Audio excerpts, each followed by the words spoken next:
Good morning from Asheville, North Carolina. Another jam-packed Trump rally. I'm Bobby McNeely with the man, the myth, the legend, and maybe Thor's stunt double, Mike Thornton. Mike, it's a pleasure to work with you today. Likewise. It was overcast this morning. Now it's getting nice and pretty hot outside. It is already very hot. It's we left the jackets out right now because it's just it's a little bit too much. It was dark this morning. As soon as we came outside, I think RSBN brought the sun. And of course, beautiful Asheville, North Carolina. Many movies filmed here. Some of my favorites: Richie Rich, Last of the Mohicans. Go over to the Biltmore Estates if you can at some point, because what a grandeur. George Washington Carver and family, the unbridled capitalism of America on full display. What a beautiful home and a beautiful area to enjoy breweries and to enjoy a quick weekend getaway. Whether if you're in all the way out west like you are, Mike, or in the southeast, it's a beautiful place this time of year in the Blue Ridge Mountains. Yeah, it's fantastic coming in, just to see. I'm not used to seeing so much green. It's where I am out west in Las Vegas. Obviously, it's desert. Every time I fly in, we're reminded by that. But coming out here and seeing the rivers and all the green, it's a beautiful, beautiful place. It is. And speaking of green, you need some gold in your pocket. And Birch Gold Group is one of our best sponsors. We thank them for having us out here today. These times are crazy. You need to financially secure your assets with tangible gold. So important to do. Gold, silver, and tangible metals. Go to Trump. Text Trump to 989898 for Birch Gold Group.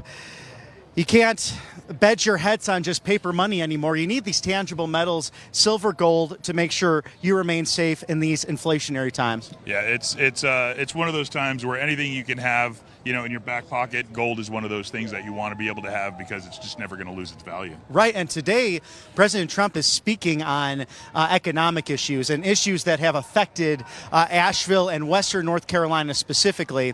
Very interesting just seeing some of the downtown as we got in yesterday. There is some effects from that. A lot of homelessness. We've seen crime increase in the Asheville area.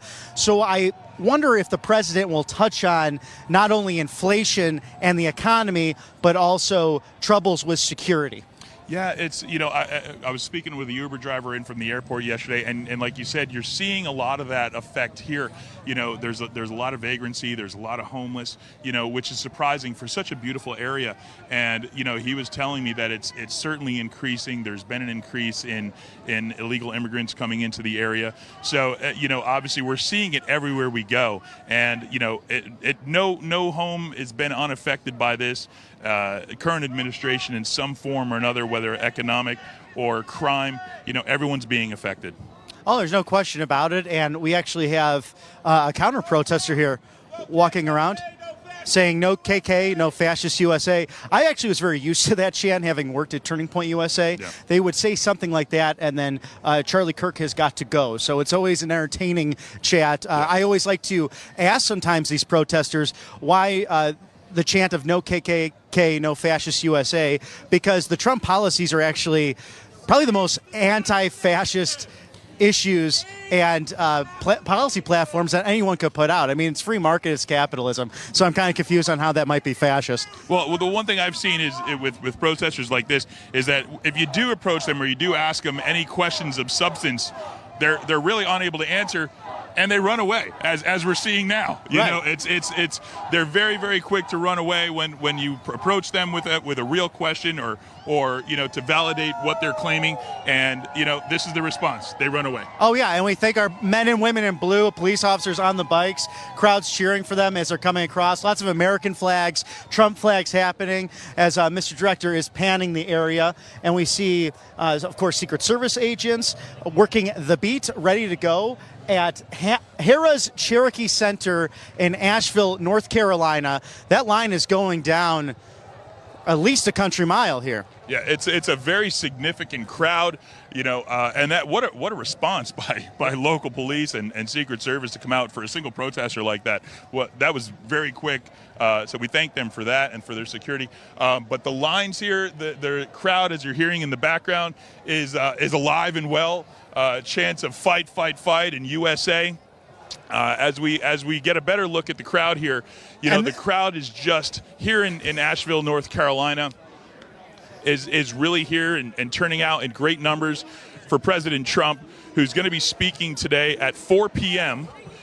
Make sure to stay here with RSBN for that coverage as well, as President Trump is inbound here shortly. But we're going to get into the crowd a bit more. As you see, we're going to do our interviews, and we're going to ask people what's really on their minds. Yeah, it's an exciting time for security's bringing us back just a moment here, as they're setting up a security perimeter. So we're going to stay close to some local media as well, and hopefully get some interviews here as talking to some more people. But Mike, you're right. This is, again, another exciting rally. North Carolina, President Trump won in 2016 and in 2020. A Democrat actually has not won that, I believe, since President Obama in 2008. And a double check on the 2012 results. But North Carolina, this area, Asheville, a very liberal city, very blue, generally pretty young as well. But the surrounding counties of Western North Carolina, very, very conservative, very red. This becoming a crucial state for the electoral map and for President Trump as he seeks to pursue a second non-consecutive term to the American presidency. Yeah, and I think we're going to see a lot of people that are traveling today. A lot of people coming in from the outskirts, as you mentioned, a very liberal, very blue city. And you see that, just walking around in what is a really beautiful downtown area.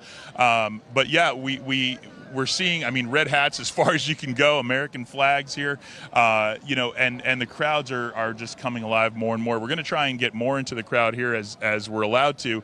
But yeah, we're seeing that people are really coming in from the outskirts here and doing their best to come out and support President Trump. It's going to be an interesting mix. It's going to be an interesting mix here in what is a very liberal city with all these Trump supporters. It's going to be an interesting day. Well, and we were talking earlier about the MAGA movement and how interesting it is, because it's a populist movement. It's a movement of people who weren't necessarily involved in politics in the past, but for one reason or another have come to wanting to be part of this moment. It's also very interesting to watch as we go to all these different rallies. I was actually reading a statistic from the past two presidential elections that nearly 30% of those MAGA rally attendees actually did not end up voting. So I've seen a big push in these stadiums for not only registering to vote, but rallying with Trump Force 47 captains to do the grassroots organizing really on the ground to make sure that people who are enjoying the rallies actually end up, going to vote, which actually takes up a lot less time than, standing here for sometimes nearly 12 hours. These folks are dedicated individuals to come in here and see the president and really spend a day and take a Wednesday off during their week to enjoy what has been an exciting cultural phenomenon in President Donald Trump. Yeah, one thing that we've seen here is people really are here and turning out in great numbers, but coming here and seeing President Trump and being part of that whole vibe, the number one thing that we need to remember is people need to get out and vote.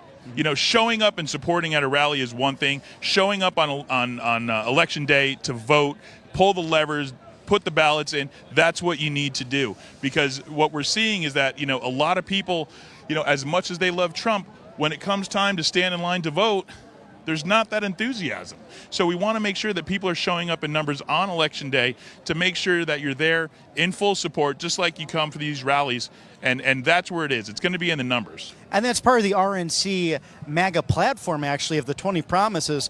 One of them is really getting out to vote, making that plan to vote, whether it's early, whether it's you're having to deal with machines, paper ballots. Just make a plan to vote, because we were actually speaking on it yesterday as traveling here that, our crew, our team here at RSBN will be on the road so much in the next, few days, next couple of months, that we'll all probably vote early ourselves, just given the fact that we're going to be very, very busy on Election Day and in the entire season leading up to it. So, make a plan to vote. If you come out to one of these rallies, stop by one of the tables of the volunteers with Trump 47 or those who are working with the campaign. They're here. Actually, a good friend of mine is actually here today working on the campaign himself, doing the advance work. And we just thank everyone who really puts all of this together, whether it's law enforcement, media, the Trump team itself, to make these not only safe but really enjoyable days for people to make brand new friends and enjoy democracy in action. Yeah, I totally agree. And the sheer number of people that need to come together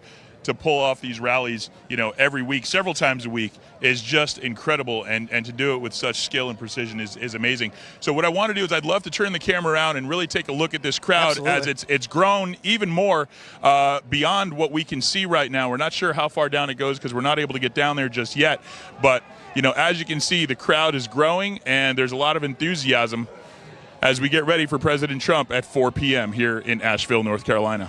And what's sure to be a very exciting rally, as they tend to be, but you also have a recent Axios poll this morning. I actually noticed that you had a situation where inflation was the number one issue, so the economy being on the forefront of most people's minds. Now, you have to take polls with a grain of salt at times, because you have to look at the numbers of people that they are actually polling on top of how many days that is and how many days that exists. So this one was a 7-day poll. They had around 5,000 people who were polled, and inflation and the economy being the top number 1 and 2 issues affecting those who are interested in going to the polls. This is mostly independent voters. So I thought that was a very interesting thing to see as President Trump is focused on the economy today and speaking on those issues, and perhaps talking about crime. It's very related to whether it's a small or mid-sized city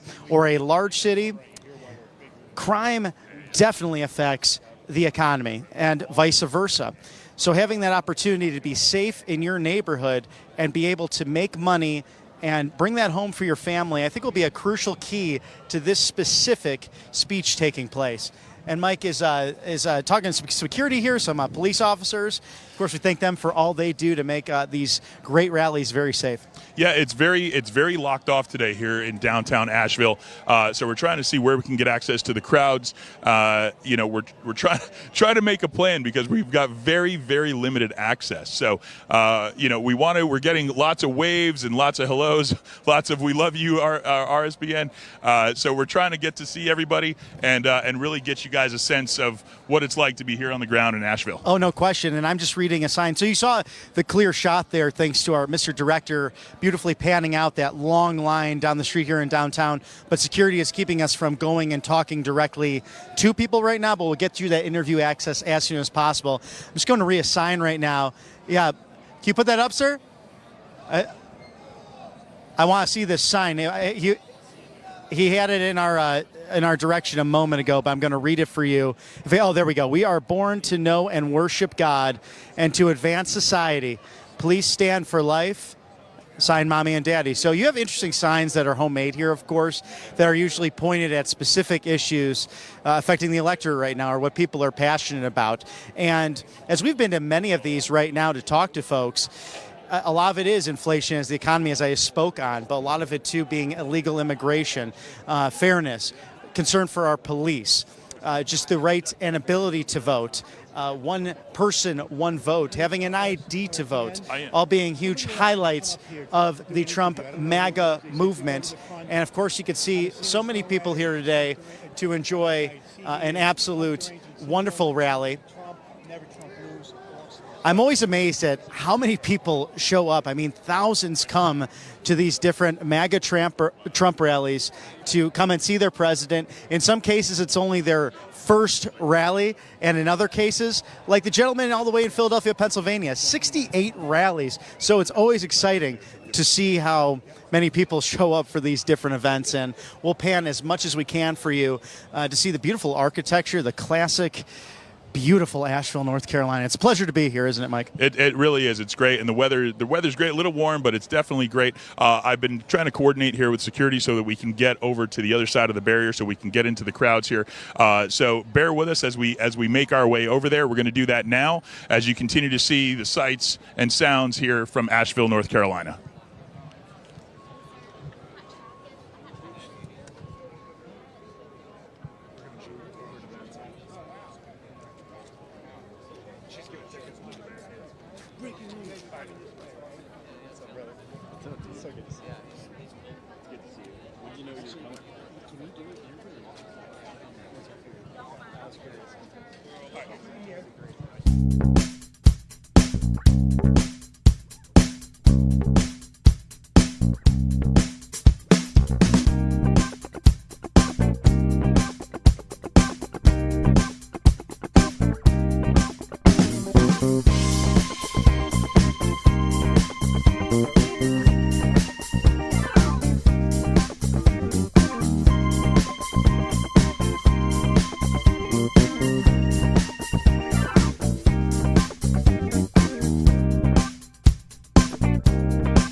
all of the security barricades. Get you what you love most about RSBN. Thank you. Yeah.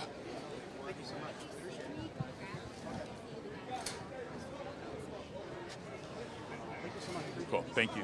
You guys need to do my interview? Yes, sir. All right. So stand by here. All right. Hey, folks, how are you today? I don't want to interrupt your sandwich there. How are you today? Oh, we're doing great, thank you. It's wonderful to be here, see so many people, thank God. Yeah, awesome. Where are you guys from? We live in Waynesville. Oh, wonderful. And how far away is that from here in Asheville? How far, darling? How far away are we? 30 miles. 30 miles or so? Yeah, well, you have an accent. Where are you coming from, sir? England. England. Originally. How long have you been here in the U.S.?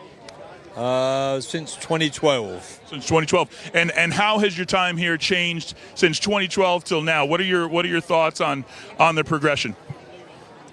I saw some awful changes taking place in this country in a very short space of time. And my wife and I now volunteer for the GOP, the Conservative, Hayward County GOP. I want to try and change it. The country is not the country that I knew of before I came here, and in the space of 10 years, I've seen some dramatic changes. I certainly think we all have. What in your mind and what you've seen? What's been the most dramatic change for you? I wish I was prepared for that. Obviously, the economy, but it's the freedom. The freedom is being eroded by the Democrats, by Marxist, Leninist, communist doctrine.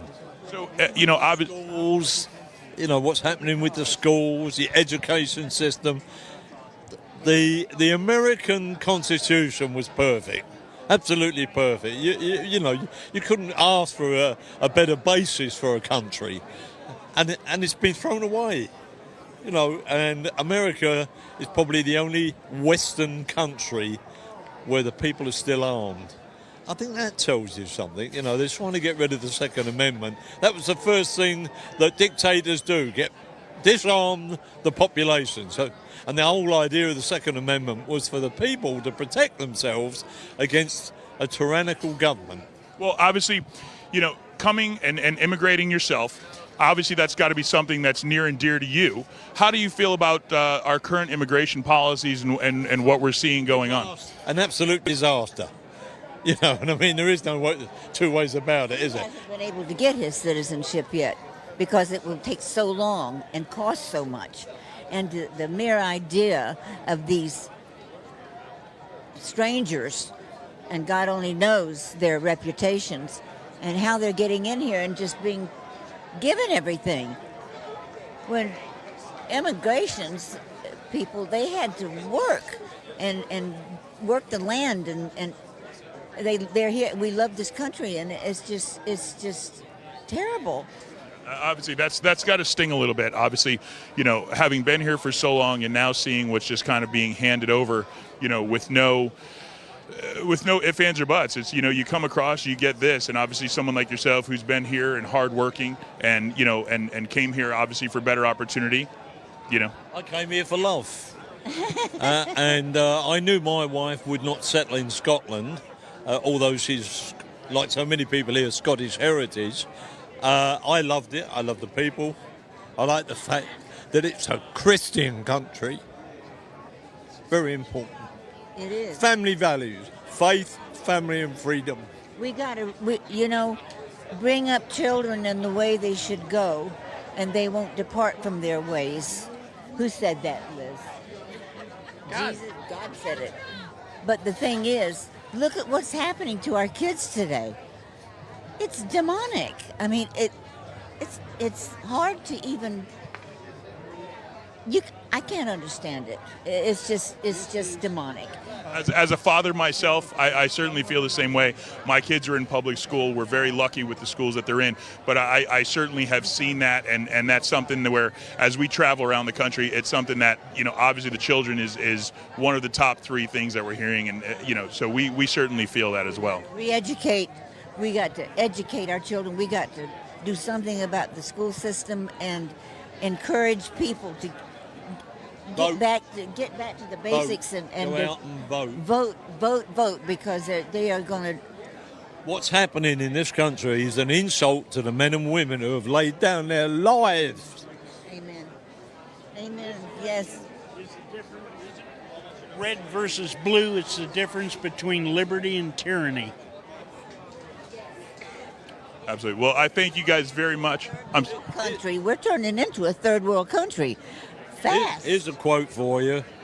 She used to be the secretary of Haywood GOP, Cindy Sellers. She come up with for a T-shirt, a slogan, and I thought this just said it all. Trump, not a perfect man, but perfect for the job.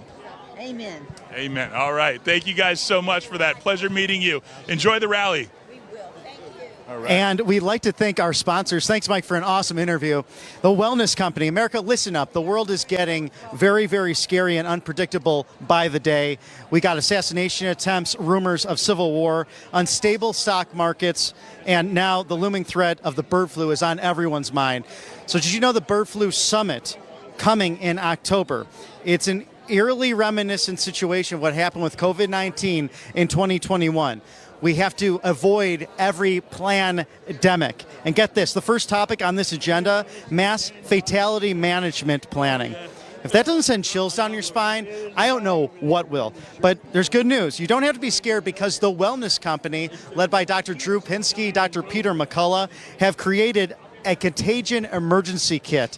And it's important to get at least one of these. These are packed with 8 life-saving medicines, including hydrochloroquine, Z-Pak, and these experts will make sure that you're safe and that your family will be healthy through anything government or big bureaucracy throws at us. In times like these, having your contagion emergency kit is of essence. So, get this necessity, protect your family now. Go to twc.health/RSBN and grab your contagion emergency kit immediately. That is twc.health/RSBN.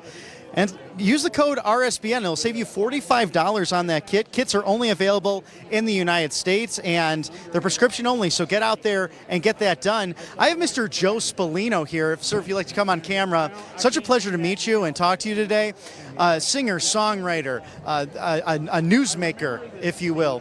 But I've always loved the arts and musicians putting their thoughts, their words to music. Can you tell us a little bit more about your Trump album? Okay, I recorded this in 2020.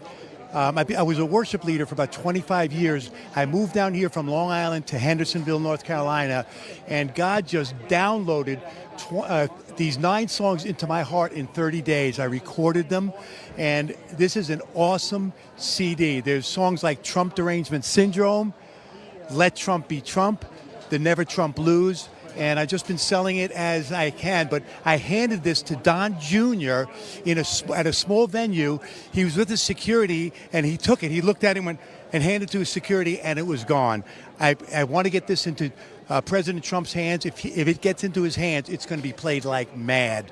So the country is teetering on the brink of destruction because of the incompetence of the Biden-Harris administration. And Donald Trump is the only one on the planet that can fix this. I believe that with all my heart. He has such fortitude and strength and direction and position. So that's why I'm here today.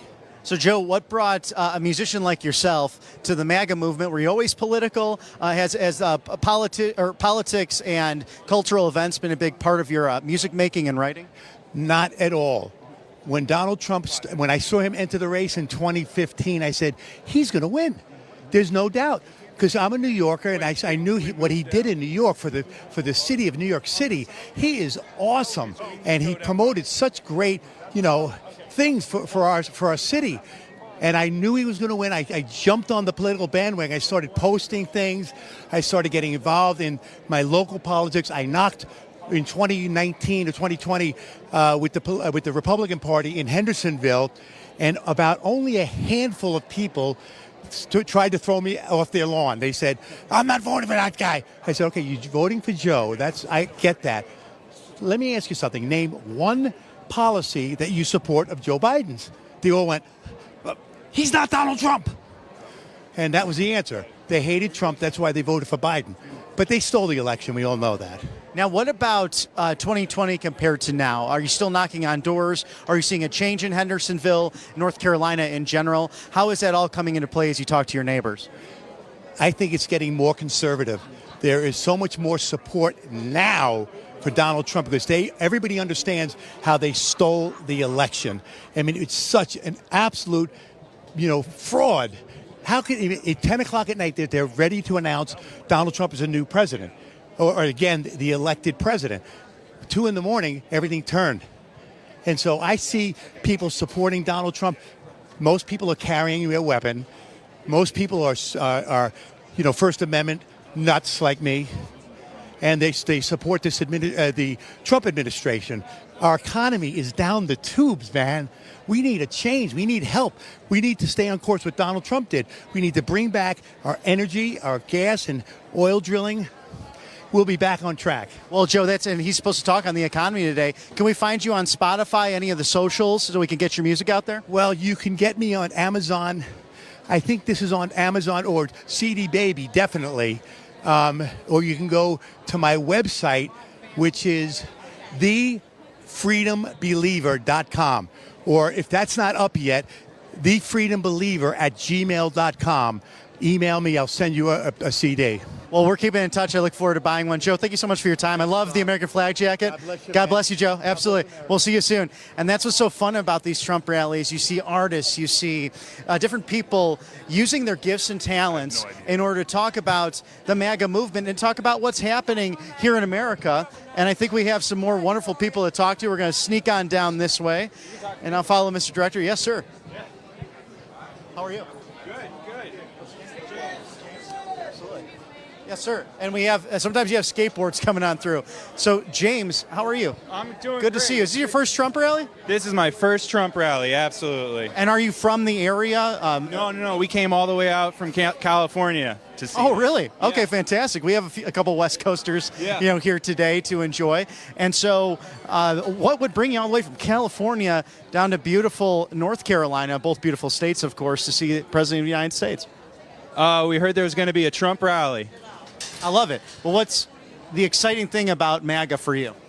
I just like that Donald Trump says what he means and what he, he's got good taste in women, and he's a businessman who's looking out for the common guy. So he's totally honest and all that. So we just want to see that. So it's all about the common sense, right? Yeah, it's all about Absolutely. Now, how long are you going to be staying in the area? Oh, we're going to stay as long as we feel like it. I love that. That's fantastic. Make sure you see the Biltmore. Go visit the Omni. A lot of history here in Asheville, North Carolina. And thank you for your time, sir. We look forward to enjoy your day today. All right. Have fun. God bless. And that's the thing you'll see, too, is that God bless you. It is folks that are coming all the way from California to Asheville, North Carolina to enjoy a wonderful Trump rally. So you have people from near and far to enjoy what's happening here. And I think Mike has someone piped up to speak to How next. you doing, folks? Good. So, is this your first Trump rally? Yes. It is. Awesome. How about yourself? It's my first Trump rally. Yes, sir. How are you guys feeling about the crowd today? And are you guys all from Asheville? We're from Maggie Valley, Western North Carolina, for sure. How far is that from here? About an hour. Yeah, 45 minutes. What are you guys interested in hearing tonight? I'm interested in hearing what he's going to do about the border, the taxes. I want to hear about how he's praising God for he missed, getting shot. I mean, How about yourself? I'd like to hear everything he has to say. I know he's gonna get it, and I know he's gonna fix the country. In Western North Carolina, what have you guys been seeing? Obviously, with our current administration for the past 3.5 years, how's that affected you guys? You want to ask? well, I think COVID played a big deal in a lot of stuff, and getting through that, I got a lot of things I think that I probably shouldn't say, but I'm ready for him to get out. I'm ready for Trump to come back in for sure. How do you feel about the Harris selection, Tim Walz for, tell me how you feel about that. Well, the Joker on Batman, my wife and I believe that he looks just like the Joker with no makeup. I mean, he's a joke. I mean, it's crazy. I just can't believe that she would even pick anybody like that. When, they had the astronaut, several other choices. I don't know why in the world they would ever pick him. But as a person, I'm sure he's a great guy. As a politician, no. Not so much. How are you feeling? I'm feeling great. Is this your first Trump rally? Yeah. You're very excited? I could cry. Yeah. You are crying. You're very excited, huh? I'm really excited. What are you hoping that you're going to hear tonight? And how are you if President Trump was here now? What would you tell him? I love you, President Trump, and you've got to get in. And the Democrats need to do their homework because I just don't think they are. They're too enthralled with the facade that the Democrats are putting up with Kamala. And it's a joke. It's a fake. All of that is just so fake. Trump is the real deal. And fight, fight, fight. Well, your emotion certainly says it all. So, it's great to see you out here. I hope you guys have an amazing day and, enjoy the love here at the rally. You got it. Take care. How are you, sir? I'm doing fine. How are you? I'm wonderful. How are you guys, where are you guys from? Kings Mountain, North Carolina. How about yourself? McDowell County, Marion. Gastonia. Awesome. What is the biggest issues affecting you guys? Obviously, is this going to be your first time voting? It is not. I voted in 2016 and 2020 for Trump, and I'm hoping to do it, and I'm going to do it again. But one of the biggest issues affecting me is, of course, abortion and all that. My senses on abortion are not what the Democrats believe. They believe that, up to the child being born, which is just despicable, honestly. I'm Catholic, so, I can't vote for a Democrat because of that exact reason, because of abortion, their senses on abortion. Gotcha. How about yourself, sir? Well, my biggest thing is probably the immigration. Need to fix the border and the economy. They covered the same thing that I'm, the borders especially, and the immigration. And so, obviously, are you seeing issues with immigration where you guys are? Obviously, gas is costing more. Groceries are costing more. You look like you eat pretty well. How you work in an extra job to be able to afford all those groceries. Groceries are definitely expensive. I just bought $50 worth of groceries the other day on EBT, and I got 3 bags. 3 bags. That's all I got. Let's get a shot of this as the crowd is going crazy. We're cheering for President Trump, who's going to be speaking today at 4 p.m. here in Asheville, North Carolina. Crowd is just super enthusiastic. Obviously, emotions. We're getting just a little bit of everything here today.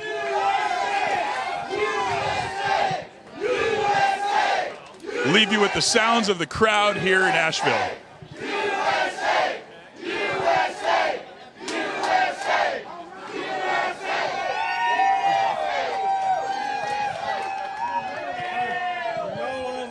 Where can I reach y'all?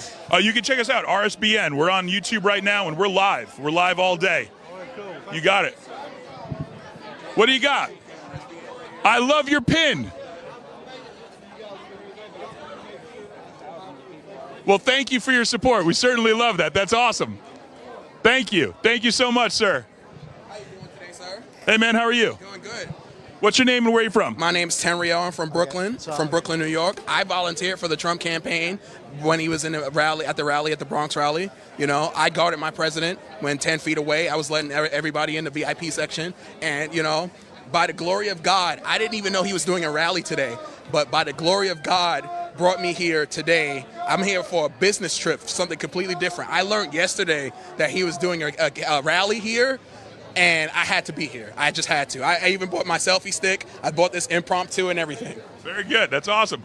So what obviously you're from Brooklyn. Yes. What are you seeing there in New York? I mean, obviously on the ground there, it seems like there's a little bit of trouble in New York. There's a little bit of trouble. Like certain parts of like South Bronx are coming to Trump, but overall, like Asheville, unfortunately, I've had some run-ins with some liberals. I see a lot of like LGBT flags everywhere. It's not good, and it kind of begs the question. Why are we even here in these cities that hate us in the first place? It's like, I love New York, and I was born and raised there, but, the turnout wasn't too great. And it's like, I love Trump. I love all of his base that you can see here. But it's like, why are we even here in the first place? And I love Trump. I love him to death, but I'm not a real big fan of his campaign. I'm not a real big fan of Chris LaCivita, Susie Wiles, and even J.D. Vance, who is a never Trumper. So it begs the question, why are we even here? So I'm here to support Trump. I'm here to bring the gift of God to everyone, and I'm here to make sure everyone's okay and to make sure Trump's okay. Well, that's awesome, man. That's great that you're here sticking up, and obviously here to support your president in what we hope is going to be a second term and a very fruitful second term. With all that being said, what's your personal biggest issue with our current administration? Our current administration, well, as I said before, it's the campaign. It's the campaign, and a lot of people that are in Trump's cabinet right now, his picks are no good. And it begs the question, like, who's making these picks? Is it Trump himself, which I don't think it is. I think a lot of his donors, a lot of people, these people are being picked, And it's like Trump said, he wanted to drain the swamp. He wanted to drain the swamp ages ago, but I fear that the swamp is becoming a part of Trump. So this is why I'm here today, to let everybody know, to let his base know that if you really love Trump, if you really love him, you have to call these people out no matter what. No matter what the cost may be, people may hate you for it, people may, disavow you for it, but you have to tell the truth no matter what, that we love Trump, we love God, we love Jesus Christ, but we do not love these people in charge of his campaign. And I think even more important than that, we need to get out and vote. Right. That's the most important thing, because we can't change anything if we're not voting. I don't want Trump to lose. I love Trump. I don't like Kamala. I hate Kamala. I love everyone. I'm a Christian, but I don't like their policies. I dislike them. That's a better word to use. I don't hate anyone, but we can't have Kamala Harris in office no matter what. We really can't. So I love Trump, but I'm also going to criticize his campaign, and what they're doing right now is not good. It's not good overall. A lot of people don't understand that. The betting markets are 50-50 now. We can't sleep. We can't rest as this is happening. We can't at all. We have to stay on guard at all times. At all times. And this is why I appreciate his base being here, and which is a deep blue dot in an otherwise red state. So keep fighting a good fight, always. Absolutely. Yes. But know that his campaign is not good. It's not looking good. And Trump needs to know that. All right. Well, hey, thank you very much for your message. We appreciate it. And you have a great day and a great rest of your rally. I think Bobby has someone here. Well, first and foremost, I want to thank our sponsors, Free Trump Book. It's a new guide, totally refurbished in 2024. And the guide has an updated version to focus on American kids and teach them how the Trump immigration policies especially have affected things for the better, because it's not surprising to learn that crime is out of control in 2024 America. Drugs, trafficking pouring over the southern border thanks to Biden's immigration policies that are overwhelming our cities and endangering Americans. Just look at what happened not so long ago to UGA student Laken Riley. She was jogging in the afternoon in a well-attended area and was murdered by an illegal immigrant from Venezuela. So as a result, more and more Americans are agreeing with the Trump administration's policies, especially on immigration. As future voters, our kids need to understand the ramifications of these policies and the differences between the Biden-Harris administration and the soon-to-be Trump-Vance administration. The Kids Guide to President Trump helps them understand this, along with his vision for America following his reelection. Go to freetrumpbook.com. That's freetrumpbook.com, and get yours today. And I'm with my new friend here, Frank. He's from California and has moved to North Carolina. And, sir, this is your first Trump rally, correct? No, I've been in Trump rallies before, 2016 and 2020. but I'm really a great Trump fan. Me and my wife, we believe in him. He believes in the people. He's all for the people. And, his policies in 2016, 2020 were, economy, very good border control, crime was down. He's done everything that he could possibly do for the people. I'm from California. One of the reasons me and my wife moved here to a friendly government, North Carolina, is because, the policies that that Kamala and the governor put out, they're terrible. That's why millions of people are moving out of there. Prop 47 was one, and it's a big one. Right. And we're just glad to be here in North Carolina, friendly government area, and we love Trump. There's a lot of people, as you can see, love Trump. Look at all the people that love Trump. He's going to win this election. There's no question in my mind. Vote Trump. And how are you engaging, voters, your neighbors, your new neighbors? Are you speaking to them about that? Are you involved with Trump Force 47? We're heavily involved. We speak to all the neighbors. We speak to a lot of people that we know. I work for the government as well, so I've got that avenue as well. And we just want to make sure that we have a person in a White House that really does for the people and believes for the people. Right, and that's such a good point you bring up with circles and spheres of influence, especially being a government employee. Sometimes you may not hear so much of the MAGA issues being discussed, perhaps, the populist issues being discussed in those rooms. So how is that been effective at work? It's been very effective at work. Of course, a lot of people at work, are pro-Trump. But even the people that weren't pro-Republicans are seeing the light. They've seen the light of the last 4 years of not having a president and the consequences in foreign affairs, the consequences in the economy, the consequences in crime, and the consequences in the border. The border is way out of control, and they've seen that, and the light's there. Smart people need to look at all of that and need to see who is strong in those areas and who will do things for the people. And how does the energy here? We're hearing the chants of USA, God bless America. Fantastic. It's great. We love the energy. We love the people here. Look at the crowds. The crowds are big, and Trump's going to win this election with no doubt. And, sir, thank you so much, Frank. Can we see the sticker on the back of your shirt? Team Trump. Let's get you a little bit more this way. SwampTheVoteUSA.com. Such an energizing excitement here in Asheville, North Carolina. Frank, thank you so much for your time. God bless you. Absolutely, definitely. And you can see it as we just keep now going, I think, backwards to see some more of the crowd. It's nice to have access on this side. Of course, security has to be the utmost important given what's taking place. Thank you, ma'am. Appreciate it. Oh, it's great. Keep it up. I love it so much. Thank you so much. And that's what's so fun being out here is just the great patriots who are out enjoying themselves. It's really a love fest. And you also have the fact that it's Wednesday, folks. People take time off of work. They take time away from family to come out here and really enjoy themselves. And that's what I get a kick out of, Mike, just the fact that it could be a Tuesday, a Wednesday, or Thursday during the middle of the week, people will take time out of their busy schedules to come to a Trump rally to see their president. Yeah, and it's great. There's, for a Wednesday, there's so many children out here. Yeah, there are. With their families and, here and, obviously many of them, it's their first rally, and obviously, parents just teaching their kids good values. Right. And obviously, they know the difference between right and wrong, and obviously children are very perceptive. They see what's going on in their schools, and so I think with the way that things are going right now, it's so important for parents to really stand up for their children and their values, their family values,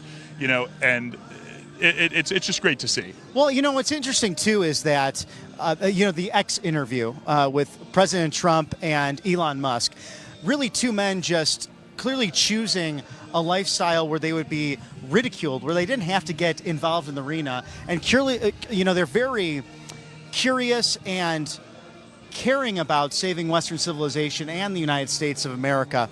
And I found that was fascinating, the fact that it almost crashed. There was a cyber attack on the platform executed. They were able to come back, bring that up, and over 1 billion people watching that the other night. And I think that translates to those who come out here and enjoy a Trump rally like this. Well, and one big thing that came out of that interview was, Elon was a former Democrat. Right. And he obviously immigrated to this country years ago, and look what he's built, and look what he's done. Right. With Tesla and Starlink and, SpaceX and Neuralink. It's really a rags to riches story. But, at the end of the day, he was a Democrat. And, he, in the position that he is, like you said, both President Trump and Elon don't need to get involved in this. They neither one of them do, but both feel that there's an overwhelming sense to really save their country and, bring it back from the depths of hell in which it's truly fallen into over the past 3.5 years. It's disgraceful. And now, obviously, with Kamala being reintroduced to us yet again in her latest iteration, it's like we keep getting reintroduced to pumpkin spice lattes every year. The comedy behind it, too, because you have the fact that, and CBS News actually ran this, and you could cite this with how they put out their social media links. They actually said that Trump never had the no tax on tips policy position, but that was the idea of Kamala Harris. That could have been further from the truth. And this is what the MAGA movement is up against, those who are willing to lie, cheat, and steal, and just not even cover what is real news. And that was one of the greatest policy positions, or populist policy positions, the president recently had. It went silent for a moment here because of the national anthem. Then the energy got back out. I just noticed the Korean Americans for Trump. I've seen them almost at every rally I've been to recently, and just cheering on the president, having the South Korean and American flags. It's an exciting time. Yeah, there was a huge presence of Asian Americans at our Montana rally, which was fantastic to see. It really is just all races, creeds, colors, ages, everything, just scanning the entire gamut of who is out here to support President Trump, and the country at the end of the day.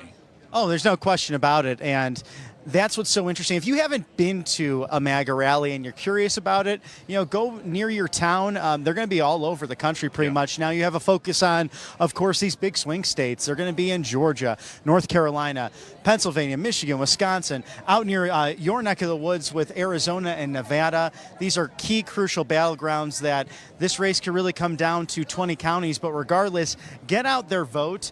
Travel if you have to, like we spoke to the gentleman. We've been speaking to a lot of Californians today. Yeah, some who have either moved here or they just made the trip just for this, and then get to see it for yourself, what a MAGA rally is like. Very positive. As Mike said, all different creeds, colors, races, because we are one human race. We're one American family, whether we be first-generation immigrants or those who have been here for a period of time. It's an amazing thing to see. And also, hydrate, eat some breakfast, make sure you're nourished, because it gets a little hot in the summer. And then also get here as early as you can. Kind of, early morning, because a lot of times you'll get your ticket and it'll say doors close at such and such time. If you get there by then, you're likely not to get it. And just there's a lot of people who come to these. Yeah, and I hate to say it because we don't always want to make these about crowd sizes, which has become an overwhelming part of both campaigns. But I will say that the crowd sizes are real. You can debate it as much as you want or claim that it's AI on the other side, but we're here.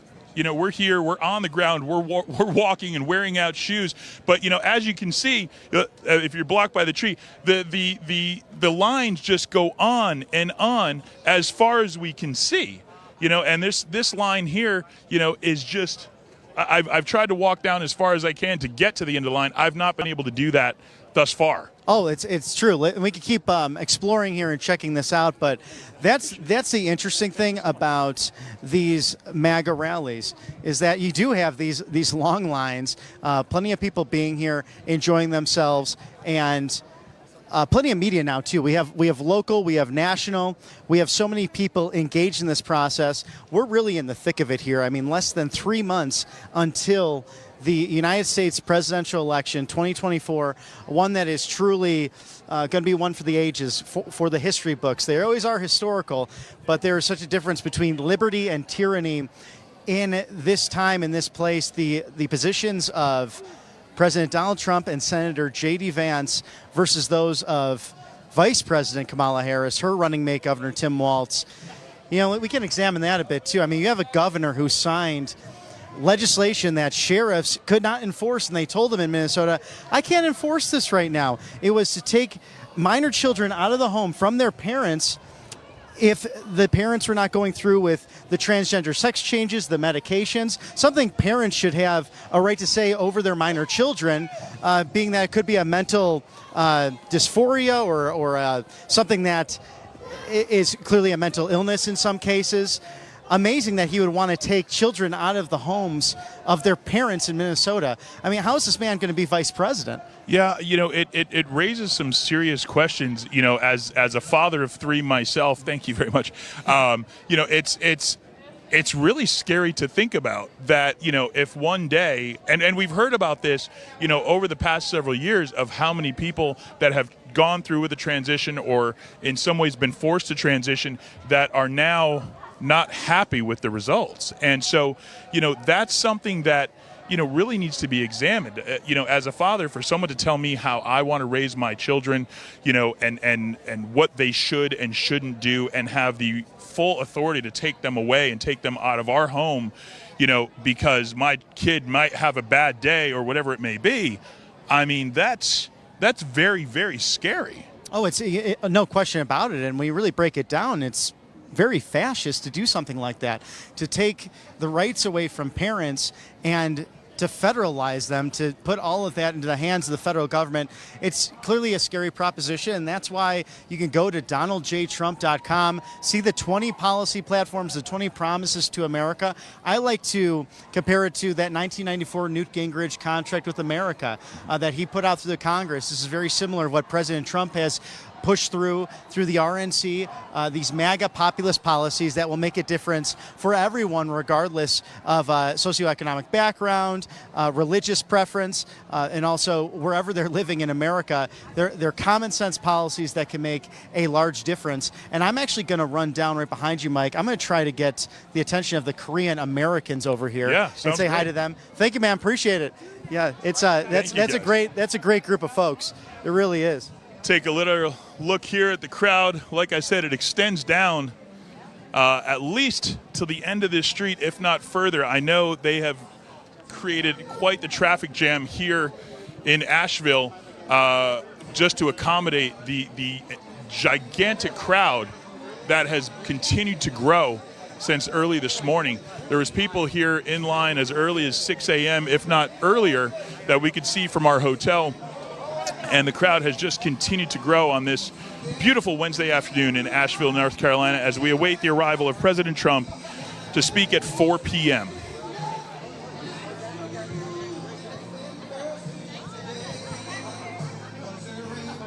You know, and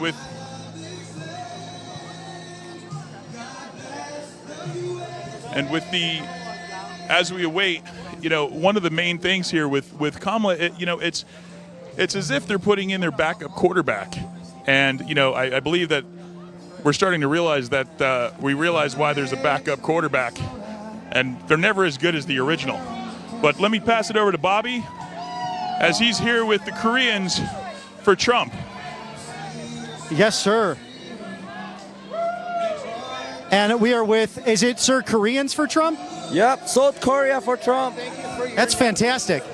How long have you been in operation, and what's the main goal of your organization? Well, we've been here since the July of 10th, and we're gonna stay here until November 5th, until Trump gets in the White House. And how are you seeing the energy with Korean Americans across the country? Because I've seen you guys at least 3, 4, 5 rallies now. You're here a lot, playing the music, having fun with it. What's it been like on the road? Well, the road is long, but I'm just gonna say, every rally we go to, everyone's cheering for Trump, everyone's cheering for America, everyone's cheering for freedom, and thankfully, everyone's cheering for God. Amen. And how did you get started? What was your inception? How did this come to be? Well, we all just got to see that. Well, it all started by watching the news that President Trump is trying to make America strong. President Trump is actually making peace. He's making peace throughout the world. And under President Trump, there was no war that started, but under President Biden, there was war in Russia, there's war in the Middle East, and we worry that if this keeps going on, the war, it will escalate to the Third World War. So, for the sake of freedom, we all came here to support President Trump, because we can vote for him, but at least we can voice our support for him. Right, that's fantastic. So are you involved with Trump 47 and being a precinct captain and things of that nature, trying to get out the vote for President Trump? No, we don't know. I don't know what that is actually, but we're just trying to help you guys, Appreciate so much you being out here, and such a pleasure to meet you, sir. God bless you. Absolutely. And it's such a great group, the Korean Americans for Trump. You see out with the music, having lots of fun. I've seen them in just about every city. We are not Korean Americans. We are South Koreans living in South Korea. We all came here. Oh, fantastic. Yeah, definitely. Thank you so much for your time. Such a great pleasure to interview y'all, and we'll see you out on the trail. Absolutely. Very fun. Absolutely. No question about it. Well, it's fun to see so many different groups that are out here celebrating President Trump, celebrating the joy that is America, the joy of, legal immigration, coming here for a better way of life, coming here to be part of that American spirit and that American dream. And I want to thank our sponsors, of course, who get us on the air to have this awesome coverage of all these wonderful rallies. And one of the greatest ones is Tax Network. Are you struggling with back taxes or unfiled returns? The IRS is escalating collections. They've added 20,000 new agents, and they're sending over 5 million collection letters to kick off 2024. What a scary, scary thing. In these challenging times, your best defense is Tax Network USA. With over 14 years of experience, Tax Network USA has saved their clients over $1 billion in back taxes. No matter the size of your tax issue, their expertise is your advantage, and they specialize in negotiating with the IRS, aiming to significantly reduce your debt. So Tax Network USA doesn't just negotiate, they fight for you. They protect your assets from the IRS seizures and manage your yearly returns for ongoing compliance. So most importantly, they are licensed to help with all state tax issues, regardless of the U.S. state that you do live in. So the clock is ticking. Don't wait for the IRS to step up its game. It's been horrendous under the Biden administration. Seize control of your financial future now. Call 800-357-1415 or visit tnusa.com/RSBN. That's 800-357-1415. tnusa.com/RSBN. Don't let tax issues hinder you in the future. Go to taxnetworkusa.com. And I think we're going to talk to some more wonderful people. I think Mike has an interview all lined up here right behind us. Here we go. All right, so I love the shirt. What's your name and where are you from? Sean Kelly. We're from Sevierville, Tennessee. Awesome. How long did it take you guys to get here? About an hour and a half. Is this your first rally? Yes, sir, it is. Are you guys able to vote this time around? We are, finally. Awesome. I'm wondering which way you're going to vote. Can you guess? A little bit red. I'm going. I see. So, how old are you? I'm 20 years old. Obviously, as I love the socks. Get a shot of these socks. Those are absolutely fantastic. I just thought he had hairy legs, but the socks are great. Obviously at 20. What are you seeing? Obviously, part of the younger crowd. You guys jump in here too. In your age range, what are some of the problems that you're seeing? Some of the problems that I'm seeing is a lot with the transgender in sports and men wanting to fight or play in women's sports and things, and we don't want men coming into the women's sports because the left wants to say that the right doesn't support women's rights, but the left is taking away women's rights by supporting in sports. Sorry, I'm nervous. It's quite all right. Do you play sports? I played soccer and lacrosse in high school. I'm not good enough to be a college athlete, but I support my college friends that are in sports. That's interesting. How about you guys? Yeah, I agree. I think that women's rights are really important and that Trump is fighting for women's rights, contrary to what a lot of people think. Yeah. Totally. And yeah, we both play college soccer, and we've seen the thing with the guys coming in. We've had them in our games before, and it's just not cool. I mean, what is it like on the field? I mean, going into the game, you obviously know who's on the other team, and you know who to be aware of. What is that like? I mean, give us an insight into what your team is thinking, how you guys are, who's going to guard who. How does that break down when you guys are going into this game? What's your mindset? It is really dangerous, and it makes us feel nervous because, men and women are different, and they're built different, and we can't change that. That's the way God made us. So I think that it is completely, like, it's stupid that men could be able to play in women's sports. So. Well, I mean, there's men's teams and there's women's teams for a reason. And, you know, when I was in high school and I played high school basketball, you know, there's never, we would scrimmage against the girls. We would always win, you know, unless it was maybe 3-on-5. But for the most part, you know, what are your thoughts? What are you specifically thinking when you're going into the game? Give me your mindset, like going in, this person you're going to have to play against. What's your mindset? Well, I think totally he's just way stronger. You know, like that's how guys are built. And like Ellie said, like it's just not safe. Like you could just get hurt easily. And also it kind of gets into our heads a little bit too. Like we're all thinking about it. Like even if we're on the bench, the whole team is talking about it. So does it take away from what you guys are playing? Are you thinking more of that more than like, hey, we have to win the game, as opposed to, you know, hey, I don't want to get hurt? Yeah, well, 100%. I feel like we would go into the game thinking about it, like before we even got onto the field or anything. It's definitely a distraction. Totally. And I think in the locker room too, like it's not right. Yeah. No, I agree. Hey, you know, that's fair. What's your name and where are you from? My name's Angel. I'm from Sevierville, Tennessee. Awesome. And how old are you? I'm 19. Is this your first Trump rally? This is my first Trump rally. My first one I've ever been to. And obviously first time voting at 19. Second time. Okay, cool. What's the most important issues for this election for you?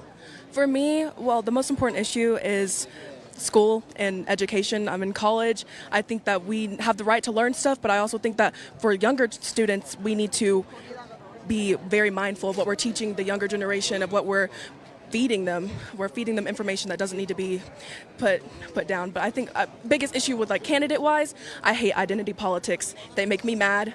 Just because I'm black doesn't mean I'm going to vote for Kamala Harris because she looks like me.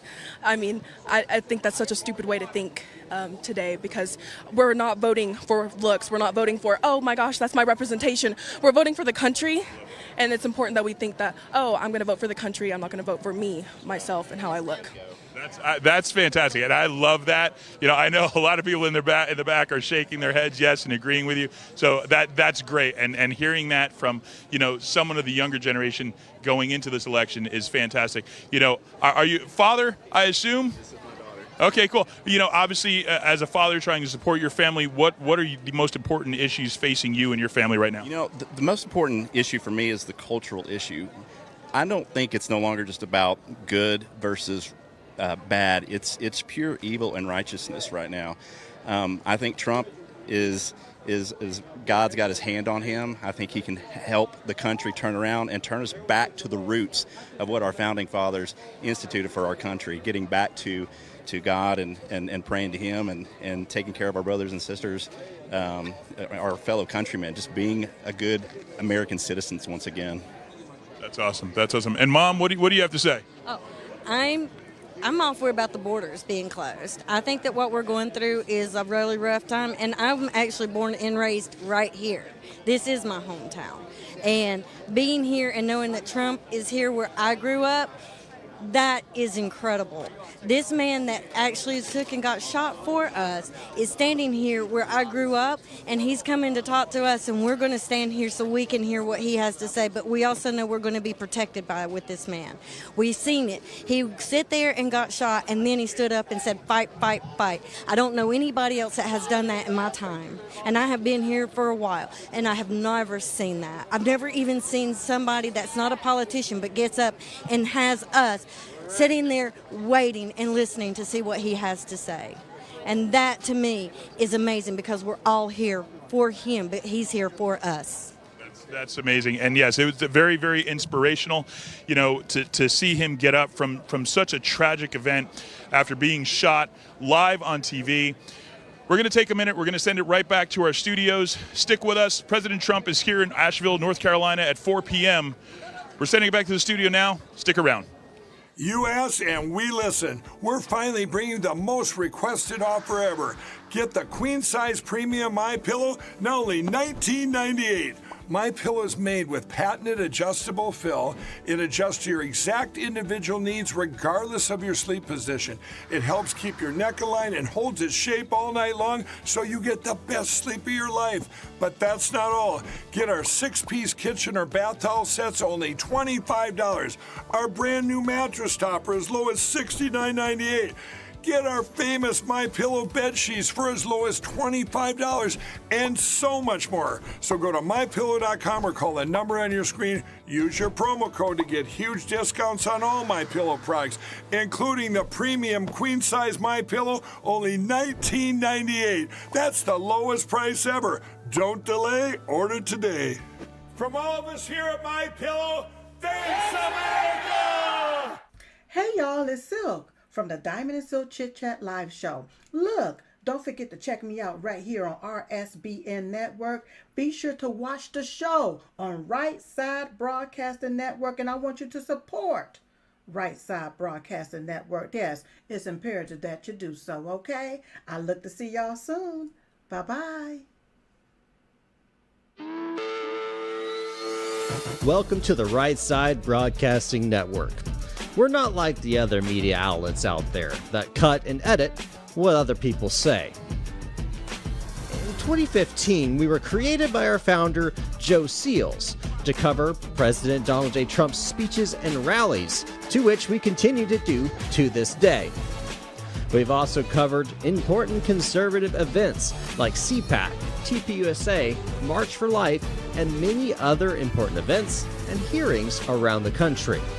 We were made for people like you, everyday Americans who are tired of the mainstream media, who are tired of being lied to, manipulated, and fed an agenda. Our goal here at Right Side Broadcasting is to allow you to see the truth, giving our correspondents and commentators a wide latitude to speak their minds. You won't find anything like this in the mainstream media. Your support through your donations, locals, and supporting our advertisers allows us to continue to cover important events around the country each and every day.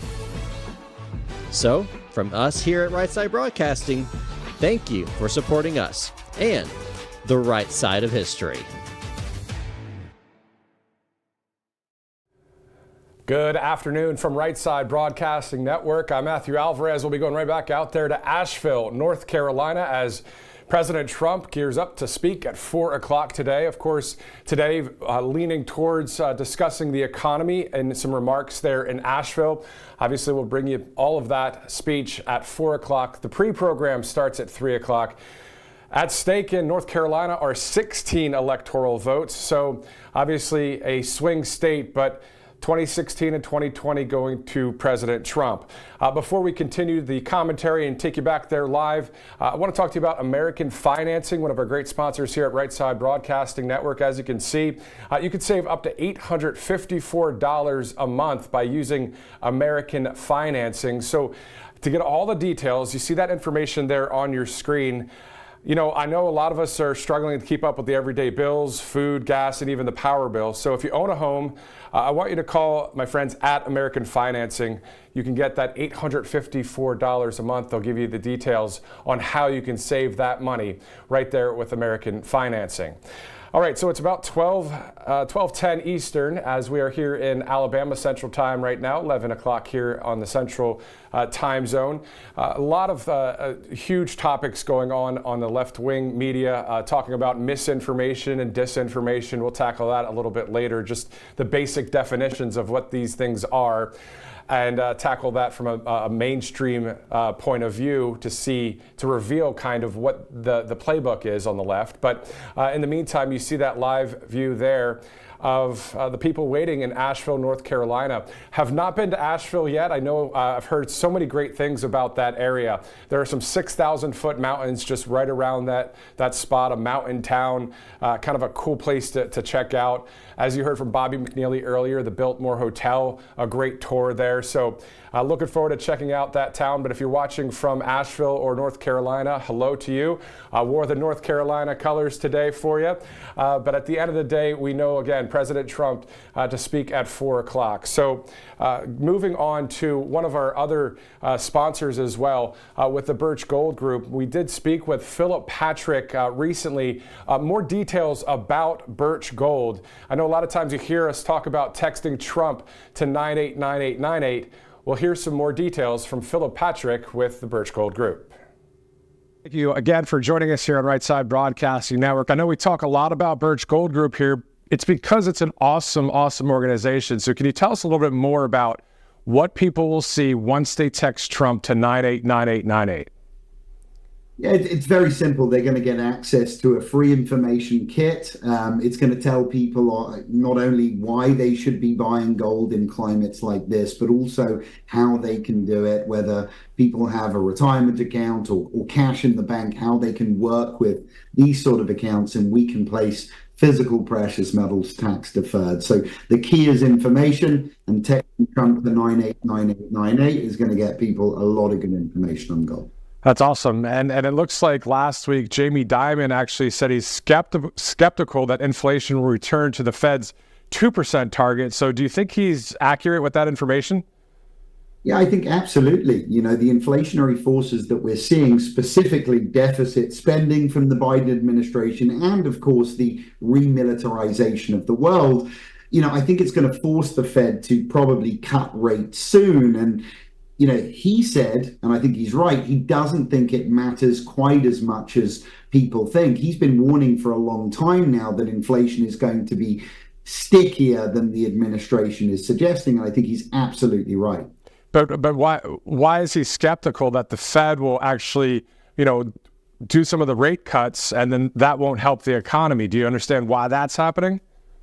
Yeah, look, you know, he's skeptical about rate cuts really fixing the inflationary problem because there are two primary forces at work when it comes to inflation. There's monetary policy that's controlled by the Fed. They control the money supply and the cost of credit, raising and lowering interest rates. But then there's fiscal policy, right? And that is what the government spends its money on and how much it spends. And that's controlled by the executive branch, essentially the White House and Congress. So I think what Dimon is pointing out is that the Fed has absolutely no control over fiscal policy. All Jerome Powell can do is go on 60 Minutes and scold the administration to keep spending under control, but that's about it. And with the government hell-bent on huge deficit spending, the Fed really has very little control over the rate of inflation longer term. And Philip, as you know, the talks of recession is anywhere you go, any news network out there, you're reading it all over the place online.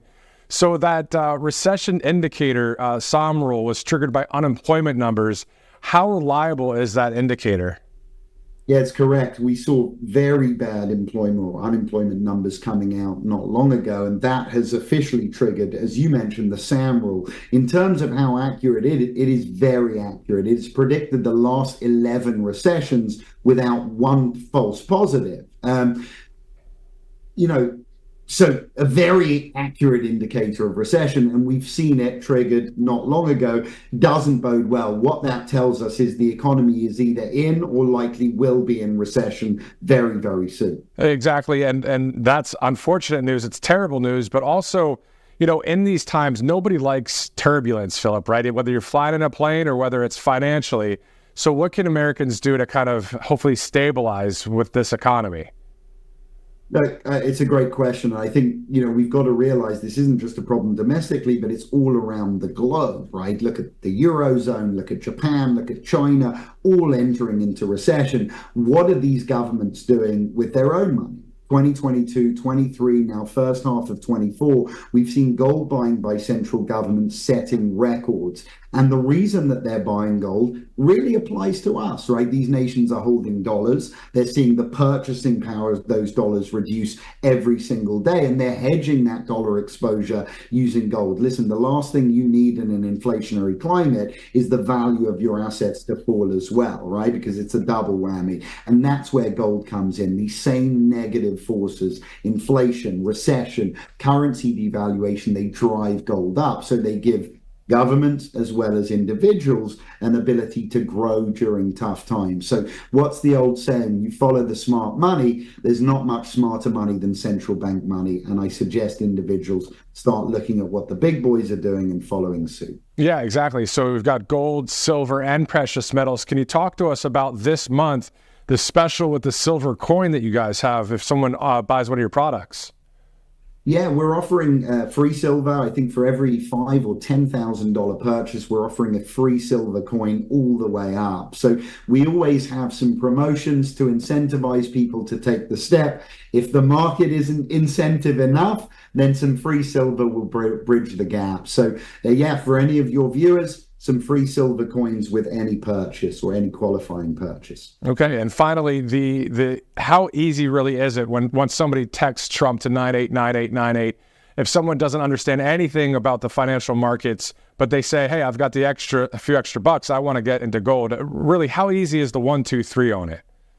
And listen, it is as easy as texting Trump to 989898. From there, they're going to get access to a free information kit, which is going to explain the basics, like I said, of how and why to invest in metals. But then from there, they're going to have access to precious metal specialists like myself that are there to hold people's hands, to guide them through, to explain things that maybe weren't, didn't make sense in the information. So we're there to make it relevant, to apply it to individuals and make sure they understand. Look, for us at Birch, we're big believers in information, because when people really understand the problems, the solutions start to become easier as well. So it's as easy as texting Trump to 989898. Philip Patrick with the Birch Gold Group. Sir, thank you so much for joining us.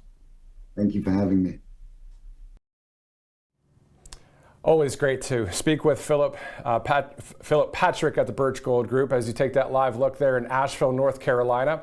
President Trump to speak at 4 o'clock. It's about 12:15 there on the East Coast. There are 83 days until the United States general election, 16 electoral votes at stake in North Carolina. Also, the population there in North Carolina, 11 million people. And under the Democrats, prices in North Carolina have jumped 21%. We do know, again, part of today's speech will be about the economy and Maganomics. President Trump, again, to speak at 4 o'clock. How about that X interview with Elon Musk the other day? More than 1 billion people tuned in to that via X. And obviously, it's great even on Truth Social because there's so many people that post some of the X interview on Truth and other sites out there. Of course, this being a huge, huge audience for President Trump and Elon Musk as they talked for at least more than, 2 hours there, just kind of like a fireside chat, as President Trump actually put it. He said, quote, chat, before the chat started on X.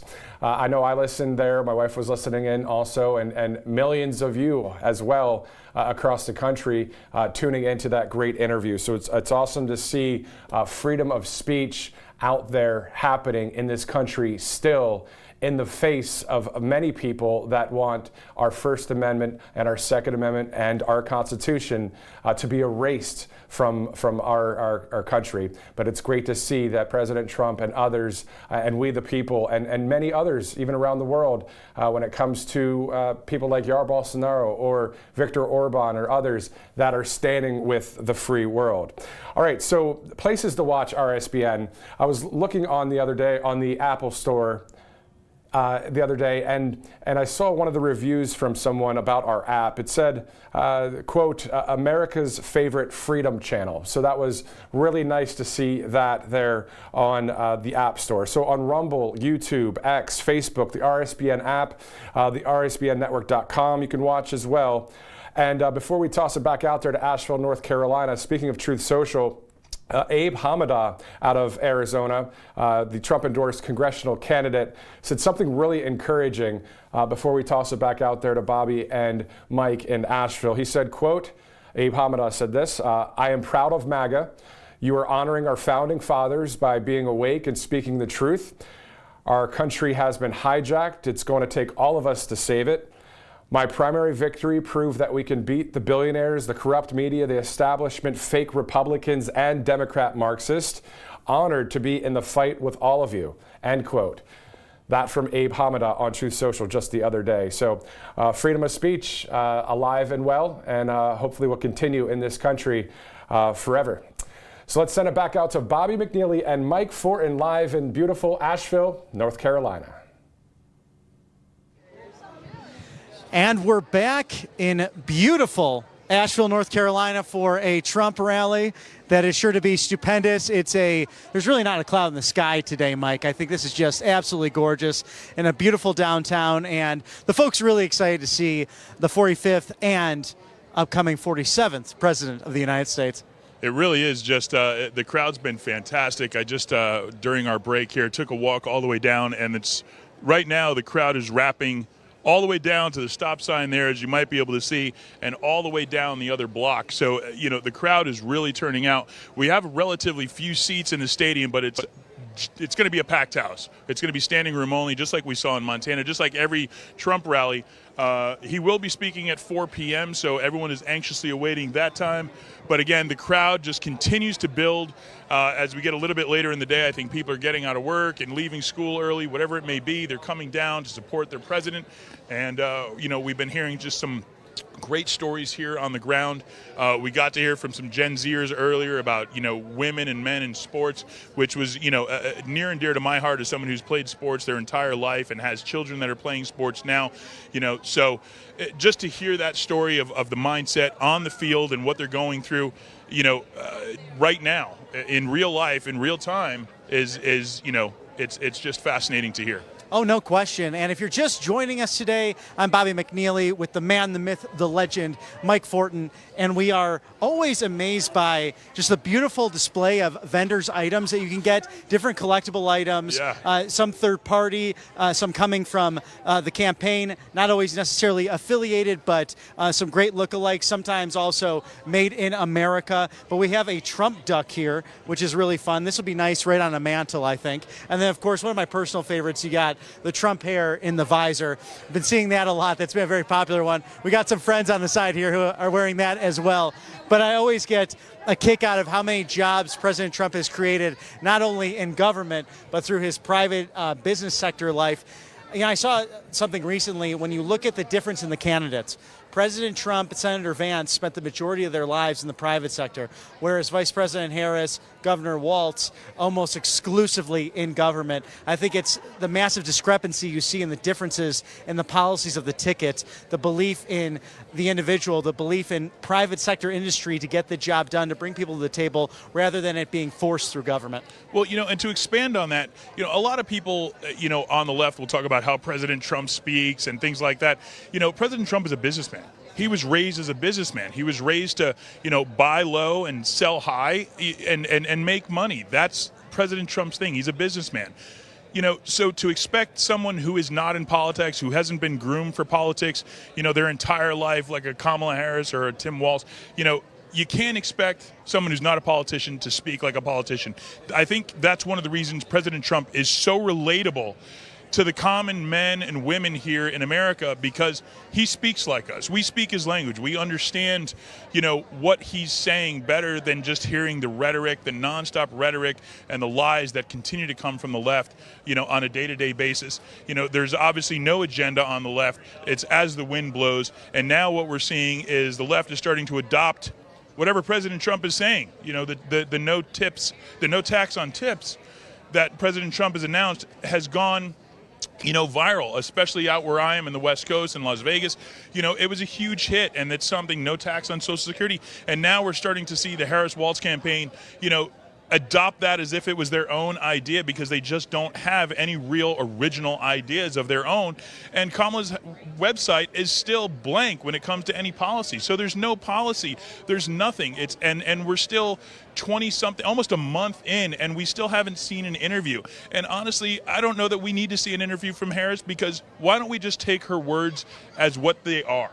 Even her campaign, you look at different commercials, they're talking about sealing the border, stopping the fentanyl crisis. The problem is she's had 4 years to do that with President Biden, and they failed at that. We've had over 250,000 people that we know of. In some cases, some studies that we know of, perhaps 500,000 children have been trafficked over the border. It's been open and pouring in fentanyl from the Chinese Communist Party up through Mexico. We don't know who's coming in. And all of a sudden they start adopting, to your point, Mike, the Trump policies. I even saw CBS News recently put that out there, that President Trump did not talk about no tax on tips. It was Kamala Harris's idea. And we just know that's fake corporate media news. Yep. And that's why here at RSBN, we're so blessed to bring you real news in real time. We cover the entire rally from beginning to end, so you don't miss a word of anything that President Trump is saying. And we're also interviewing the great rally goers and the great patriots who want to take a time out of their day on a Wednesday,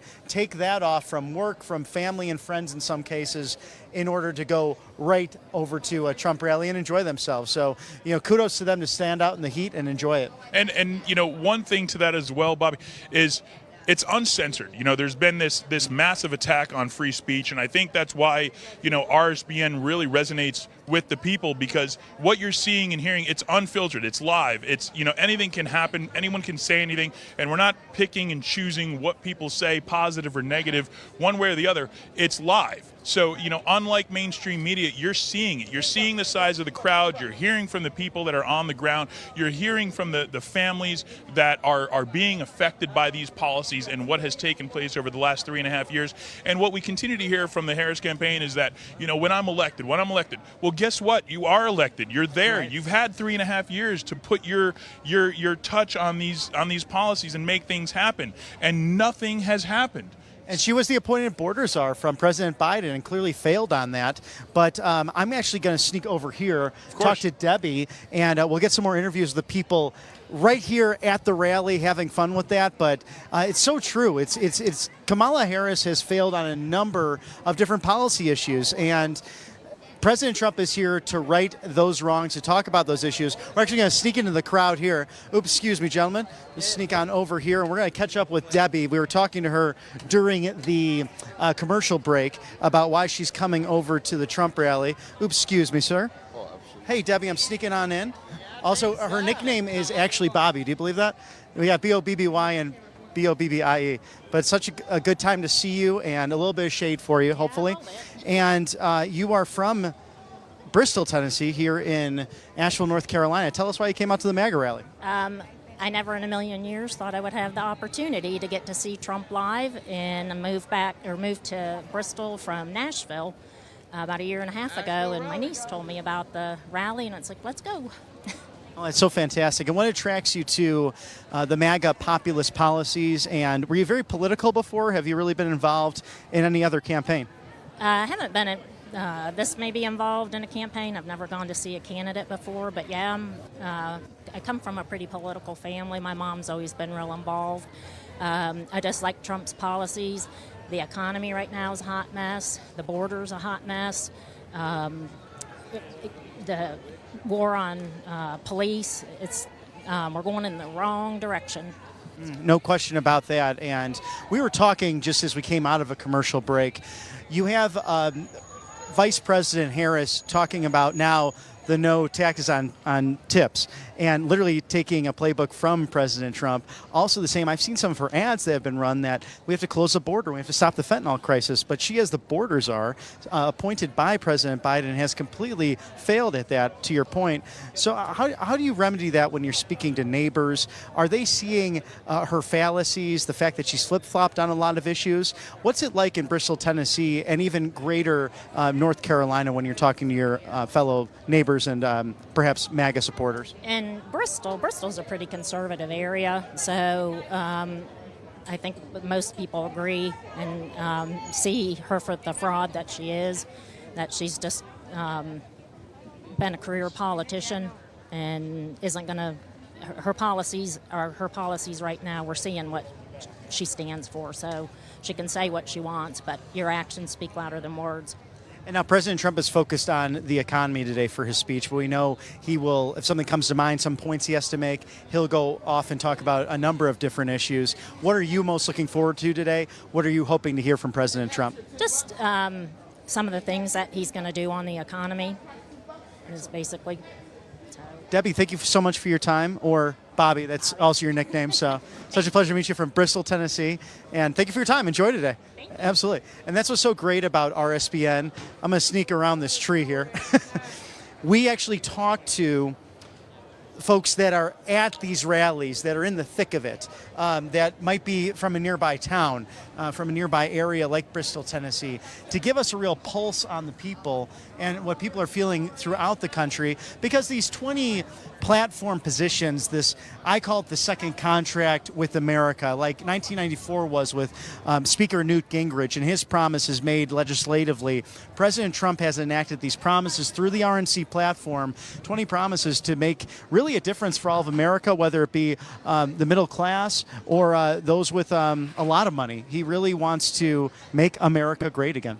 Yeah, unlike, again, a vast contrast to the Harris campaign, who, wants equal outcomes. They want equal distribution of everything. If you work harder than I do, I should be entitled to the same thing that you are, which simply is not the case, and that's not how America was built. We really want to get back to true American values. The people who work hard are rewarded. We want everyone to be successful, no matter who you are, what class you're, where you're from. But at the end of the day, you got to put in the work. It's not like anything else. So and to have President Trump that really wants to bring back these values and get Americans working again, bring back jobs to America, that's what's important, because that's what's going to boost our economy. That's what's going to get America excited. That's what's going to get money back in people's pockets and, bring down the inflation. So I know that's what we're hoping to hear today with President Trump's speech, which is going to be at 4 p.m., talking about the economy and economics and how to make things better and what he plans to do coming up in January. And we're on Walnut and Haywood Streets, that cross-section of Asheville, North Carolina, downtown Asheville, North Carolina. And that's such a good point, Mike, as we've been speaking to folks today.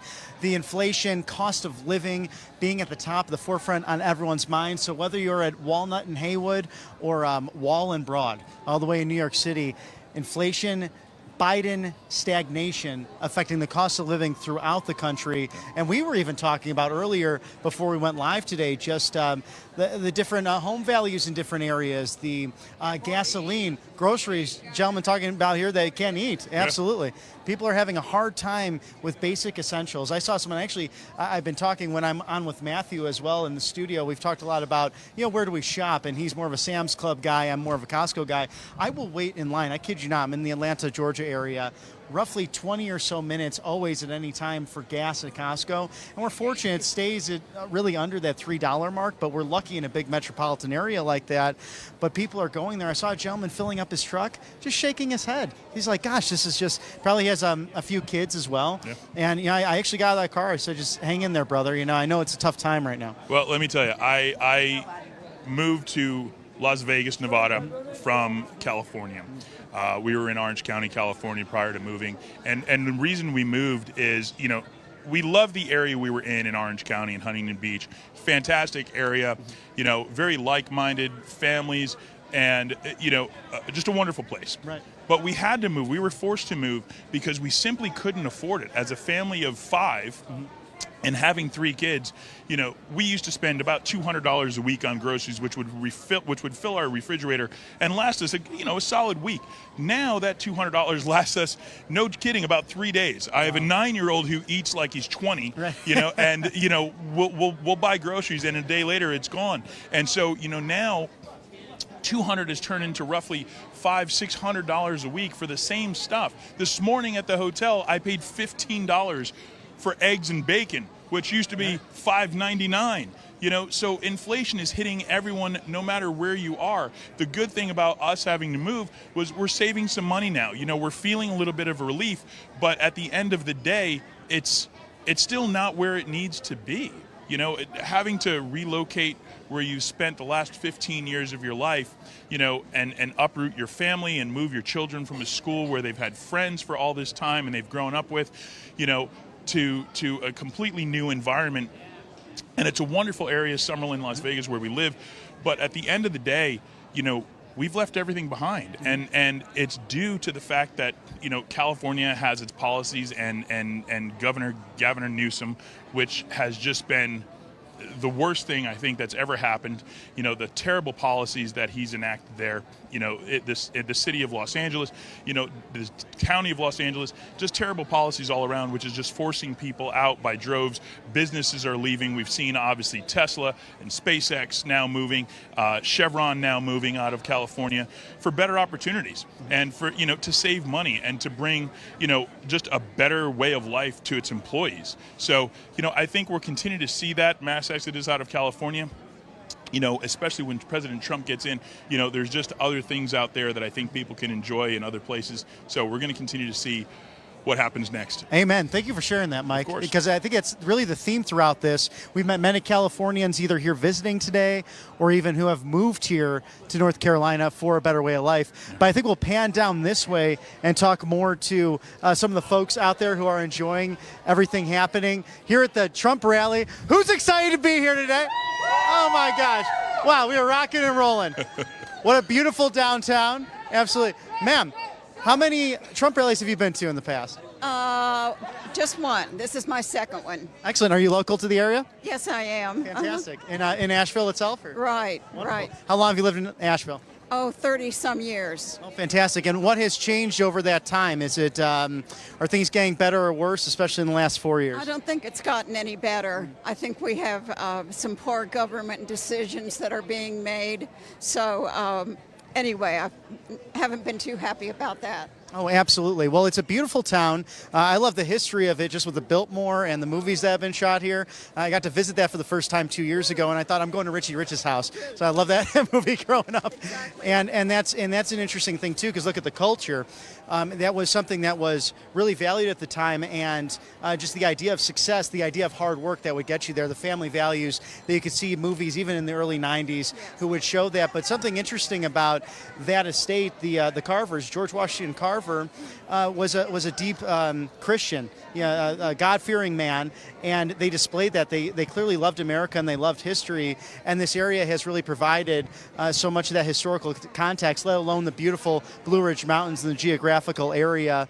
And it's such a pleasure to be here. But what are you most excited about today to hear from President Trump? Yes, I'm excited to hear about policy plans for the economy as well as the border crisis. So those are two things that are important to me. Oh, absolutely. Yeah. Thank you so much for your time, and have a wonderful day today, and enjoy. We will. Thank you. God bless you. And that's what you find here at these Trump rallies. You find so much of these common themes: inflation, cost of living, things that are not going well, especially in the last 4 years. It's really that question of, are you better off than you were 4 years ago? And we hear these themes from those who are attending the rallies. And this is what's fun here, too. You actually get some protesters at times. This gentleman's been walking around, unfortunately sharing the middle finger. His chant is no KKK, no fascist USA.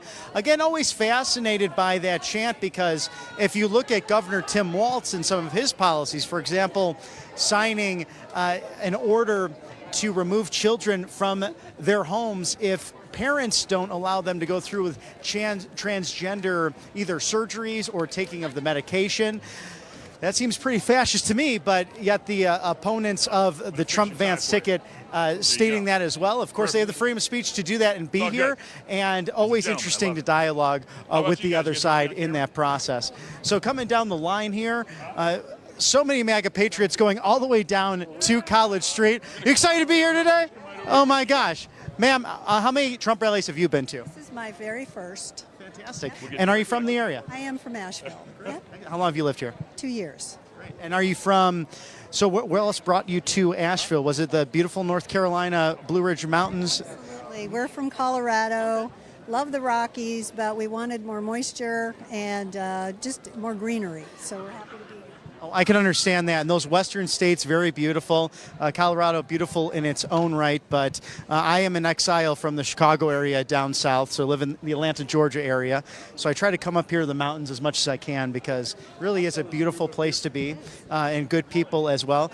Now, Asheville's interesting because it's a very liberal city, as you know, and surrounding that, many Republican counties. What's it like when you talk to your sphere of influence, to your neighbors about the Trump Vance ticket, and what are they excited about? What are the issues you're hearing from your neighbors? Well, honestly, I've been a little reluctant to share, and I'm really glad to be here around people that share my values. I don't want to be embarrassed about it. And so I'm gaining some confidence, I think, just to be real. I'm also a Christian, and I know that, God is over everything, so he knows what's going on. So I'm just want to be encouraged to be a little more vocal, but also in love, not antagonistic like things can be, but say things in love. Amen. That's really been the overall theme as we go to these across the country, is that people are here having fun, spreading the message of the gospel, unafraid of that. And you won't necessarily get that from corporations and from that normal mainstream media as well. You also get interesting chants that take place sometimes that may or may not be appropriate, but it's really, we like to cover every aspect at RSBN of these rallies and meeting good people like yourself. So thank you for taking the time today and enjoy yourself. Absolutely. Have fun. Thank you so much. Absolutely. And as you can see, it just keeps going down the line here. Mike looks like he's set up with a great interview with some young people, a young Trump supporter it looks like, and perhaps his What's dad. your name, buddy? So on to you, Mike. Xander, where are you from? You don't know where you're from? Lake Talksway. Okay, awesome.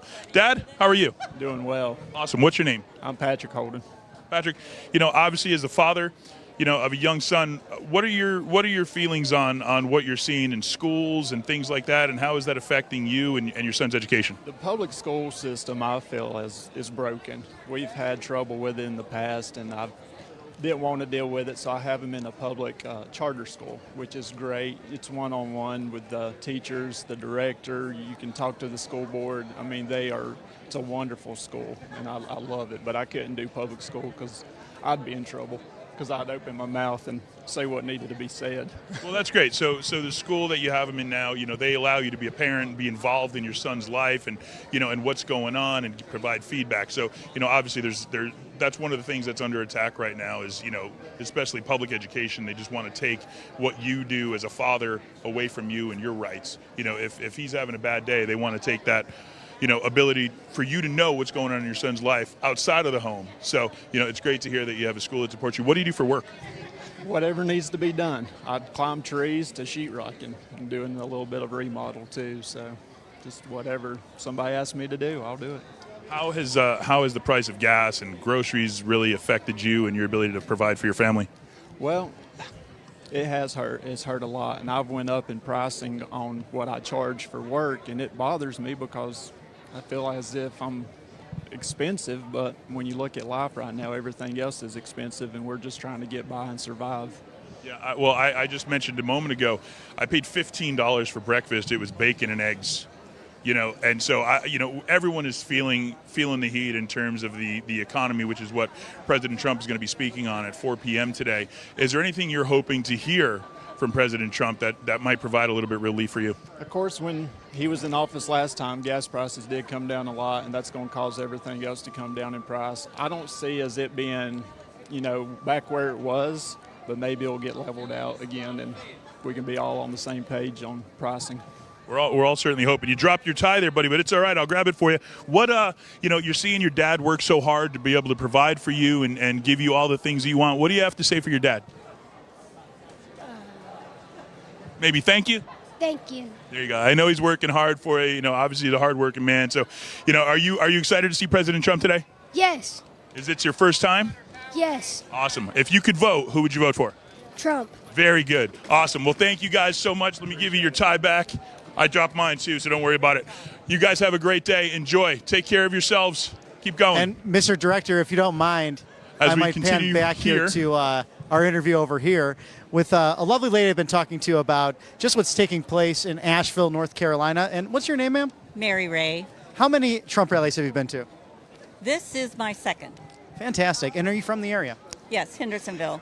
Oh, wonderful. And what are you seeing when you're talking to your neighbors about the upcoming election, the Trump Vance ticket, the Harris Waltz ticket? What's the pulse of some of your friends and family, perhaps those you go to church with? What are they thinking about on the ground? They're thinking that we're going to win, and they're pretty sure we're going to win, and we feel that God has his hand in this, so we're all positive.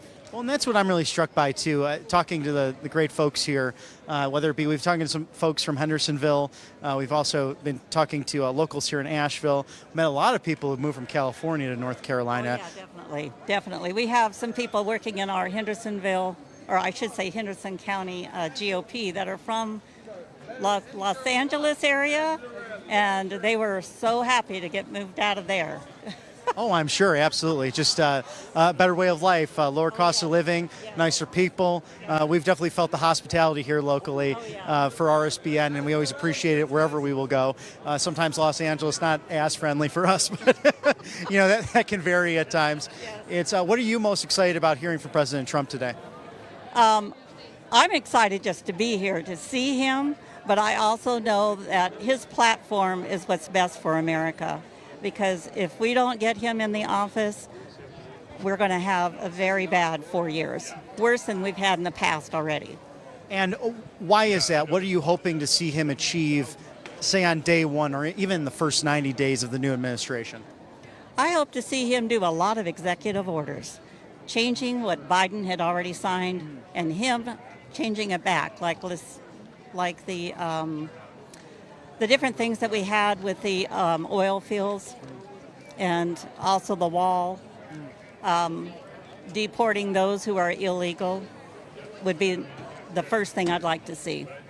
Well, and that's something what the strike of a pen a president could do on the border specifically, and we've been talking a lot about through our coverage today how Kamala Harris has adopted a number of Trump-Vance policies, whether it's the no tax on tips or it's the border security, where she was the appointed border czar by President Biden and clearly failed at that job. So it's been an interesting theme today to hear inflation and border security and things of the such.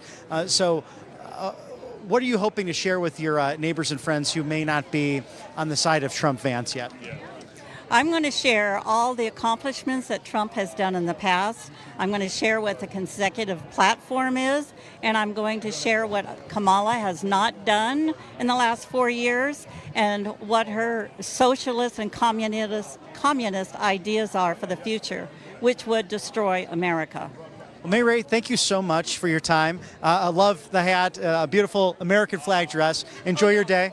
And absolutely. Somebody saluted me the other day. Oh, I love that. It's all about patriotism and God and country here. So enjoy your day and have some fun. Okay. Definitely. Always great talking with the folks locally here. A beautiful woman from Hendersonville, North Carolina, now in Asheville. And we'll take it on down. I know Mike is talking to some folks down here. We're a mile all the way down here as we get closer to College Street. The line itself is over a mile. So very exciting to see the people lining up and ready to go today. And I'll shoot it right over to Mike with some gentlemen over there clearly excited about being here at the MAGA rally. Yeah, hey, sir, how are you? What's your name and where are you from?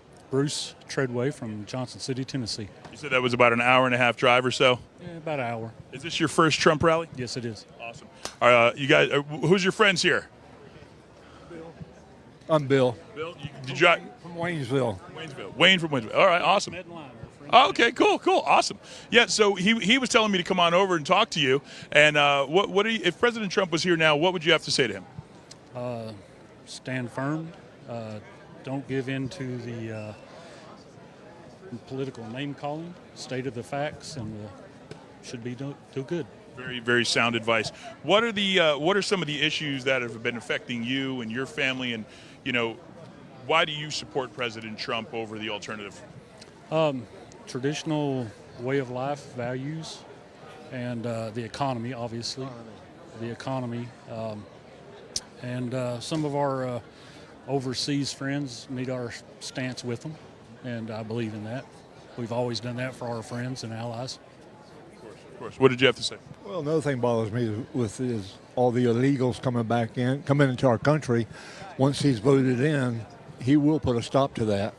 And it's a shame that they allowed it to get out of hand like they have, and with all the crime and everything that comes along with it. But I just pray and hope that him and Vance can pull it off. And like he was saying, forget about what happened 4 years ago. Hammer them with what's going on now. Hammer them with everything right now. Now, thank you. You got it. So, obviously, we haven't heard any policy from the other side, and what we're seeing now is they're in a way trying to imitate what we've been hearing from President Trump, and they're trying to adopt that policy, I think, to just, try and attract whoever whenever they can. What are your thoughts on that when you hear them, giving rhetoric that we've been hearing from President Trump for some time now, and them trying to adopt his policies because they simply don't have policies of their own? I think they'll copy more policies as we get closer to election, because there are certain topics that are what matters. And she's picked one already, but she will pick others because she has to. That's what matters to the American people. The immigration, she will have to make a stance on that. Dealing with our stance with helping Israel, she'll have to make a stance on that. There's not going to be new policy or new issues. We've got them, and we've had them for a while. Obviously she's been in office now for 3.5 years. She's had the ability to put, her input on all of these issues and these policies, and hasn't done so. And so, what would anyone think now? Obviously she's come up with these policies. There hasn't been a clear-cut policy that's been put out there. And I think at this point, we're just hearing what she thinks people want to hear. And so I can't imagine that, the policies she's putting out there now is something that she's going to follow through, because she's had 3.5 years. She keeps saying that when I get into office, I'm going to do this, I'm going to do this. She's been there for 3.5 years, and she's done nothing. So what makes anyone think that she's going to do anything going forward? Well, just like with President Trump on the not taxing the tips, when I go to restaurants, on my receipt, I write on there, no tax on the tips, and I put Trump's name on there. But anyway, and now she's doing the same thing. She's a copycat, and I've seen her on TV on different channels and things. She repeats herself over. There's nothing new, let's put it that way. Nothing. It's been 3.5 years, and there's been nothing new. What do you have to say? A lot of the younger people who haven't been around for multiple elections, they think because a politician says it on air, well, then they've got to actually do it when elected. They don't realize that they can say whatever they want to prior to the election, and that doesn't mean they will follow through. And I'm afraid a lot of people will learn the hard way that she says a lot now, but after November 5th, she'll forget about what she said, just like she forgets what she said back in 2019. Yeah, and I think that's one of the big things with President Trump, and it's one of the things that we hear a lot from people in the crowd, is that President Trump is one of the few people who actually has said and done, has done what he said.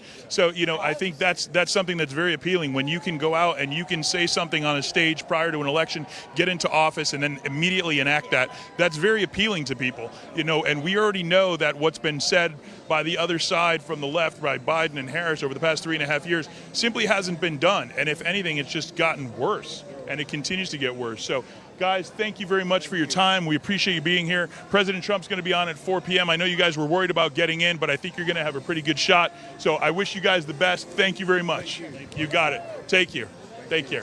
You got it. Have a great day. And Bobby, we'll pass it over to you. If I can find you here in this lost crowd, we're coming down to you. You guys can have more of a view and hear the sights and sounds here from Asheville, North Carolina, as we continue to make our way down this massive crowd.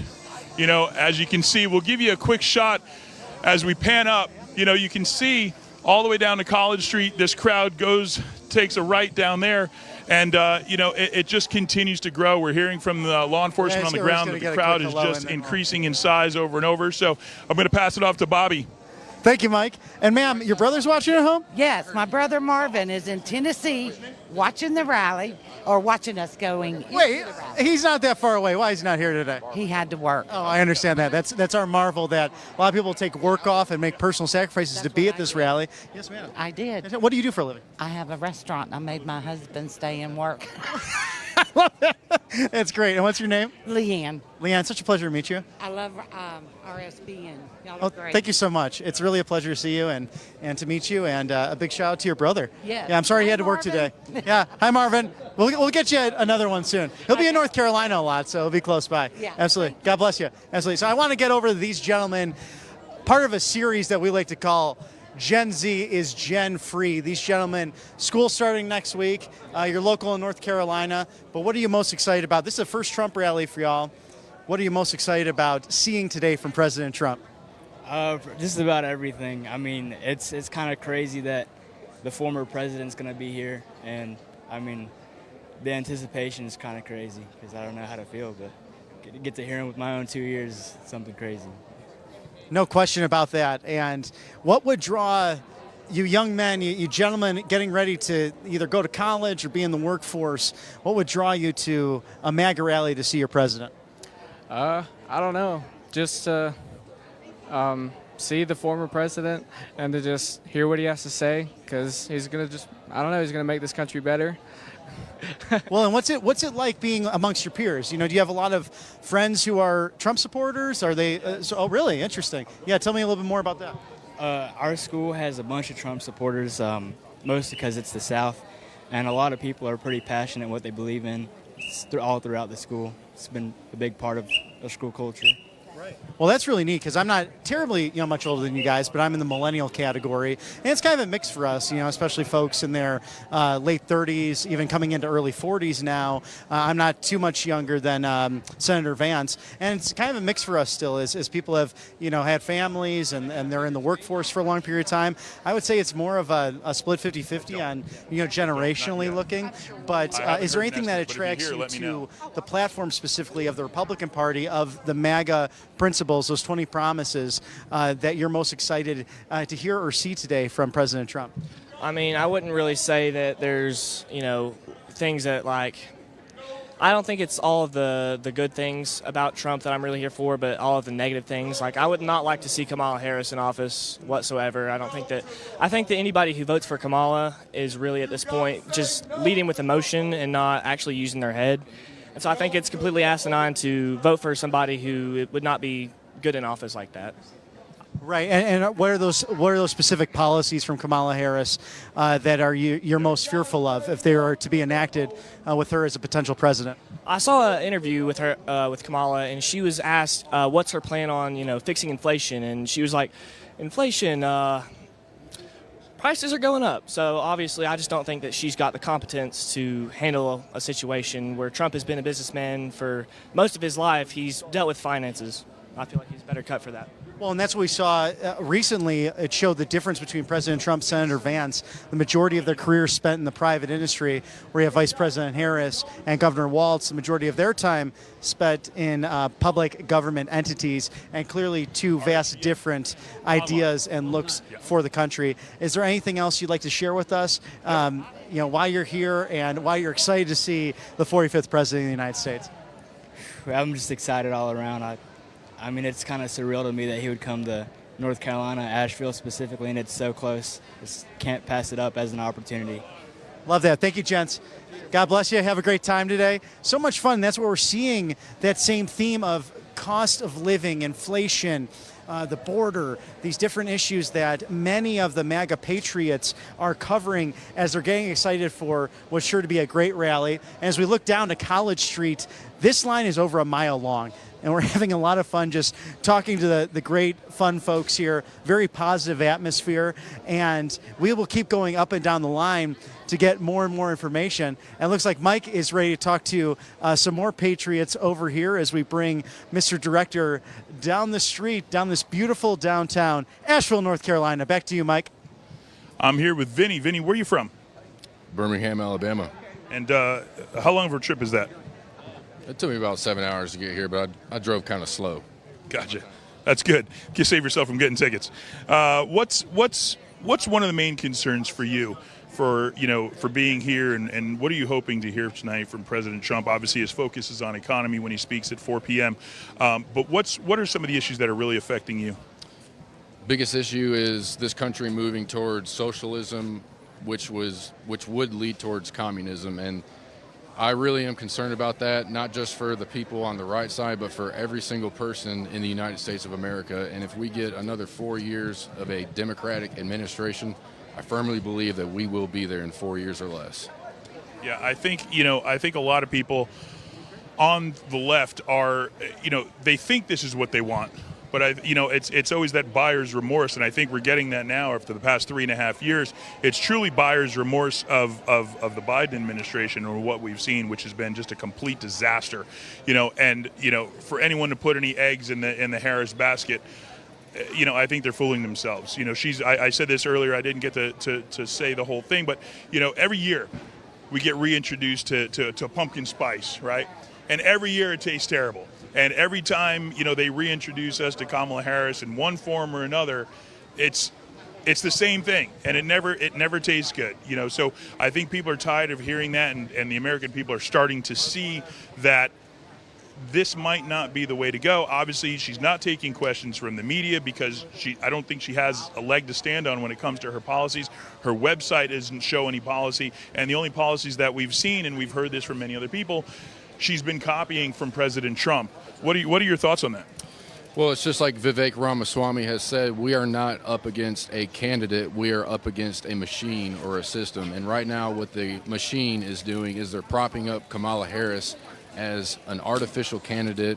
They're trying to blow up her persona, although she is running on absolutely nothing. And it's very concerning to me that her supporters have a hard time admitting that she has no policy. The only reason why anybody would vote for Kamala Harris right now is because they don't know the facts or they just hate Donald Trump.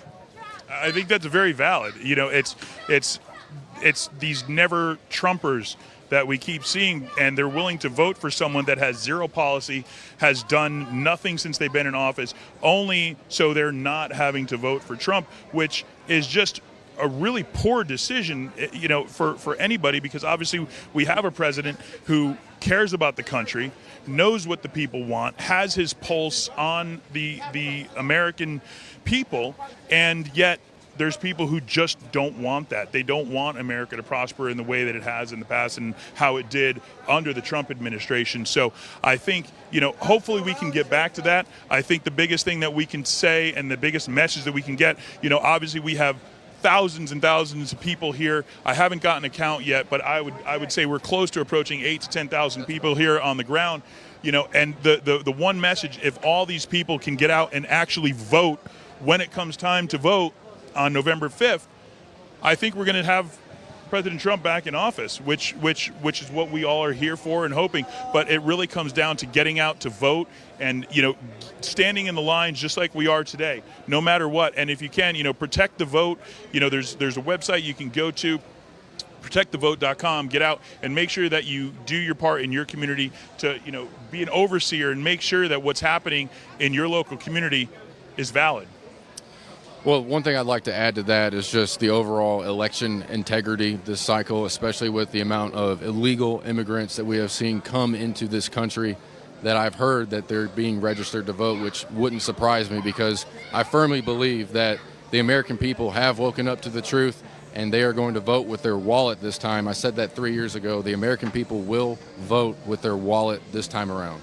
Yeah, I think that's very valid. Vinny, thank you so much, man. I appreciate having you, and I hope you get to get in tonight and have a great time with President Trump at 4 p.m. How you guys doing? Awesome. Is this your first Trump rally? Yes. Yeah. Are you guys excited to get in there? Yes, for sure. Awesome. All right. Thanks for talking. How you doing, man? Good. How are you? Good. Are you able to vote this time around? Nah, I'm only 15. All right. That's cool. But I assume this is your first rally. Who are you here with? Oh, my mom. Hey, Mom. How are you? Good. How are you? Awesome. So President Trump is going to speak at 4 p.m. about the economy. What are you hoping to hear?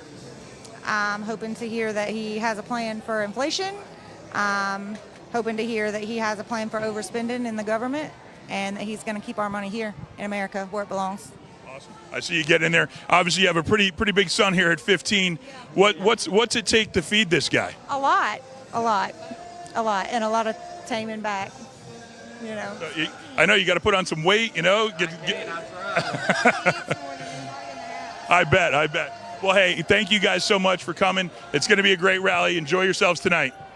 Really exciting. And I was talking to that gentleman earlier, Mike. He wasn't allowed to put a Trump flag up at his school, but he made sure that was going to happen. He stood his ground. So awesome. Great Patriots here today, making sure their First Amendment free speech is protected. Of course, we have the Korean Americans always bringing so much fun and noise and great music. Yeah.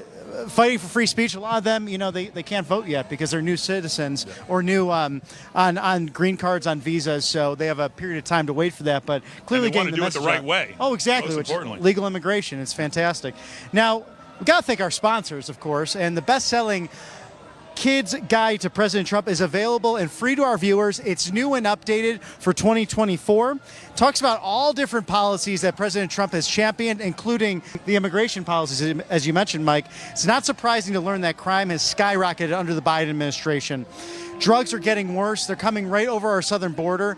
And UGA student Lincoln Riley, among others, being victims of illegal immigration. She was murdered just simply jogging outside of the campus in pure view. This is in the afternoon. It was such a tragic event. A Venezuelan illegal alien murdered her. We can't have this happen again.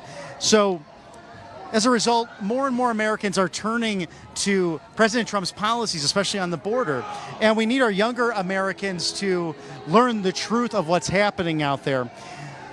So as future voters, our kids need to understand the ramifications of loose immigration policies. The Kids Guide to President Trump helps them understand this, along with his vision for re-election and for America come 2025.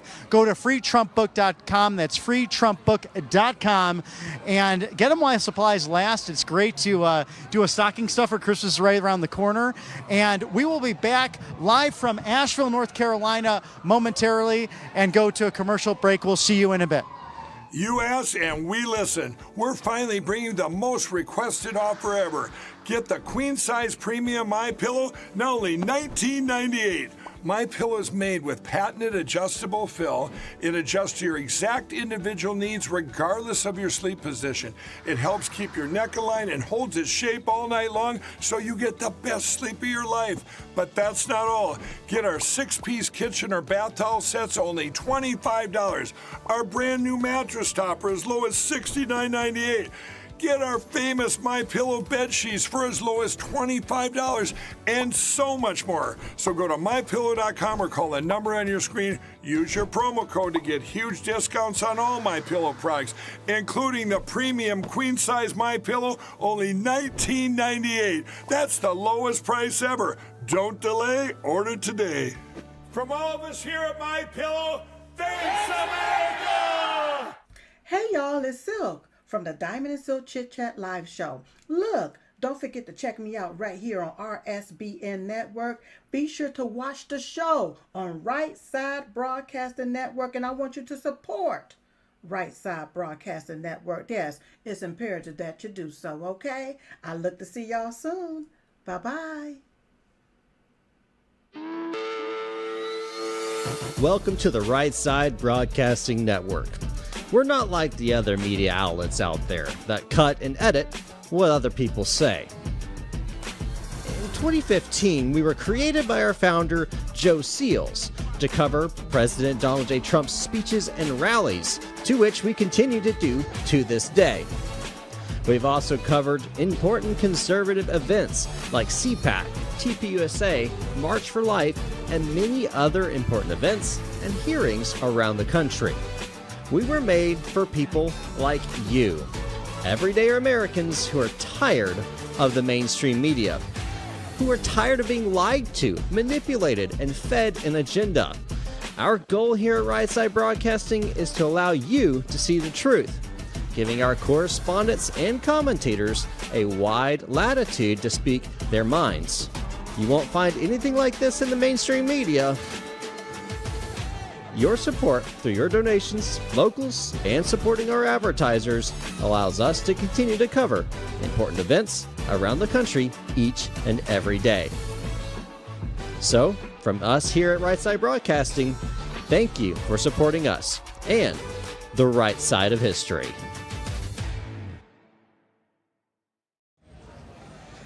And welcome back to Asheville, North Carolina for a Trump rally on this beautiful Wednesday. I'm Bobby McNeely with the man, the myth, the legend, Mike Fortin.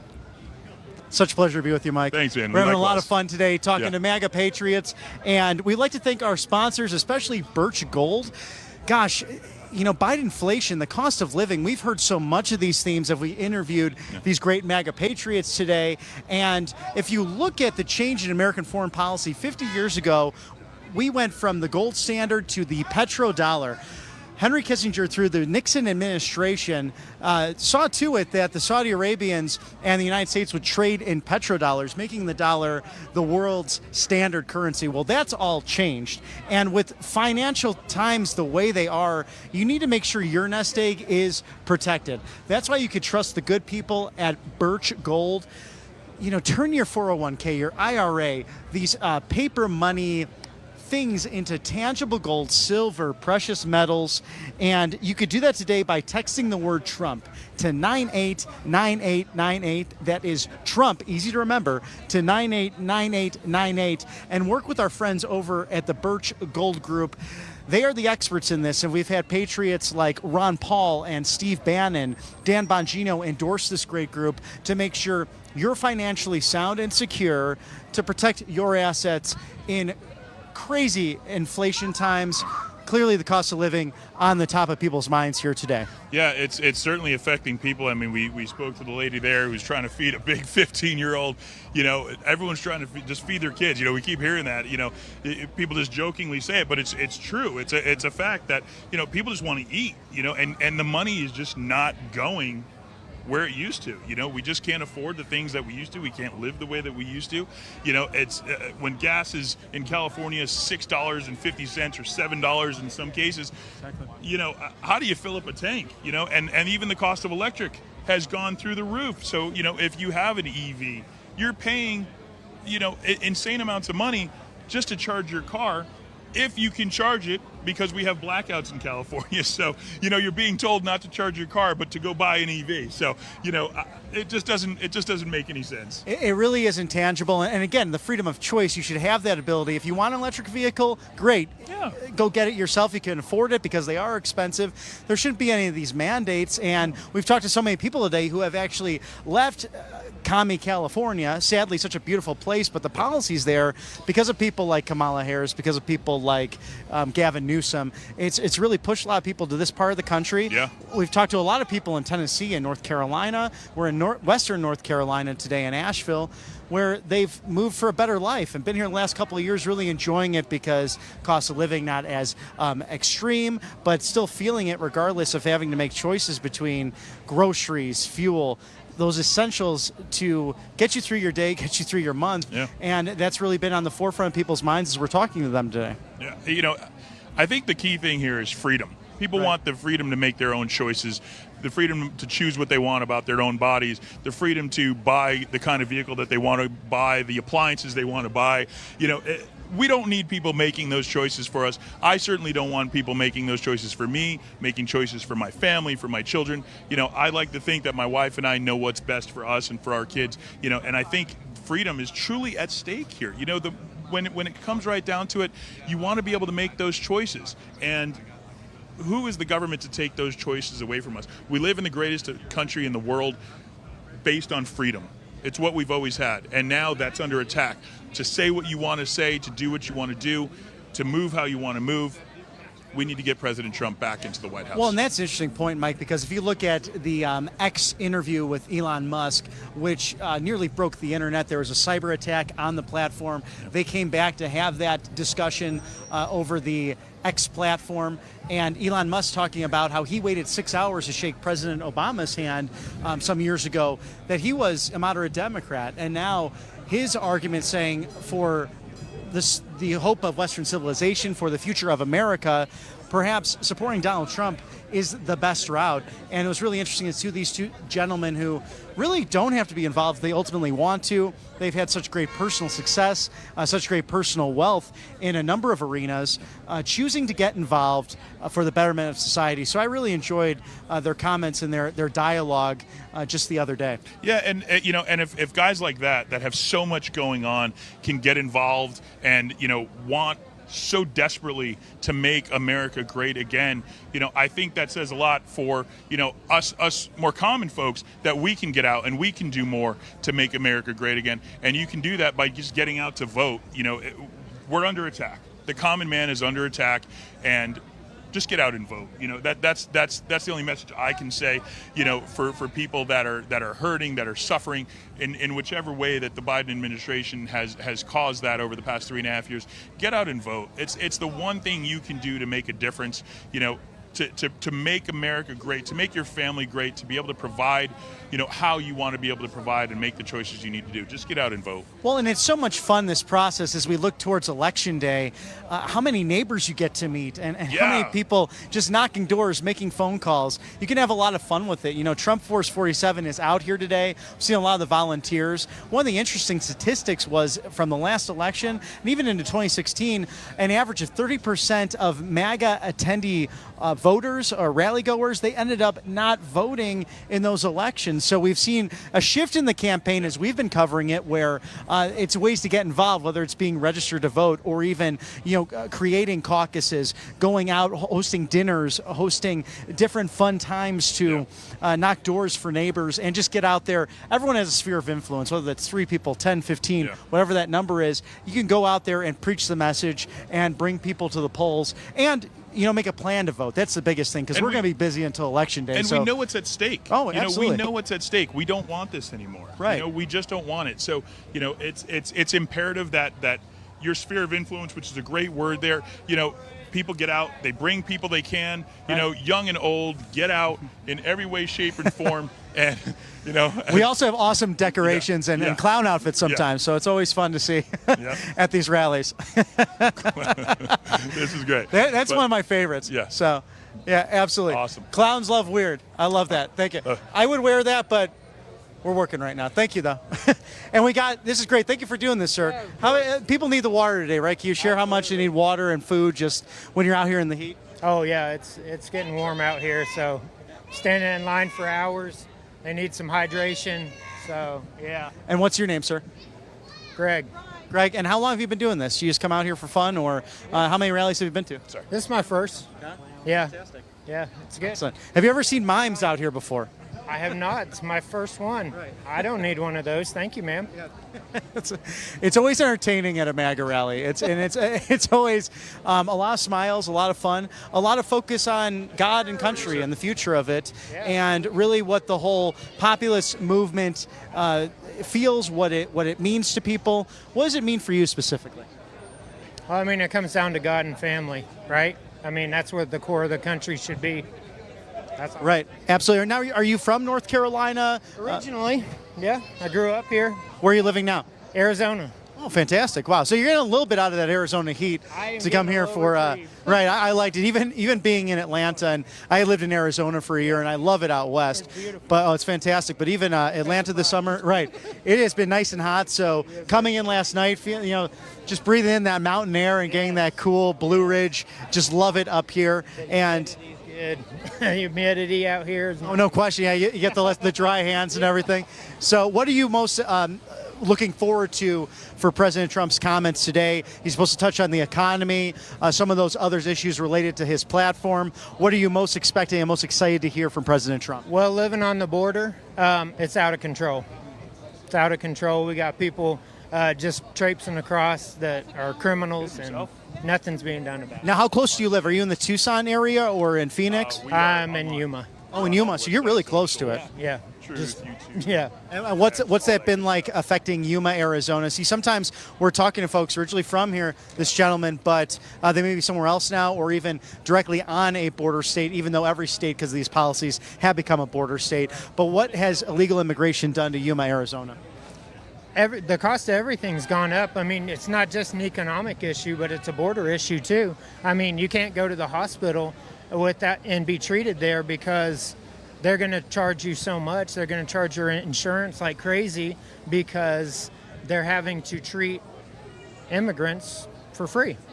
Right, and that's generous. Yeah, and that's the generosity of America, where we're not going to throw people just on the street, especially for an emergency, but that does put a cost on the healthcare system to areas around where that's most affected, especially on the border itself. But we talk a lot about here. I'm an adopted Georgian now, and Laken Riley at UGA, she was murdered by an illegal alien, someone who had a rap sheet longer than most bad folks, most murderers, released by New York prosecutors, made his way down to Georgia and murdered her a couple months ago. It was absolutely horrible. So how long will you be in town, sir?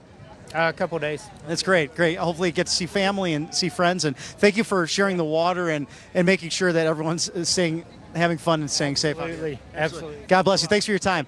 Absolutely. And it is true, because sometimes you see that people might faint or just not get enough water, food in them. So it's important to make sure you get out there and stay hydrated as you're anticipating what's going to be a great MAGA rally, clearly here in Asheville, North Carolina. And we'll talk to some more folks down the way here. How are you today, ma'am?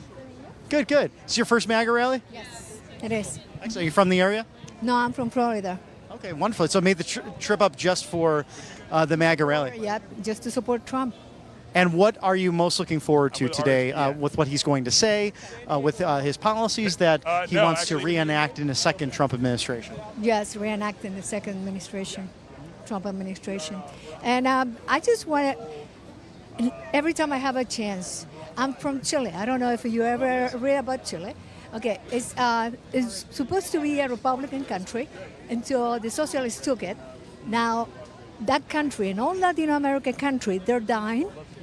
Where my people is dying over there with no policies, no control of human life control, which is not what we wanted so much, but have some type of control, right? Some kind of have peace, has a normal life. And that's the reason why I'm supporting Trump, because if we keep going in the wrong direction to the left, guess what? This country, with the most powerful country in the world, it won't be anymore. It will be like a third world country, dying hungry. We are going in the wrong direction if we choose Kamala Harris. Very powerful statement. What are your thoughts on illegal immigration? Illegal immigration, I think it should be controlled. I mean, like Kamala Harris said that everybody's gonna have the right to be here. I don't think so. I've been here for 30 years, and I was able to vote until 2 or 3 years ago, the last campaign. Now I'm American, I'm a citizen, and I did that just to vote for Trump and to help to the cause, you know. Illegal is to be controlled.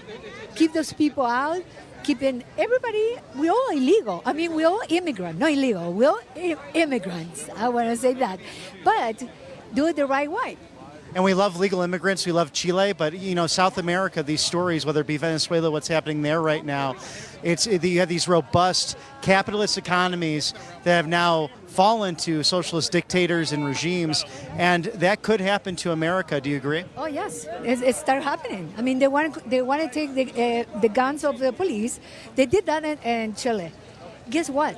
The police people die and killed by the citizens, by the socialists, by the communists. To me, be left and be a communist. That's right.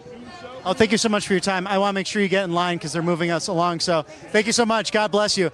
And so interesting to hear those stories from legal immigrants that they have come here for a better way of life. Their home countries, things have changed, and they are here to support President Trump because of the platform, because of the MAGA policies. And we can see now the line is moving on in, looking like it is coming on in. Yeah. I actually want to sneak over these ladies if possible. Can I say hello? Hi, ladies. How are you? They have this book out here about praying for President Trump. How long have you been doing this? First day. This is our first rally that we've come to, but he wrote the book back in, I think, January, when it came out. And so we believe that we have to win this election first in the spirit before we can win in the natural. So we're just trying to raise awareness, get some people to buy the book. There's prayers in here that we can pray because we believe there's power in the name of Jesus, and that if we band together and we pray for Trump, that he will win this election. So we're just trying to get the book. It's on prayfortrump2024.com. Oh, that's fantastic. And what's the name of the organization you're with? Our leader, Light Up USA, yes. Our leader is named Bible Davids. His name is Bible Davids, yes. Well, that's fantastic. And how have sales been going? Has it been successful thus far? We've had a lot of people scanning our QR code. We have T-shirts as well. We have mugs. We have a lot of people scanning the QR codes. Yeah. I think I might have to scan the QR code myself. And so how can we find you one more time? You can find us on prayfortrump2024.com. We also have this book available in ebook and audiobook format. So if you prefer one of the other formats, just go on to online and click order here. Wonderful. Thank you so much for your time. And actually, I'm going to scan this myself real quick and just make sure I get a copy here. Absolutely. because I believe this is so great, and that's what we're seeing so much of as we go to these different rallies, the idea of the spiritual warfare that does exist. We have many groups out here. We even have this over here, which is Jewish Voice for Peace in Asheville, Free Palestine. So a group that disagrees with the president, but a lot of faith-based organizations, one way or another, getting involved. And thank you for sharing what's an exciting time, because I think we need to pray for our leaders regardless. I personally pray for everyone who's on the national ticket, even those running for local office. And we'll get this out here to share with the viewers at RSBN. So thank you so much for your time. Appreciate it. Absolutely. God bless you. God bless you. So, Mike, we see the line. It is steadily going. I think the door should be opening right around, actually just about an hour ago. So they're probably steadily going in here. And it is just exciting to see this line that comes down. We're close to College Avenue now, but it wraps around this beautiful downtown of Asheville, North Carolina. It's really an exciting time to be here today. Yeah, it's just your quintessential small town vibe here. You know, there's cafes and restaurants, and the line just snakes all the way through those. A lot of the restaurants here are making a ton of money off of all these Patriots here today. The weather is beautiful. It's definitely cooperating. But the sights and sounds, the music, the chants, the cheers, it's been fantastic in here in Asheville, North Carolina. It's good. And Mr. Director, I think we'll swing around here just to see this the crowd lining up still back here. But it is, Mike, to your point, just the charm in this town, the history that's been involved with some great American films. Not too far from here, the Biltmore Estate, the Carver family, George Washington Carver, who I had the pleasure of touring that a couple of years ago. And as you go through it, and you can see it in movies like Richie Rich, just the outlines, the embroidery, the decor, carpets, wallpaper in their home, giving glory to people like Benjamin Franklin, George Washington, Bible verses as well, people that worked very hard for their successes. And it's a house now, it's so large, it's actually too expensive to be operable. Yeah. But a beautiful area of the country if you want to visit for rest and relaxation, see these beautiful cafes. And F. Scott Fitzgerald, another great American, would spend a lot of time at the Omni and the Grove Park Inn. So definitely worthwhile to come to Asheville, North Carolina, whether it's for a Trump rally or just enjoying the history in this part of the country. Yeah, it really is beautiful. It's undeniable. Again, I appreciate seeing, nice, beautiful green trees and green mountains coming in. It was beautiful last week in Montana, but, Asheville just has this nice, small hometown feel to it. It does. The people have been fantastic and very inviting. We were looking for waters before, and we had several people run and grab waters. Really just a great vibe here in North Carolina today. I definitely love the teamwork, and you get to see people from all walks of life, and people who are generally have not been political for most of their life, who having come here. Just the wonderful lady who came from Chile immigrated. Mm-hmm. We just spoke with her, and she's been in the country for 30 years. She finally became a citizen roughly a few years ago, and then voted in the last election for President Trump. So interesting to hear her story and talk about her home country and what's happened there with socialism. Yep. And it's really close to home. I mean, South America, we've seen that change in recent years of these vibrant capitalistic societies who have changed to more a socialist model. And it's been very, very scary to see that as time has gone on. And I can't think of a time in my lifetime, that includes the Reagan years, where you've seen such a difference in policies featuring liberty versus tyranny, and that Trump and Vance so different than Harris, Walz, and what they have prepared for the country. God forbid they win. Yeah, and to add to that, my wife is from Peru. We've been married for 23 years now. We have 3 beautiful children. But, quite often, I ask the question because, coming from Peru and coming from South America and comparing it to what's happening here, even she says that, a lot of the things that are happening here and the policies that are happening here would just never happen there.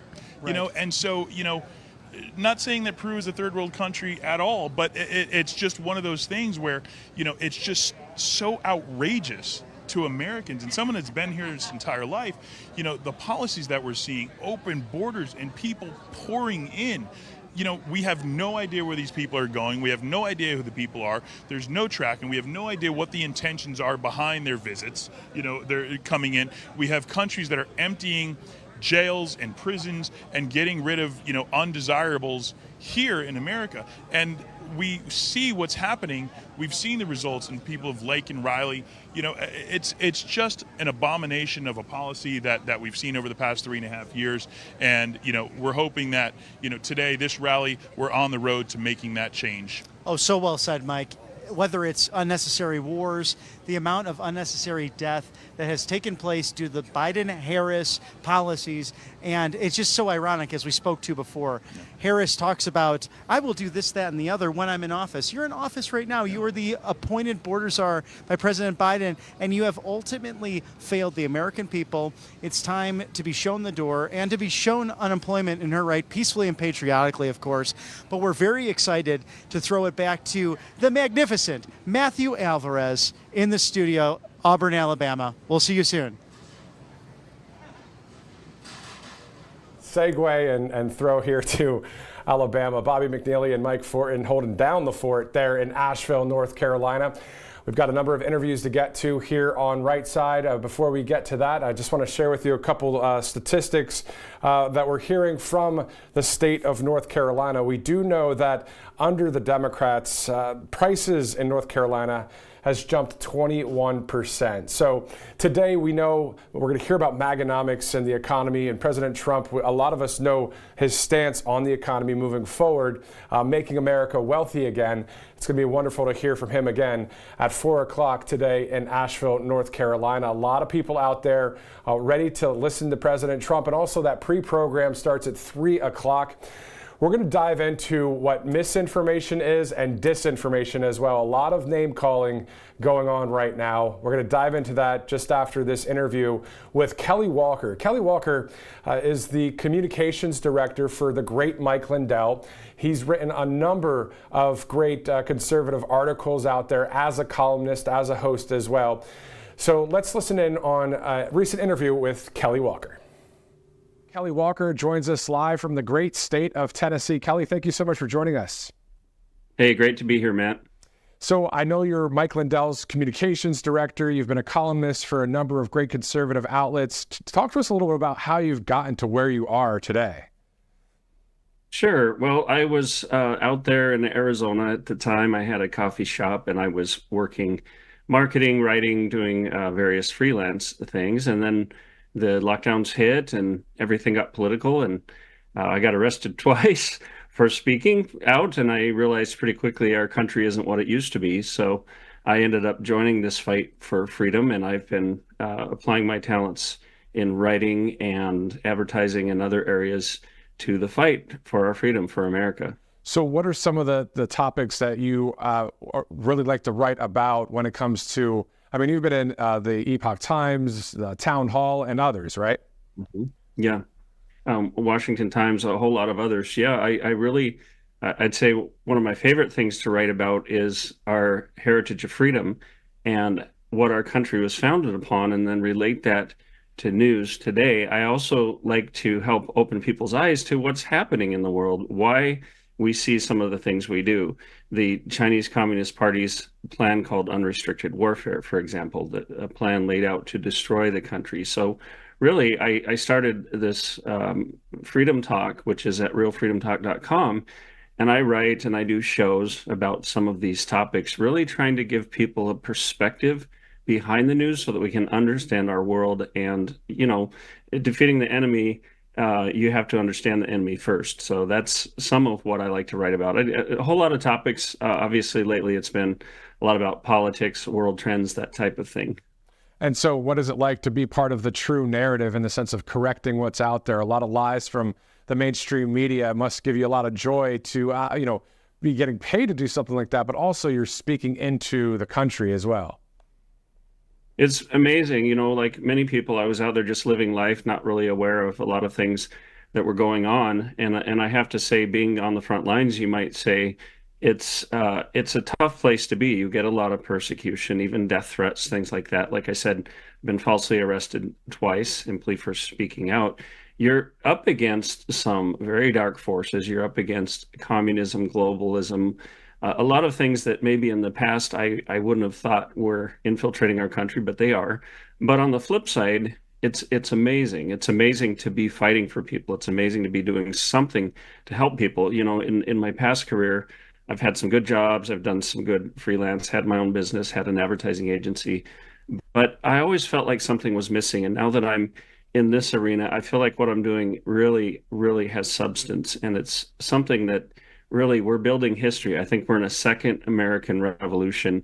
And the people who have the courage and the commitment to stand up, the people who are willing to say, look, as long as they don't take things away from me, I'm free. Well, it's quite the opposite. It's when they take everything away from you, then you start to be totally free. You have to be willing to sacrifice everything. So it's, you know, it's kind of a sunlit and shadowed path. It's a mixture, but overall, you know, in spite of the persecution and different things that come our way for those of us in this fight, you know, we're doing the right thing, and you know that deeply, and it's very fulfilling. And then on top of that, you're working with one of the most courageous Americans alive, Mike Lindell. What's that like working with the great Mike Lindell?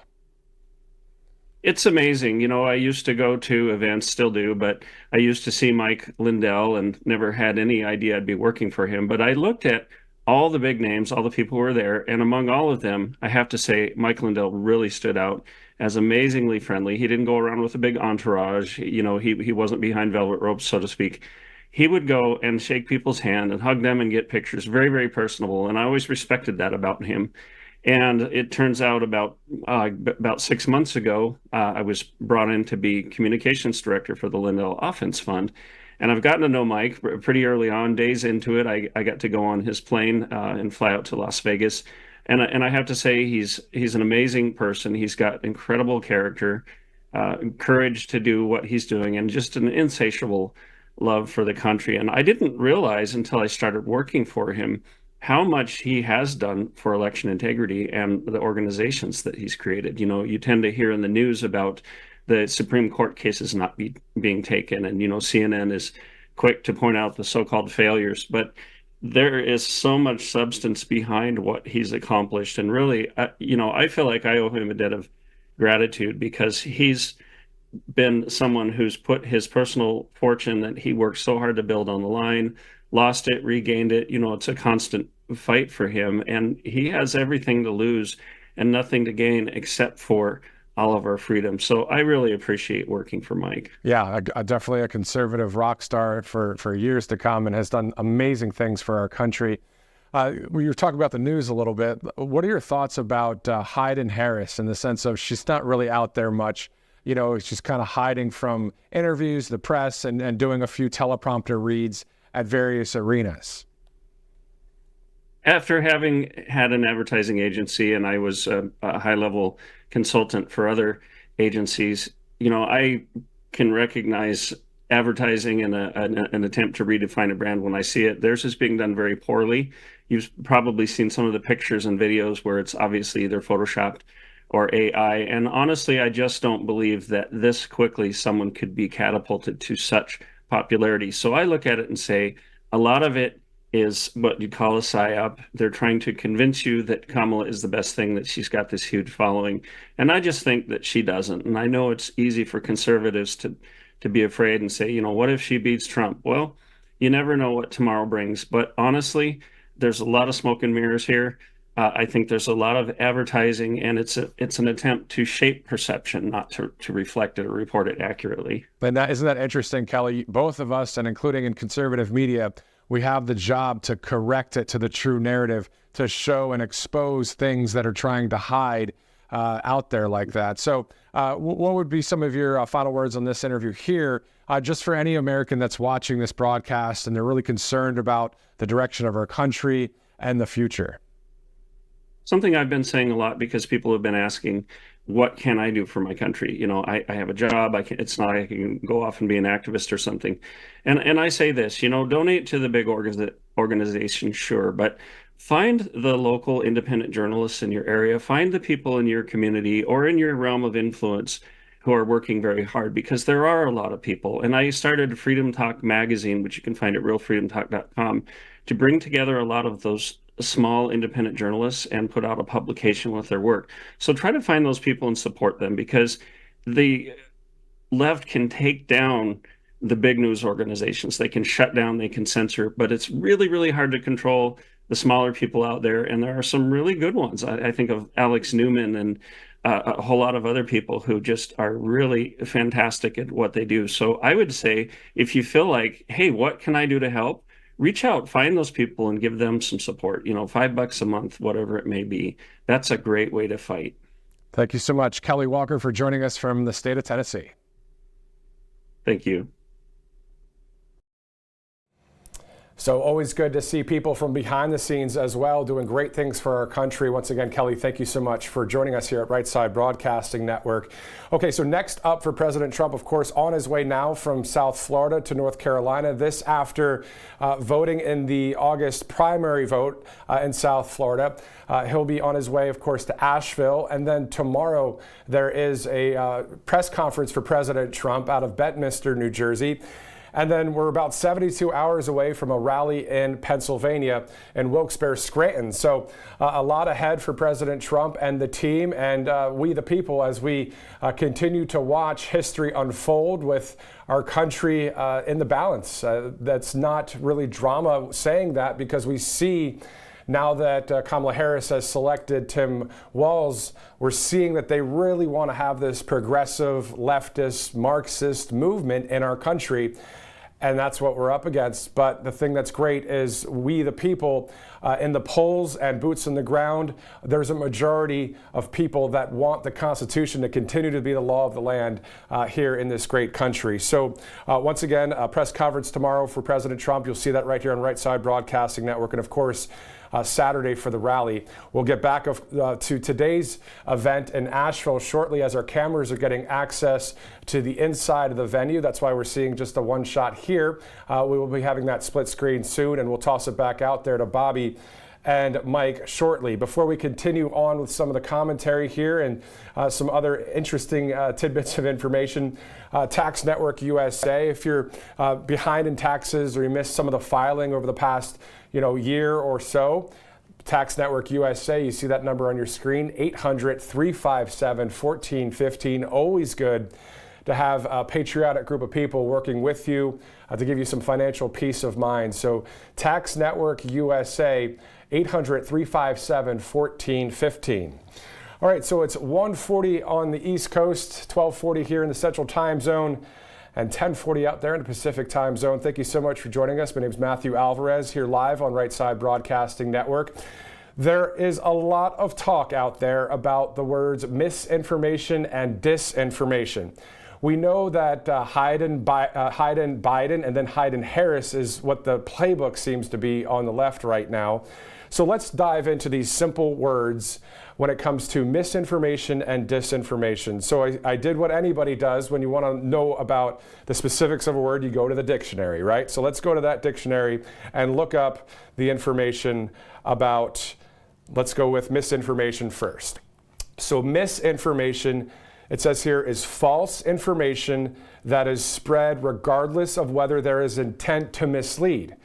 So basically, that's a mistake, right? Misinformation is a mistake. If it's wrong reporting or if there's a mistake made, usually you'd have a correction and that misinformation will be corrected and then it will be the true statement of the facts, right? So that's misinformation. Also, misinformation in the thesaurus says falsity, misreport, misstatement, chicanery, distortion, inaccuracy. So that's misinformation. We're hearing a lot of this on the left with the main, cable news out there and others on mainstream media saying that President Trump and others are just spreading misinformation and disinformation. Well, we're looking at the same thing in England as well with the number of patriots out there getting their freedom of speech taken. So what we're doing here in this little segment is to share with you, just to give a little bit of context on the left's playbook coming into this election of what they're trying to see be done. They're trying to project what they are doing, which is misinforming and disinforming. And let's get right into what disinformation means to the public and why this is what they're doing. And this is after about 20 years of reporting experience as a journalist, having internships at national news outlets and that kind of thing. So I've got a little bit of experience with this, and I'm a news nerd, to be honest with you. I love watching a lot of news, but I also have a heart for this country and a heart for freedom. So this is why I'd like to share with you more information about what disinformation is. So disinformation reads as follows: deliberately misleading or biased information, manipulated narrative or facts, so manipulated facts or propaganda, it says here. This on the dictionary app that most of us have on our phone. It's a simple lookup of what is this disinformation and misinformation all about? Why do we keep hearing these words from a lot of people on left wing, whether they're on television or keyboard warriors typing about that the far right or the right wing or conservatives or patriots or people that love freedom or President Trump and others? They keep saying this thing. That's their game plan. They're going to do it from the podiums at a number of arenas around the country, reading from teleprompters, whether they're political leaders or if they're someone that's in the mainstream media, trying to do what? Share false narratives, propaganda, and brainwashing. That's the facts. I have the freedom of speech to say it, and I 100% believe that was what the playbook is, to try and dupe as many people as possible into lies. And so what we're looking at now is, we've heard it for so long, guys. Think about it. For those of you that I've met at AmFest or at CPAC, or for those of you just having these conversations throughout the country for the past 4 years, we've talked about what the left is up to, what they're trying to do. They're trying to mislead the public. And if you give someone bad information, but it's wrapped in something that sounds wonderful on the outside, but on the inside it's trash, you still, if you don't have someone that researches, you might get duped. You might listen to that and think, yeah, this is true about the president, or this is true about Trump. And you get caught in this web of lies, all for one purpose: to take down the truth, to take down common sense, and to take down our Constitution of this country. So that's about 20 years of experience in watching news and being a part of many newsrooms across the country, being able to say that freely right here on this pro-free speech network, Right Side Broadcasting Network. If I hear it one more time again on one of these left-wing networks saying the spread of misinformation and disinformation, now we know. Just scrub back on what I was just saying there. It's straight out of the dictionary. Do research on your own, because this is what we're up against. A lot of lying, a lot of spinning, a lot of things that are a false narrative, trying to do one thing: take down the truth, take down our country, take down the Constitution, not have we the people in charge, and that's what we're up against. So, having said that, we know that President Trump is running for president for all of America. He, regardless of really what you believe or what you're into, he is the one that is saying, hey, if you want the border to be sealed, if you want the freedom of the press or freedom of speech or freedom of religion, or if you want to have the right to bear arms and to have the Constitution, that is the fork in the road that Elon Musk was talking about the other day when President Trump was on that great interview there for more than 2 hours. We literally are in the fork in the road right now, coming up with, I think it's 83 days or 84 days from the election, November 5th. So this is what we're facing right now. We see it right in front of us. We have to pray hard, work hard, and also vote like you never voted before, in the sense of just get out the vote. This is time to have more than 100 million people that love this country, and hopefully we can have more than that, out to flood the polls, to have one vote per person, to have we the people as the boss of this nation, because we are the boss. We hire and we fire. It's up to us to hire who we want in that office. So it's our turn now, and we're hoping and praying for the sake of our United States that it will go the way of the common sense president, the people's president, the one that is fighting for all of America, no matter what background. I've been to the Bronx. I've been to a number of these rallies, whether it's inner city or whether it's out in suburbia or in a rural area. And I've seen people from all walks of life, all different sorts of appearances or whatever, but we all got along. I remember a guy in Sri Lanka, a guy from Sri Lanka that I interviewed in New Hampshire during the primary. And he was there. He had an American flag wrapped around him. He was so proud to be an American. He is a legal immigrant, did it the right way. And he was saying so many great things about our nation. And this is what we see. The media tries to pin everybody against each other, but we're seeing right now what the truth is, and it's common sense. It's from our hearts, it's from our minds. We desire this country to be free, and we know that President Trump and the campaign and the people he would put in a cabinet would make that happen here in this country. So none of that, by the way, is read off a teleprompter right there. That's straight from my heart to you, the American people, whether there's 7,000 people watching right now or 7 million. I don't care. What I care about is the true narrative being lifted up, the truth being shared with you, the American people, and no more of the left saying that what is happening on the right is the spread of misinformation or disinformation. Once again, disinformation reads deliberately misleading or biased information and also propaganda. That is what they're talking about. They're saying that this is we're deliberately trying to mislead. We're not getting it caught in the web of confusion. Common sense does not exist there. The truth does not exist there. And that's what the left-wing media, it does exist there. And leadership on the left. Now, I'm not talking about every Republican. I'm not talking about every Democrat. I know many of you have Democrat friends, Republican friends, all sorts of people, right? And so do I. I'm not talking about the people of this country. I'm talking about those few in leadership and the few in the mainstream press that are trying to really put us all against each other when at the end of the day, this is for the future of our great country. So, looking live right now in Asheville, North Carolina at the podium there, President Trump to speak at 4 o'clock. Of course, the pre-program will start at 3 p.m. Eastern Time. Again, tomorrow, President Trump will hold a press conference in Bedminster, New Jersey. There at his National Golf Club course there. That'll be at 4:30 Eastern, so Right Side Broadcasting Network will have a camera there. And then, of course, 72 hours from now, a wonderful time about to be had in Pennsylvania, in Wilkes-Barre, Scranton, PA, there at an arena up in that northeastern state, that swing state, where, of course, the election could come down to that state right there. And, of course, a number of other swing states, including today, as you see there, that's a live vantage point from Asheville, North Carolina. That is one of the swing states that we've been talking about here at Right Side Broadcasting Network. If you look at some of the polling, so in Pennsylvania, Georgia, Wisconsin, Michigan, Nevada, Arizona, and there in North Carolina, those are the big swing states. But outside of that, all of the states that you guys are watching from that I didn't mention, as you know, this is something that we can't just take as a win without going out there and actually voting, whether it's early voting, whether it's mail-in, or whether it's day of voting. So those are three ways to vote.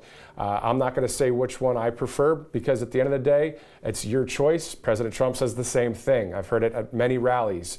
So I do know out of the 20 promises for the GOP platform, that number 19 is to secure our elections, including same-day voting, voter ID, paper ballots, and proof of citizenship. These are the promises that President Trump put on Truth Social the other day. I know that Right Side Broadcasting Network retruthed these 20 promises, as did I at Matthew Alvarez on Truth Social.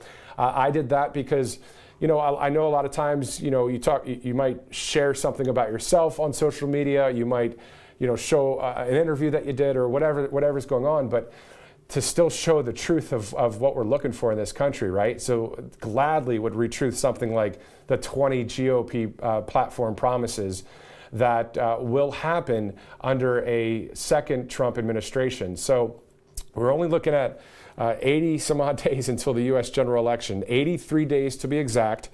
The North Carolina population, as you might have heard at the beginning of the broadcast, has a population of about nearly 11 million people. Under the Democrats, the price of everything overall has jumped 21%.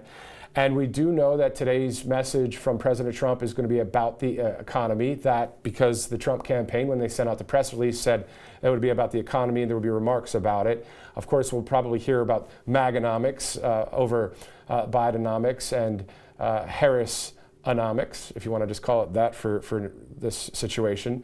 But of course, we're going to hear, I'm sure, more topics as well that President Trump will share with us, including about that X interview with Elon Musk. I know many of you, including myself and my wife, we were listening to it the other night. And, you know, talk about, first of all, I know we're in a serious situation in our country, but it was super entertaining too. You've got Elon Musk, you've got Donald Trump, the two most famous people on planet Earth, in my opinion, just kind of having a chat in front of millions of people. And then now more than 1 billion views for that great event on X. Speaking of great, Truth Social, also Truth Plus, airing Right Side Broadcasting Network as well. RSBN now on a live stream with Truth Plus, including, of course, the great organization, company Rumble, and then YouTube, also the RSBN app, and rsbnetwork.com. So a lot of places to watch Right Side Broadcasting Network. We thank you guys so much for doing so. Met a few of you out there in Atlanta and other areas of the country, and we are with you, the people. We cover everything from we the people all the way to the president, and this is all about the Constitution of our country, which is rooted in truth, and that's what we want to see be spread. So back to what I was saying before, that's what we want spread, is the Constitution. Freedom, truth. That's not misinformation, and that's not disinformation. So we're looking forward to hearing from President Trump, and also the pre-program there will start at 3 o'clock Eastern Time in Asheville. So we're approaching the top of the hour here at Right Side Broadcasting Network. Once again, my name is Matthew Alvarez. Thank you so much for joining us. Hopefully, instead of calling it Hayden Harris, hopefully she'll actually step out and take some questions. And the reason why I say hopefully is because we want to know what's under the rock. There's a rock, right? You pick it up. What's underneath it? Well, we know through a lot of speeches and a lot of actions made by Harris and Walz that it sounds like a law firm, right? Harris and Walz. But anyway, that there's a lot of bad information and there's a lot of bad policies that want to be pushed on this country that have nothing to do with the United States of America, but have everything to do with Marxism and other terrible things, communism and the like. And I'm not just saying that, riffing here by myself on that. If you look at Abe Hamada out of Arizona the other day, he's a Trump-endorsed congressional candidate. He said, quote, "I am proud of MAGA. You are honoring our founding fathers by being awake and speaking the truth. Our country has been hijacked. It's going to take all of us to save it. My primary victory proved that we can beat the billionaires, the corrupt media, the establishment, fake Republicans, and the Democrat Marxists. Honored to be in the fight with all of you." That, according to Abe Hamada, who just won the congressional primary there in the state of Arizona. And sticking to Arizona, of course, Kari Lake doing great things there, winning her primary. I think of Eli Crane and also Paul Gosar in Arizona, great patriots for that 6th largest state in our union. Let's thank one of our sponsors, but before we go to a commercial break, and then we'll be going back out there live to Asheville, North Carolina, the Wellness Company. The Wellness Company has this contagion kit. So a great emergency kit with ivermectin, amoxicillin, Z-Paks, other types of medications that will kick the bacteria or virus right out of your system. MakeCareGreatAgain.com, and you can save a percentage off by using the RSBN promo code. Always good to have one of these kits at your house or in your office or in the car. Always nice to have a solid medication that will take care of business. Now, you don't get everything right away. You have to go through a medical form and make sure everything's on the up and up with you and the agency there, the Wellness Company. But all you have to do is go to MakeCareGreatAgain.com, use that RSBN promo code for 15% off. That's the Wellness Company here, another great sponsor at Right Side Broadcasting Network. Okay, before we go to that commercial break, I just want to just talk about the debates that are coming up. September 10th on Fake News ABC, it'll be Kamala Harris taking on President Donald Trump, the leader of the free world. And then September 4th on Fox, President Trump has agreed to a debate. And September 25th on NBC, President Trump also agreed to that debate. At this point, I've only seen the Harris camp agree to the September 10th debate on Fake News ABC. So we'll see how that goes on September 10th. Of course, the truth taking on lies right there, live and in action on September 10th. So we're looking forward to those debates. We're approaching the top of the hour right now. Matthew Alvarez here at Right Side Broadcasting Network, here for you because I'm part of We the People just as you are. We'll be right back after this commercial break. We'll see you in a second. You ask and we listen. We're finally bringing the most requested offer ever. Get the queen size premium MyPillow, now only $19.98. MyPillow is made with patented adjustable fill. It adjusts to your exact individual needs regardless of your sleep position. It helps keep your neck aligned and holds its shape all night long so you get the best sleep of your life. But that's not all. Get our 6-piece kitchen or bath towel sets only $25. Our brand new mattress topper as low as $69.98. Get our famous MyPillow bed sheets for as low as $25 and so much more. So go to MyPillow.com or call the number on your screen. Use your promo code to get huge discounts on all MyPillow products, including the premium queen-size MyPillow, only $19.98. That's the lowest price ever. Don't delay, order today. From all of us here at MyPillow, thanks America! Hey y'all, it's Silk from the Diamond and Silk Chit Chat live show. Look, don't forget to check me out right here on RSBN Network. Be sure to watch the show on Right Side Broadcasting Network, and I want you to support Right Side Broadcasting Network. Yes, it's imperative that you do so, okay? I look to see y'all soon. Bye-bye. Welcome to the Right Side Broadcasting Network. We're not like the other media outlets out there that cut and edit what other people say. In 2015, we were created by our founder, Joe Seals, to cover President Donald J. Trump's speeches and rallies, to which we continue to do to this day. We've also covered important conservative events like CPAC, tvOS, March for Life, and many other important events and hearings around the country. We were made for people like you, everyday Americans who are tired of the mainstream media, who are tired of being lied to, manipulated, and fed an agenda. Our goal here at Right Side Broadcasting is to allow you to see the truth, giving our correspondents and commentators a wide latitude to speak their minds. You won't find anything like this in the mainstream media. Your support through your donations, locals, and supporting our advertisers allows us to continue to cover important events around the country each and every day. So, from us here at Right Side Broadcasting, thank you for supporting us and the right side of history. Welcome back. And Right Side Broadcasting Network celebrating 9 years of broadcasting just this past June. You remember 2015 all the way till now. I mean, a lot of rallies, a lot of speeches, a lot of great Americans on camera sharing their heart, sharing their mind, and people from everywhere. I mean, if you remember in Atlanta, Georgia, just the other day, there were people from South Africa, Nicaragua, Germany, so many places, all in support of President Trump. And of course, people from the southeast region of the United States. Always great to see all of you out there. And I know Bobby McNeely and Mike Fortin are having a great time there in Asheville, North Carolina. We're going to go back out there as soon as our cameras are set up and accessed the venue there.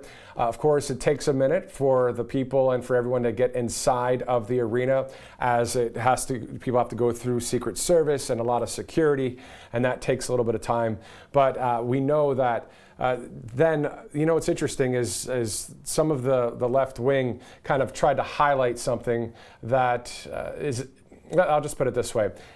The people will fill the seats when they're allowed in. So if we're seeing any camera angles outside of, there are a few seats empty, we know that people are still about to fill those seats. And so the left wing will use anything they can to try and throw anybody under the bus. But you know what? Again, it's that disinformation, misinformation that they put out there. And think about it. Yeah, it's a machine over there, but it's just people. They're just people that are looking at every way they can try and take down the message of we the people and President Trump. So we just have to be aware of that. I know I'm preaching to the choir on that, but it's just something to be reminded of as we move forward. Again, President Trump running to be president of all of America. So we see the support that he gets everywhere he goes, and the people that are also endorsed by President Trump. Think about the countless people out there. I mean, you're talking about Joe Kent out of the state of Washington, or Kerry Lake, or Abe Hamadeh. Like, there's so many people throughout this country that are MAGA, that are about the freedom conservative movement. So that's great to see. So, all right. So we know that President Trump will speak at 4 o'clock today. The pre-program will start at 3 o'clock. In Asheville, North Carolina. My name is Matthew Alvarez. Guys, thank you so much for joining us here. Whether you're watching on X or Truth Plus or Rumble, YouTube, the app, Right Side's app, we just thank you so much for tuning in today. We'll be going back out there live at any minute. So 16 electoral votes at stake in North Carolina. We do know President Trump leads in the polls there in that state. So we're looking forward to hearing about Maganomics for North Carolina, but also for the country. And that's what we'll be hearing partly about today in today's speech with President Trump. And then tomorrow, again, if you just joined us right now, there will be a press conference in New Jersey. President Trump will have that around 4:30, so we'll be there live with Right Side Broadcasting Network. And then 72 hours from now, he'll be in the state of Pennsylvania for Wilkes-Barre Scranton for a wonderful rally that day. Of course, you can catch all your live coverage right here on Right Side Broadcasting Network. One of our great sponsors. Without this sponsor and many of the other sponsors and your donations, it'd be very difficult to do what we're doing, but we are thankful to the Birch Gold Group. All you have to do is text Trump to 989898. Get some information on gold, silver, and precious metals. We've got these BRICS nations, right? Brazil, Russia, India, China, South Africa, and others using their local currency instead of using the US dollar. So they're trying to devalue the dollar. So if these nations are against us, so thankful to have someone like President Trump and others within the administration that are for us when it comes to our US dollar. But at the end of the day, having gold, silver, and precious metals as a backup plan, and just to have some on the side as well with a tax-sheltered IRA or 401k is always good. So you can see that free fight silver coin. That's for the month of August as well. So all you have to do is text Trump to 989898 for more information. It's very simple. All you do is text Trump to 989898. You'll get a digital info kit. And also you might be able to get the hard copy as well mailed to you. So pretty easy stuff. Always good to have it in simple terms moving forward for gold, silver, and precious metals. So we were talking earlier, I was talking earlier about the X interview with Elon Musk. So many great topics discussed on there all across the map, as more than 1 billion views on that interview, more than 1 billion people. There are only, 7.5, pushing 8 billion people on Earth. And for 1 billion people to tune in on a Monday night in the middle of summer on one platform, the technology is wild, isn't it? So we're gonna be able to see so many future events, of course, that unfold in our lifetimes. Right there, whether it's Truth Social on X, right here on Right Side Broadcasting Network, just sharing with you the full speeches, the crowds. As you guys know, how awesome is it when President Trump says, let's try and see if we can look at this crowd here, and the mainstream media cameras don't ever turn around, don't ever look, but we have it right here at Right Side Broadcasting Network. We usually have at least 2 camera operators at each event, so you get to see the huge crowds at all of these events. And again, right now, the crowd is filling up the arena. So the best time to see it is obviously right as President Trump is taking the stage because the place is packed. If you remember, even in Butler, Pennsylvania, think about it, the amount of people there it was wonderful to see that many people there. And then, of course, we saw the heinous act that took place, but President Trump said, fight, fight, fight. And that is something that the American people are doing. And we stand with President Trump as we look at 83 days until the general election. A lot of early voting to be had as well, starting on September 6th, as President Trump said the other day. So there's different states, of course, that have the early voting dates that you can look at your different county election boards. And then also, if you choose to mail in any votes, but also mail in any votes as in a plural with one person per vote, of course. And then, of course, you have the opportunity to vote in person at your election precinct. A lot of great organizations out there, including the campaign working for election security and election integrity for this upcoming election, as we hope and pray and work hard for a free and fair election. We know some of the images coming out of Venezuela, and if you remember just last year with Bolsonaro out of Brazil, or if you see some of the news topics going on across the pond in England right now, there are only a few patriots that are standing up and speaking out, Nigel Farage being one of them. I can name a few others, but maybe that's for another time. But the point is, no, I'm not gonna say for another time. Tommy Robinson, he's standing for freedom out there. And at the end of the day, what it's about is freedom of speech. And unfortunately, in England, they don't have that in their constitution, right? So if you say something, you may get in trouble for saying something. Now, I understand if it's a violent word, you don't want to be talking violence or pushing any of that, but you should have freedom of speech to say if you like your government or not, if you want them to vote a certain way or not. So that's what we're hopefully not going to see any of what's going on in the UK or Venezuela here in the States. But guys, I mean, you know, I know it sounds like drama a little bit, but really what will our country look like if we have someone else other than President Donald J. Trump in office? Will we go towards communism like more than ever before? And we've heard that from President Trump and Kari Lake and others out there, MTG and others, talking about that's what's really on the ballot right now. So here we go. It's a big election, of course, as we know, some 83 days away. So President Trump will speak at 4 o'clock there in Asheville, North Carolina. We're getting ready to toss it back out there too. Bobby McNeely and Mike Fortin. I've worked with Bobby a few times here in the studio and also out there in the field. And it's just great to see more people that used to work in mainstream media stepping across to the conservative side and saying, you know what? I'm going to use these talents for truth. I'm going to use these talents for the Constitution and for the country and report what's going on. So that's what's awesome about Right Side Broadcasting Network. We get to show you exactly what's going on, interviewing the people before the event. You'll see the crowds during the speech.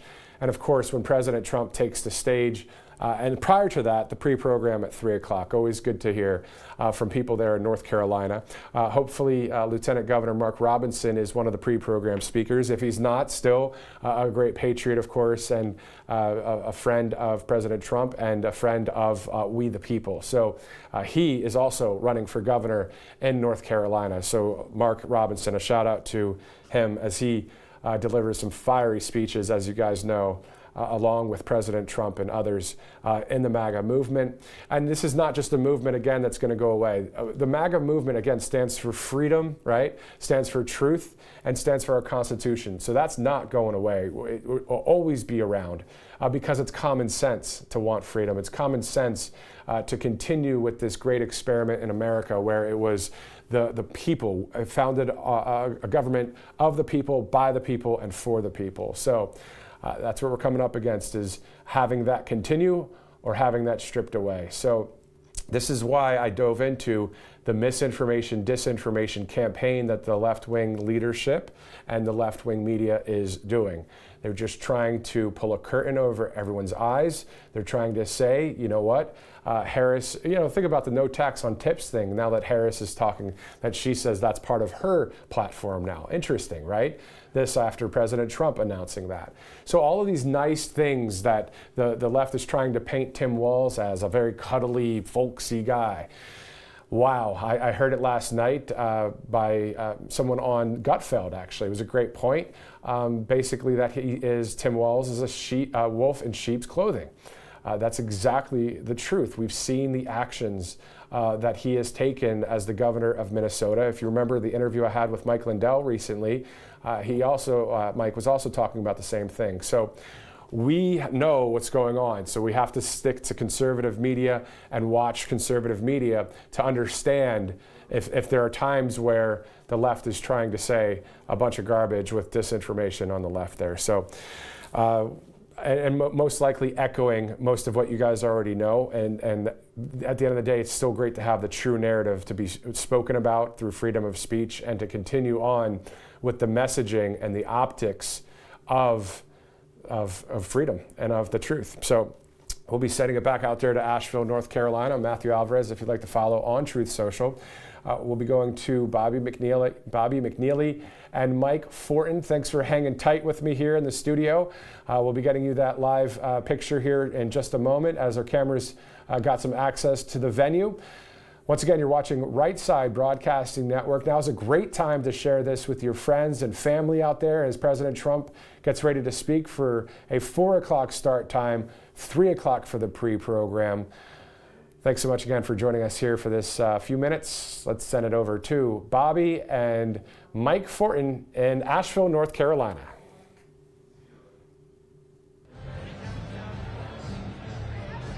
And welcome back to Asheville, North Carolina. We are in the Harris Center. Very excited for the MAGA rally featuring President Donald Trump. I'm Bobby McNeely, and I am with the man, the myth, the legend. I think he's going to be on WWE one of these days. You know, there was a time. I'm Mike Fortin. It's a pleasure to be with you all today. And Mike, a pleasure to be outside with you on what was kind of an overcast and pretty hot morning. Then that cloud coverage coming right back over.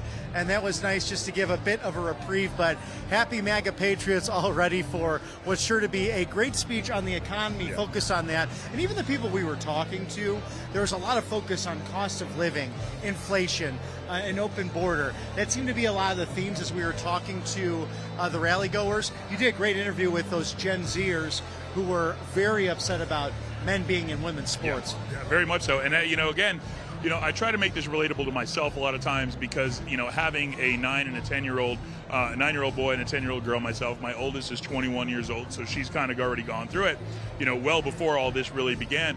But having a 9-year-old boy and a 10-year-old girl who are both very heavy in sports, I can't imagine my 10-year-old Brooklyn, who does jiu-jitsu, having to compete and fight against a boy.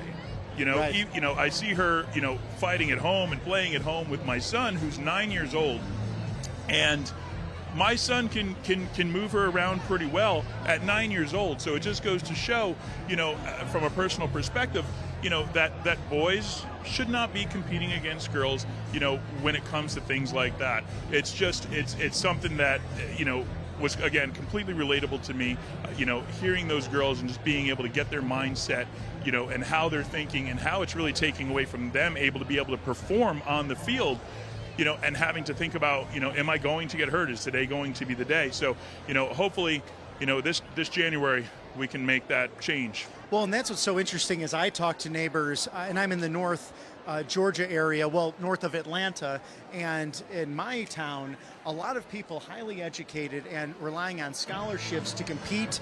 There's a lot of swimmers, track and field stars, a lot of tennis players in the Atlanta area, and they're concerned about their children getting opportunity to get that high quality education, mostly through scholarships. When you have men and women's sports, it's just not going to happen based on sheer biology and sheer strength and size compared, when you compare men to women. There's just a difference there. And I like that this is a policy platform for President Trump and for the Republicans because it harkens back to a traditional time where, true masculinity, men should be protecting women, not only in the confines of marriage, but even outside of that as they grow up, to be taught how to protect women, whether it be their moms, their sisters, friends and family. It's such an important lesson and harkens back to perhaps a greater time, a greater generation. Yeah, and we're seeing it now. I mean, Riley Gaines is a perfect example, against Leah Thomas.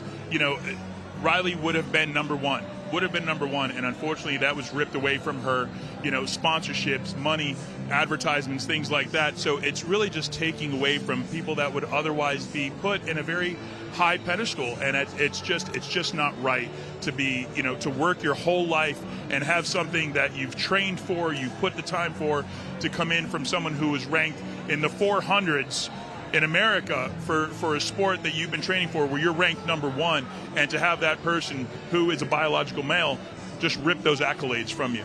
Oh, absolutely. And we saw some protesters outside of what's clearly becoming a packed arena, a great MAGA event. Unfortunately, people get here a little bit late, and it might be on time pending the invitation, but you got to get here early to make sure you get a great seat in the House. But we had some protesters saying, no KKK, no fascist USA. But here's what's so interesting.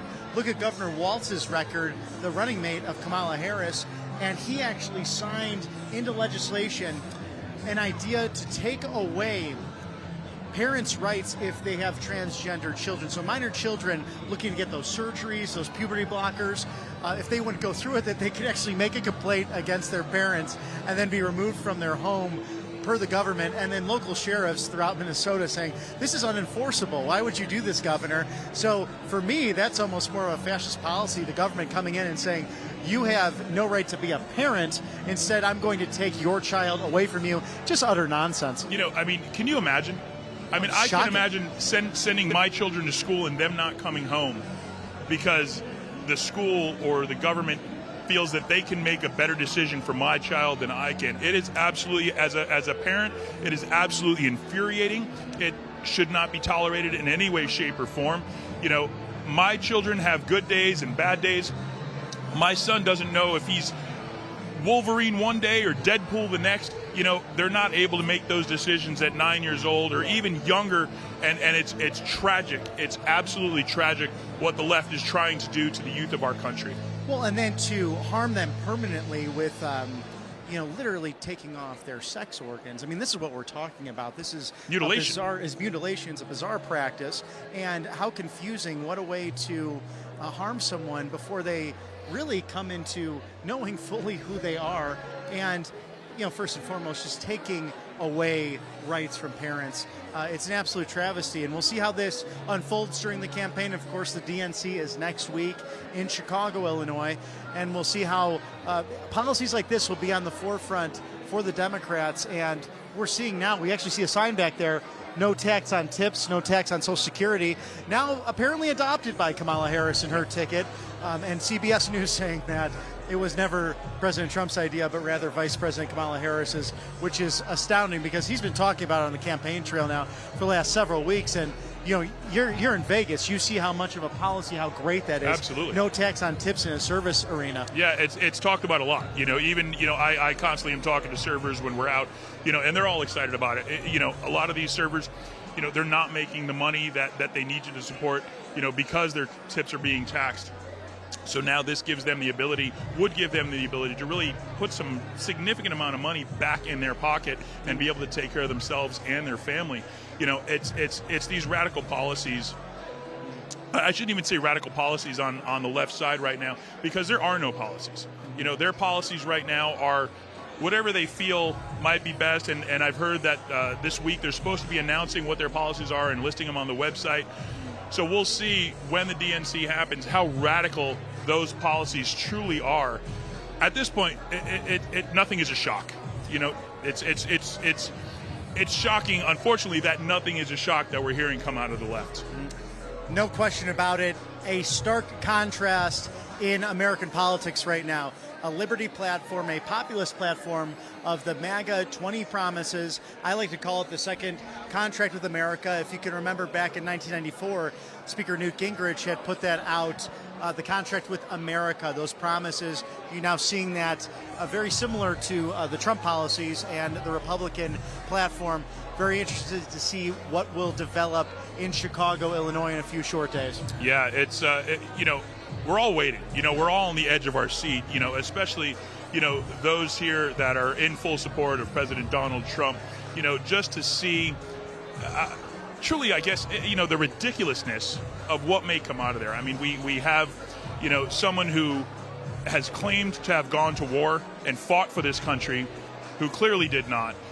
Their superior officer has come out and just had a scathing report of Tim Walz and his lack of duty to his unit and bailing on them prior to the deployment, which is just absolutely disgraceful. And, again, we thank every one of the men and women who serve this country in whatever capacity it may be. I get chills thinking about it because I've had the ability to work with so many amazing people that have worked in the military, so many of our SEAL community and Delta Force and things like that in my past. And, to speak to them and to hear about, someone like Tim Walz just walking away on his entire unit, right? It's truly just disgraceful. It's really sad, and right before the major conflict being Iraq, and you have someone like Senator J.D. Vance, graduates high school and jumps right into it. And I can remember that for me was high school, the bulk of the Iraq war building up, and I had many friends who volunteered themselves. I actually had a Pentagon policy. I was hoping to sing in the military, but being a thyroid cancer survivor and taking Synthroid, Pentagon policy did not allow me to go to basic training. But you see some people willing to dodge it, like Governor Walz, and then others like Senator J.D. Vance, who stepped up. Also the fact that if you look at Trump and Vance, they have such a large, broad background in private industry. Yeah. They have a business background, whereas Kamala Harris and Tim Walz do not. They were so entrenched in the public bureaucracy and government and all of that work. And I think that's why you see such a stark contrast between the policies and a willingness on the part of President Trump and Senator Vance to actually explore certain arenas, bring people to the table. I just think about Sean O'Brien, International Teamsters president at the RNC. He said Donald Trump opened up these doors for us. No one else did. In 121 years, a Teamsters International president, that union has not been present at the RNC, and President Donald Trump allowed that to happen.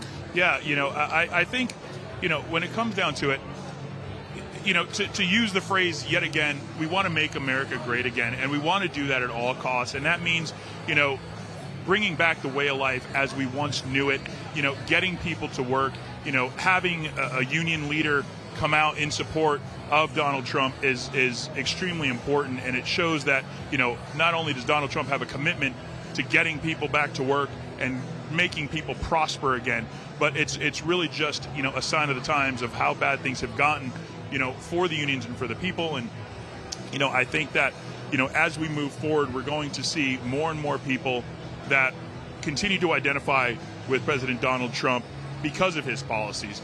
People are tired of the way it's been, and I think that once this honeymoon phase is over with Harris and Walz, which it's got to be coming to an end soon, we're more than 20 days without an interview, without talking to the press, and like I was saying earlier, do we even want an interview from her? Because what she's saying is what she's going to do.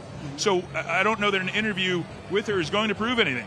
We should just take her at her word and take her, what she's saying is what she's going to do, and it's terrifying. Well, I remember that interview with Lester Holtz where he asked why she had not been to the southern border, and this is a couple of years ago, and she laughed and said, "Where are you getting at? I haven't been to Europe." But what's interesting is she was the appointed border czar at the behest of President Biden. He put her into that position, and of course constitutionally the vice presidency is rather thin on specific duties outside of being the president of the Senate and being that casting tie-break vote if necessary with those, if they happen to be 50-50 in the Senate, which she has been very crucial on the Inflation Reduction Act, as they call it, which actually skyrocketed inflation, among other policies within the Biden administration. And she literally failed on being the border czar. And now it's very interesting to see how there is backtracking happening in that campaign and that messaging, saying that there was never given to her that title, which is clearly not true when you look at major media outlets that were reporting on that back in 2021 and 2022. Well, when you have mainstream media that is deleting essentially what has been a horrible track record from her all the way back to California, you have a recent commercial she had just put out featuring a sheriff in California who has distanced himself from her and her campaign. They do not support her in any way, shape, or form. You have major outlets like Google and things like that that are now censoring any bad information that you can find about her, and there is plenty if you look.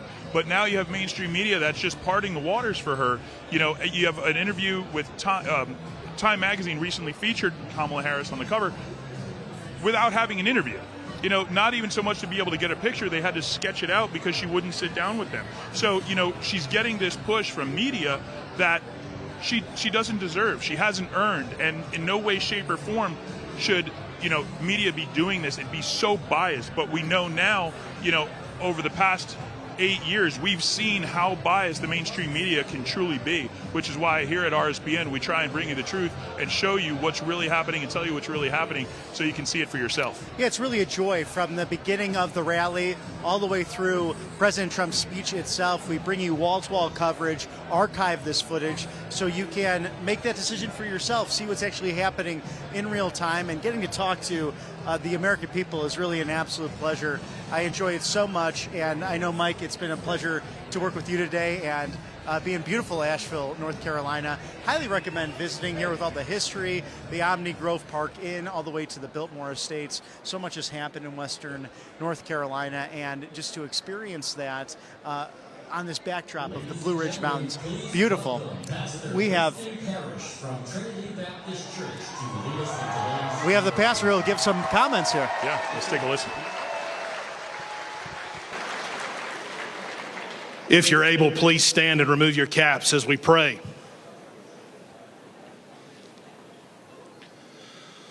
Holy Father, in Jesus' name, God, we bow before you today as your word says that one day every knee would bow, every tongue would confess that Jesus Christ is Lord. And Lord, today we bow and we confess that you are King of Kings and you are Lord of Lords.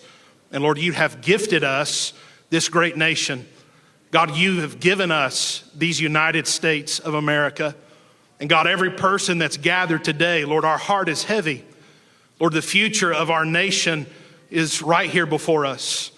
And Lord, we understand that in these days that someone somewhere must stand for truth, for righteousness, Lord, for what your word says. And God, today we do so now. We pray for our country. We pray for the future of our country. God, we pray for President Donald John Trump today. God, that you would protect him. Lord, we pray that you would surround him with guardian angels.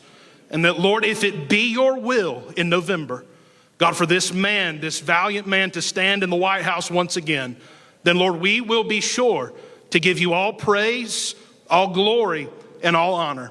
Protect our country. Lord, give us a space of grace. Lord, one more time before your son returns, God, would you raise up churches and believers all across the country, God, to stand for what's true, God, for stand for what's right. Lord, bless this event, keep everyone safe. Lord, thank you for the first responders, the firefighters, the paramedics. Lord, for every city planner, for everyone who's involved, bless them today. Thank you for the incredible staff that's put it together. Thank you for them. Bless our time together. In Jesus' name we all pray together. Amen and amen.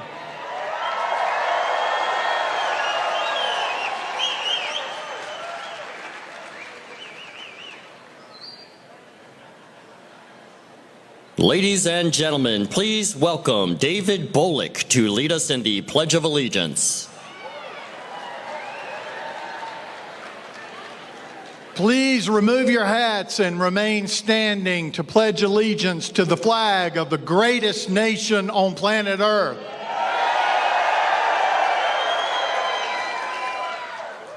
I pledge allegiance to the flag of the United States of America and to the republic for which it stands, one nation, under God, indivisible, with liberty and justice for all. Amen. God bless America.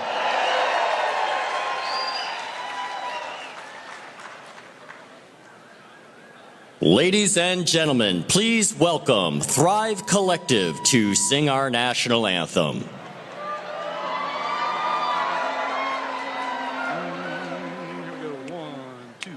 Oh, say, can you see by the dawn's early light what so proudly we hailed at the twilight's last gleaming, whose broad stripes and bright stars through the perilous fight o'er the ramparts we walk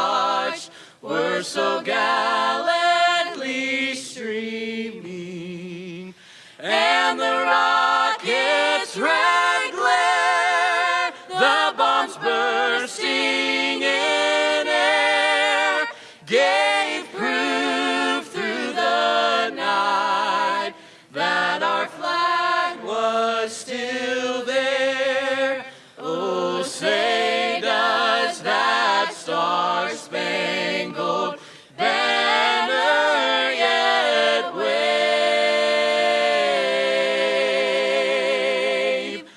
o'er the land of the free and the home of the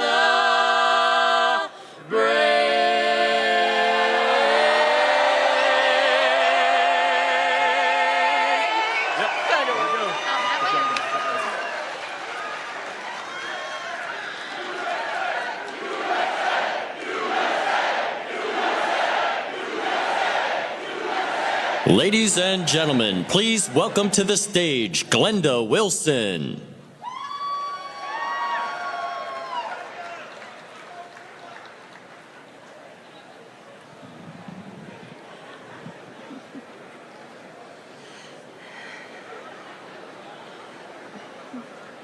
Good afternoon. My name is Glenda Wilson. I'm a mountain woman who has lived my entire life in Yancey County, North Carolina. I love our beautiful Blue Ridge Mountains. I love my country, but what I don't love is the last 4 years of Biden and Harris destroying the well-being and the life that average Americans have worked so hard to create. I can remember what life was like during 4 years of a Trump presidency. We had a great economy, a strong southern border, low unemployment. We had worldwide respect for this country. I remember being able to trust the man in the White House. I want to live in a Trump America again.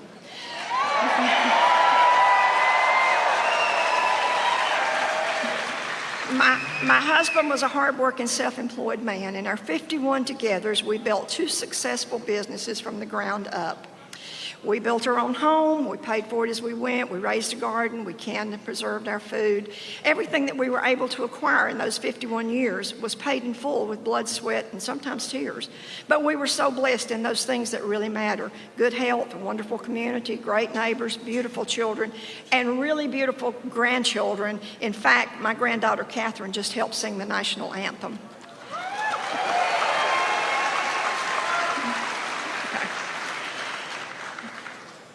My Roby passed very unexpectedly 3 years ago this month on August 24th, 2021. I suddenly found myself at 70 years old with no source of income except a Social Security benefit. I had worked in the North Carolina judicial system for a number of years as a magistrate and as a juvenile court counselor, but I had to leave those jobs for health reasons. I spent the years between my employment and my retirement age working for my husband. I was a professional gopher. I had to go for whatever he needed. Fortunately for me, with an eye to retirement, we were able to invest in some real estate over the years.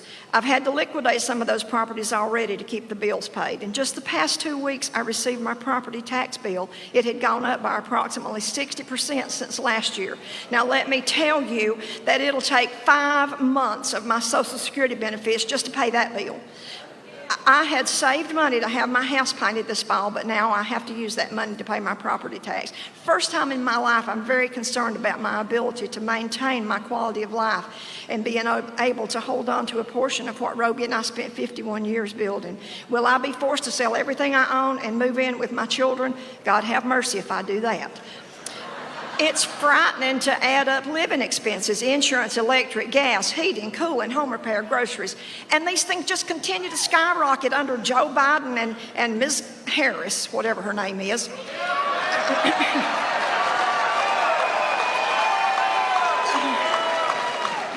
The current administration cares absolutely nothing for hardworking men and women who self-support and build businesses and employ others that build the economy. And what about our veterans? They're sleeping on the streets while illegal immigrants are housed in expensive hotels, given cash cards and phones. Our only hope as a nation is for God's intervention. The Bible tells us to humble ourselves, pray, seek God's face, and turn from our wicked ways.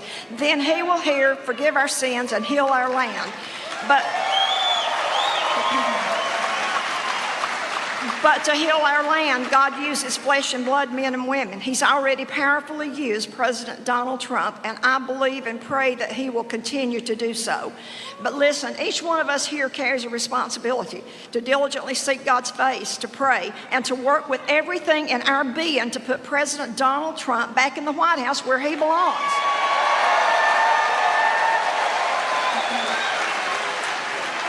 Let's let him work to bring this country back from the brink of the Biden-Harris destruction. The truth is, Donald Trump could be enjoying life on a tropical island with his beautiful wife, and wasn't she an outstanding First Lady? But he has chosen to risk his life and the safety of his family because he cares about the average American. President Donald Trump, please accept my heartfelt gratitude for your service, for your tireless work in saving American socialism. May God bless you, sir, and keep you safe from all harm.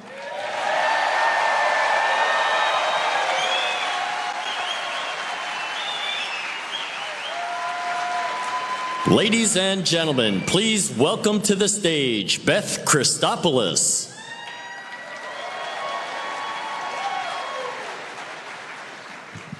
Hello, fellow patriots. My name is Beth Ann Christopoulos. I am the granddaughter of a legal immigrant. George Arthur Christopoulos walked through the gates of Ellis Island on May 20th, 1912. He worked 7 years as an indentured servant to get his citizenship and to gain his freedom. He assimilated to America. He learned English, as did his children. And as all Greeks do, he opened a restaurant, the Central Cafe in Gardner, Maine. Yes, I am a maniac, but don't call me weird. Just a few words on the Biden-Harris immigration open policy, border policy. I say it's a mockery to Lady Liberty. To the immigrants who came to our country, did it the hard way, the right way, like my grandfather did.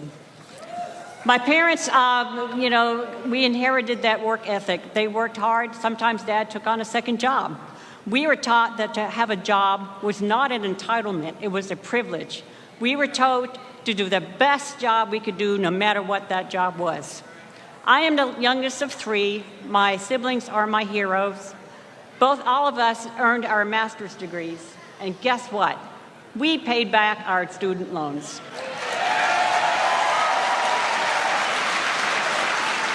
Fast forward to the present. Life events brought me through a contentious divorce, and I got no retirement. I moved to North Carolina in 2018 to regroup, and I got a job with salary I had never earned before, $21 an hour. That was a big deal. I started to build my savings and my retirement fund. Then COVID hit. June of 2020, I was let go. Just like that, yeah. After nearly 8 months of unemployment, and I've got experience here with casework, a lot of stuff, and a master's degree, it doesn't matter. After nearly 8 months of unemployment, I accepted a job with Ingalls as a curbside shopper for $11.50 an hour. Yes, from 21 to $11.50. I was grateful to get that job. I'm still there. I'm still grateful for that job.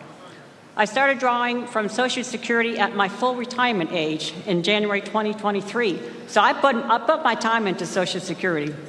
After Medicare is taken out, I pull out $206 to pay the taxes on my Social Security.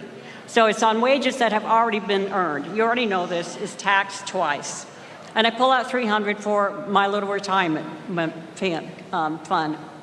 I have $2,400 a month. That leaves $2,400 a month, and that sounds like a lot. Here's the kicker. In 2019, a 3-month supply for Eliquis was $75. 2019, good year. Now it's $429. That's a 570% increase. I also started on Prolia. My first dose in January of this year was $95. My second in June, 6 months later, $434. 460% increase in 6 months. But you know, folks, we don't get to choose our thorns, right? Kamala Harris was the deciding vote on the grossly misnamed Inflation Reduction Act, which allowed government to print money. Yeah, absolutely. Here's a quote. Inflation is made by government and by no one else. Milton Friedman. For years, I worked as a financial and material assistance caseworker. I'm now on the other side of that desk seeking assistance. In the scheme of things, I'm doing okay. I'm not poor. We were not raised that we were poor. We were not taught to be victims. I'm surviving, but not thriving. It's not that I don't have enough coming in, it's that the government has made it worthless. I have never, ever contributed to a presidential campaign until now. It is that important.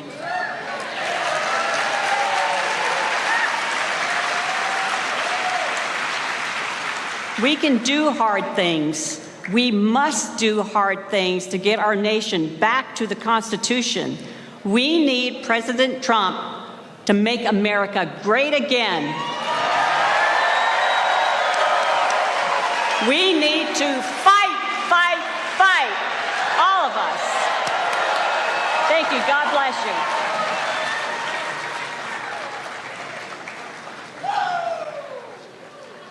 Ladies and gentlemen, please welcome to the stage Jeff Willis.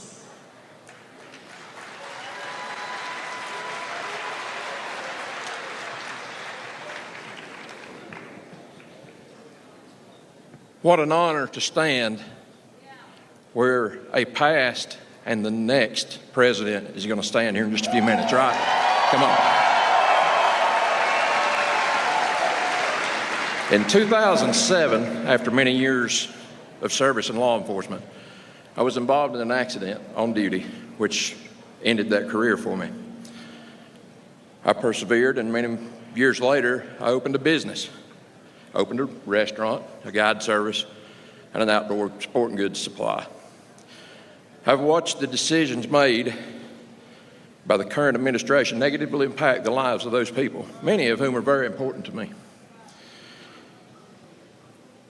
From the defund the police movement to soaring gas and food prices, I have watched people I care about, and some that are in my care, begin an ever-increasing struggle to survive things that they have no control over. I have watched various emergency services agencies try to operate with minimum staffing and a tremendous lack of support. I have watched my employees, friends, and family suffer the effects of increased cost of living, such as rent increases. Some places have seen as much as 69% increase in rent. Increase in food cost. Fuel as high as $4.69 a gallon. And home price increases as much by 14%. The average North Carolina family had already lost nearly $25,000 from paying for this increased cost of living under Biden and Harris. Law enforcement agencies across the state have watched their ranks dwindle. Charlotte, Raleigh, and many others, to include our own Asheville Police Department, have had officers leave in remarkable numbers. Durham County has a 30% vacancy rate. And I can't say that I blame them. I wouldn't want to be doing the job now. But I say this because it concerns me for the safety of my family and yours. 2/3 of North Carolinians say that they are concerned or very concerned about the safety in their communities. And I do not say this to reflect negatively on those that have struggled diligently to provide their services to our communities, but to commend them for their commitment to their communities. My business has suffered the effects of increased fuel costs, food costs, energy costs, and other unnecessary expenses. They've not only been caused, but ignored and promoted under this current administration. Don't get me wrong, business is good, but profits are dwindling. I don't understand why Biden and Harris have chosen to ignore the things that impact those of us that are struggling to live. It's up to us to take this country back. A great man told me that the kingdom values for voting are those that are most pro-religious liberty, most pro-life, most pro-law and order, and most pro-Israel. I think if we apply these values to the candidates, we find quickly that Kamala Harris and Tim Walz do not fit. The clear choice is the team of Donald Trump and J.D. Vance. That's right.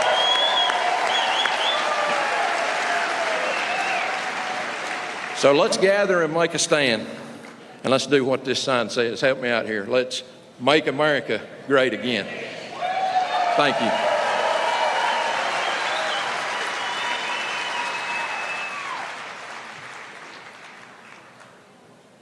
Ladies and gentlemen, please welcome to the stage Congressman Chuck Edwards.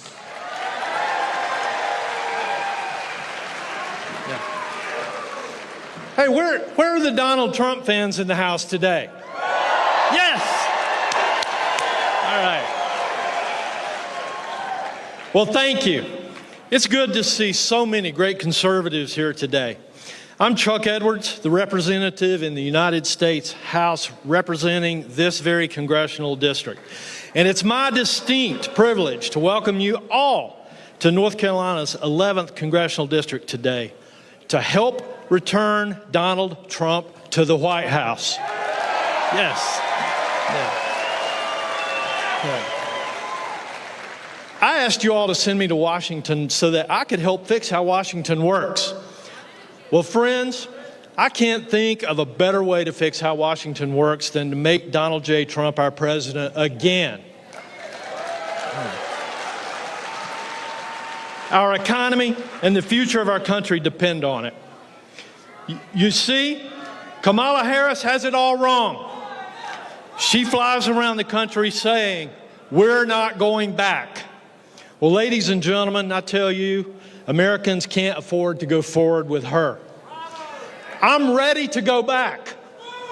I'm ready to go back to a Donald Trump presidency where the United States economy experienced significant growth driven by tax cuts, deregulation, and a focus on boosting American manufacturing and energy production. I'm ready to go back to Donald Trump's Tax Cuts and Jobs Act of 2017, which reduced corporate tax rates, leading to increased business investments and a surge in job creation. I'm ready to go back to a presidency with a businessman who knows how to restart our economy. When Trump was our president, unemployment rates reached historic lows, even with minority groups, including African Americans and Hispanics, both seeing record low unemployment. Wages increased as well for all working Americans. Ladies and gentlemen, this is the America I want to go back to. Under Harris and Biden, we've seen record inflation and high interest rates. Donald Trump's economic prosperity for all Americans has been replaced with financial uncertainty. Tax cuts have been replaced with record government spending, and border security has been replaced with an invasion from our South. America needs Donald Trump, and Donald Trump needs a Republican Congress that will stand with him and fight to keep the Trump tax cut. We need a Republican Congress that will make sure Donald Trump has the support that he needs to lessen government regulations and to build American jobs and American energy. Ladies and gentlemen, don't you agree with me that we want to go back to a White House run by Donald J. Trump? Yes.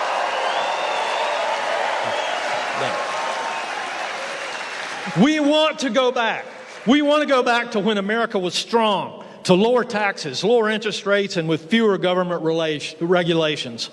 Yes, Kamala Harris, we want to go back, because going back means making America great again. Let's go back. Thank you.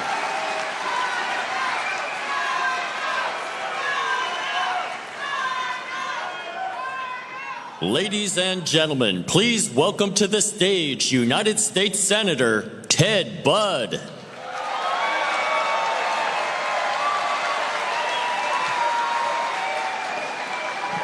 Well, hello, Asheville. How are you all today?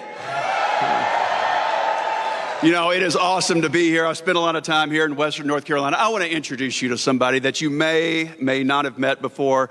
I want to introduce you to someone that has been married to me for 30 years last week. Amy Kate, would you say hello?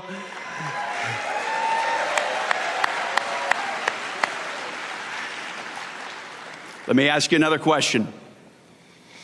Is this Trump country? Yeah, it is. Well, you know why we support Donald J. Trump? It's because we were all better off when he was in the White House. But after 4 years of Kamala Harris and Joe Biden, life here in America is unsafe and unaffordable. Don't you agree? Right now at the southern border, drugs are pouring in, terrorists are flooding our homeland, families are shattered, and lives have been snatched away by drugs and criminals who should have never been allowed in this country.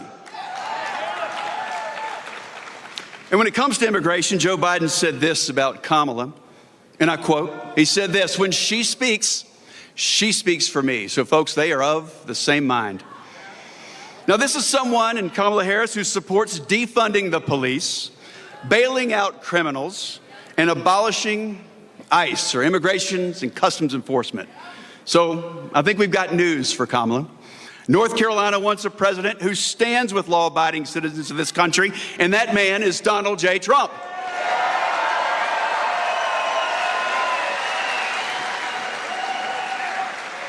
President Trump will back the blue. Hey, where's our law enforcement? Let's give them a hand.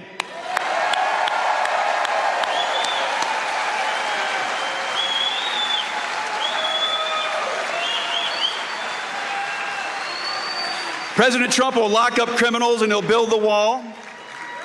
But these last 4 years, we've not only lost our security, we've lost the American dream. If you're a working family, and probably this month you're trying to buy some back-to-school supplies, or if you're a senior on fixed income, or a young family trying to buy your first home, life under Kamala and Joe Biden, it's unaffordable. Every North Carolinian is spending $1,100 per month since Joe Biden was in office. If you add that up, Joe Biden and Kamala Harris, they've taken an extra $26,000 out of your bank account since they've been in office. And Kamala, she was the deciding vote for that reckless spending. And what does she want to do? Well, she wants to follow that up with radically liberal ideas like eliminating everyone's private health care and banning American energy production. So we've got a message. We've got a message. That sort of crazy might work in San Francisco, but it ain't going to work here in North Carolina.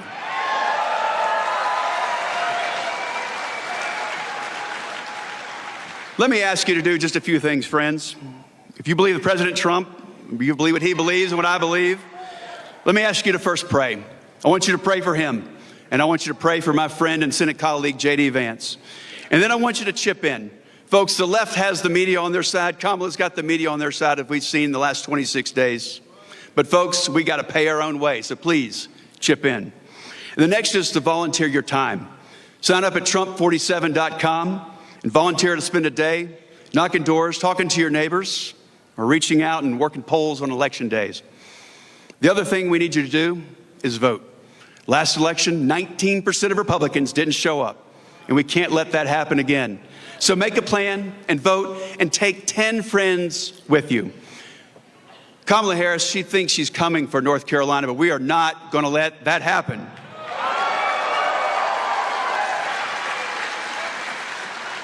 So we need to be in this fight to stop Kamala Harris and re-elect Donald J. Trump as President of the United States. Thank you.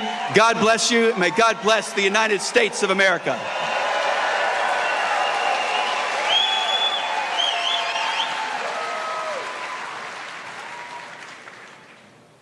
Ladies and gentlemen, please welcome to the stage your Republican candidate for governor, Mark Robinson.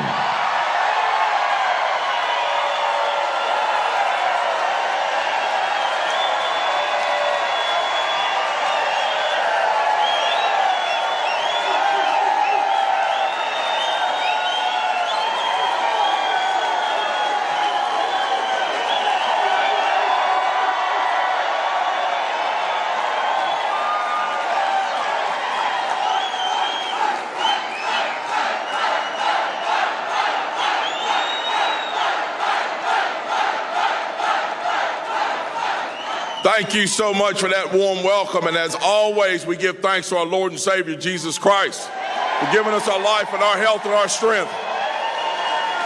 Let me repeat that again to those who it drives crazy. I'd like to thank my Lord and Savior, Jesus Christ.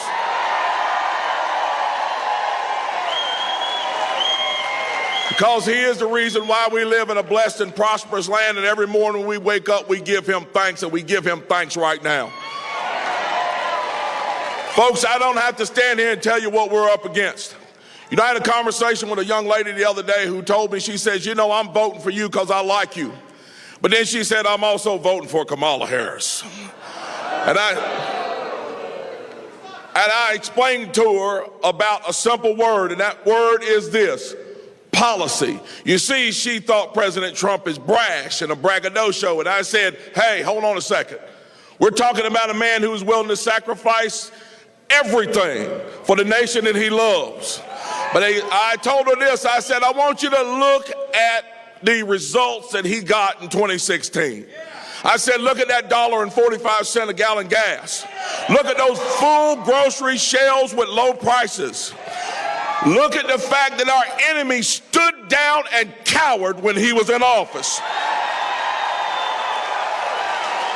By the time I finished that conversation, I had changed her mind, because she understood that it is the policies that this man supports, that I support, that they should be voting for. The economy under Donald Trump was firing on all cylinders. This nation was energy independent, and this nation wanted for nothing. Now under Joe Biden, we see the country suffering. We see gas prices at an all-time high, grocery prices at an all-time high, inflation through the roof.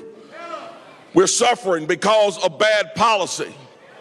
We need to get the good times back. And how do we get the good times back? We re-elect President Donald Trump to fix this economy, fix this border, and fix this nation, and make this nation great again.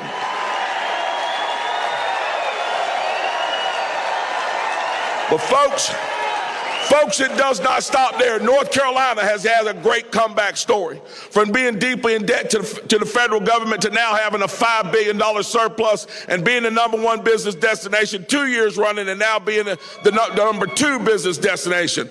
Here it is.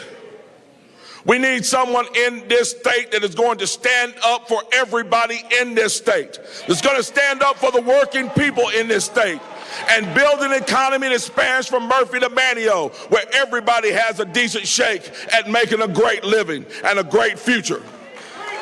And we have got to stop the weaponization of our government. It is dangerous. My wife and I have felt the sting of it. My wife ran a successful business for almost 10 years. And it wasn't until some folks inside of that business who don't like me found out who I was. And then the games began. The harassment began. And now we find out that my opponent's wife is deeply embedded into the very agency that holds sway over my wife's business.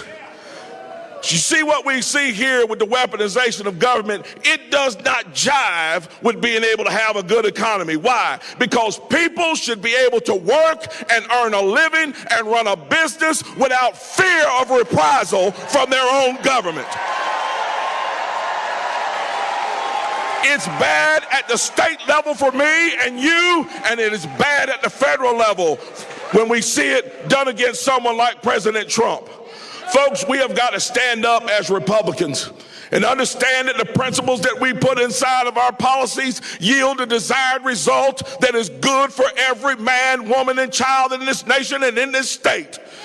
That's why for the next 90 days we have got to work like the Dickens, talk like the Dickens, get out and beat on doors, and go out and tell the good news that the Republican Party is the party that will make North Carolina great again, make America great again, and lead us back to a place of prosperity. Let's get out there and win, and let's have a red wave in November, because we want to save this nation and take it back to its greatness. God bless you. God bless North Carolina, and God bless the United States of America. Thank you.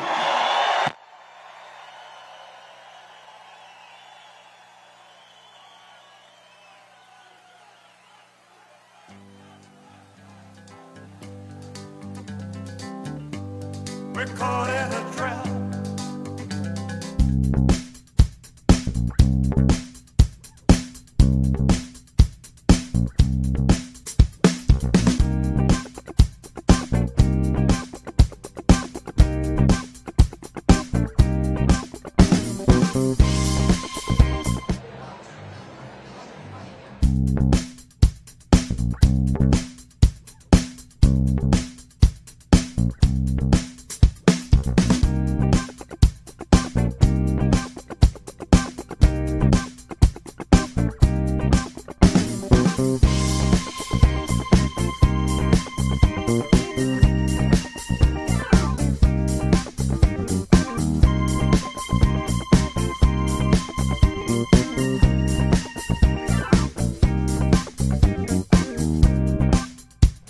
Oh, and Lieutenant Governor Mark Robinson, the candidate for governor of North Carolina, sure knows how to get a crowd going. He's a heck of a speaker and very passionate about the issues at hand.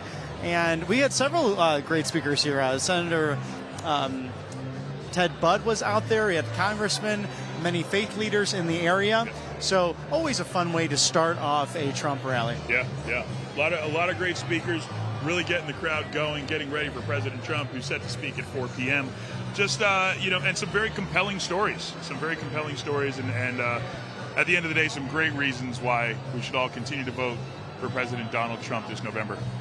Oh, no question about it. And we'd like to thank our sponsors, of course, for giving you this content that goes from the beginning of the day all through President Trump speaking in Asheville, North Carolina. And we're right up against where a huge crowd is as the speakers, the warm-up crowd, was getting us ready for the rally this afternoon. We have now an overflow crowd, and it is packed in the Hannah's Cherokee Center. Very exciting. But thank you to American Finance. A lot of us are struggling to keep up with paying our bills. That was a huge theme today as we were talking to everyone in the crowd, whether it's food, gas, the grocery stores. It's a tough time. But American Financing has a great way of saving you an average of $854 per month. So that's huge if you own a home. I'll take it. Yeah, it's really a wonderful organization. And you can learn more by going to 888-402-0299. That's 888-402-0299. AmericanFinancing.net/RSBN. Go give our friends a check out there and make sure that you're saving enough money on your home costs. Yeah.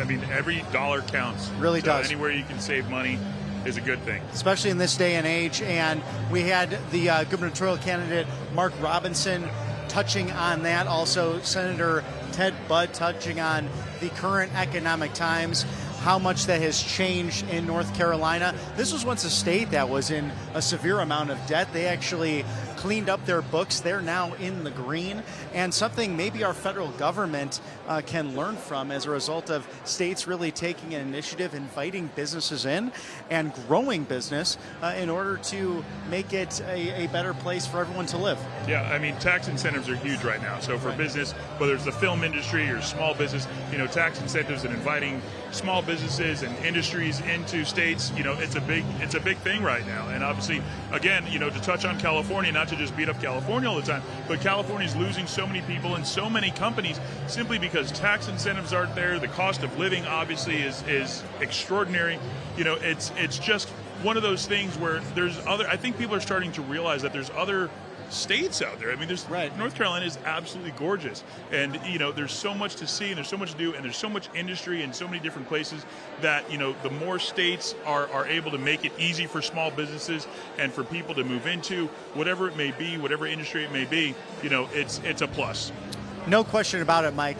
And as this auditorium has been filling in, many Californians we spoke to today have moved here to North Carolina for a better way of life, for a better opportunity at the American dream, perhaps even retirement. We got to speak with many folks who were leaving California, coming all the way to the East Coast for beautiful North Carolina, and really a wonderful place in the country. If you haven't visited, come to check out the Biltmore Estates.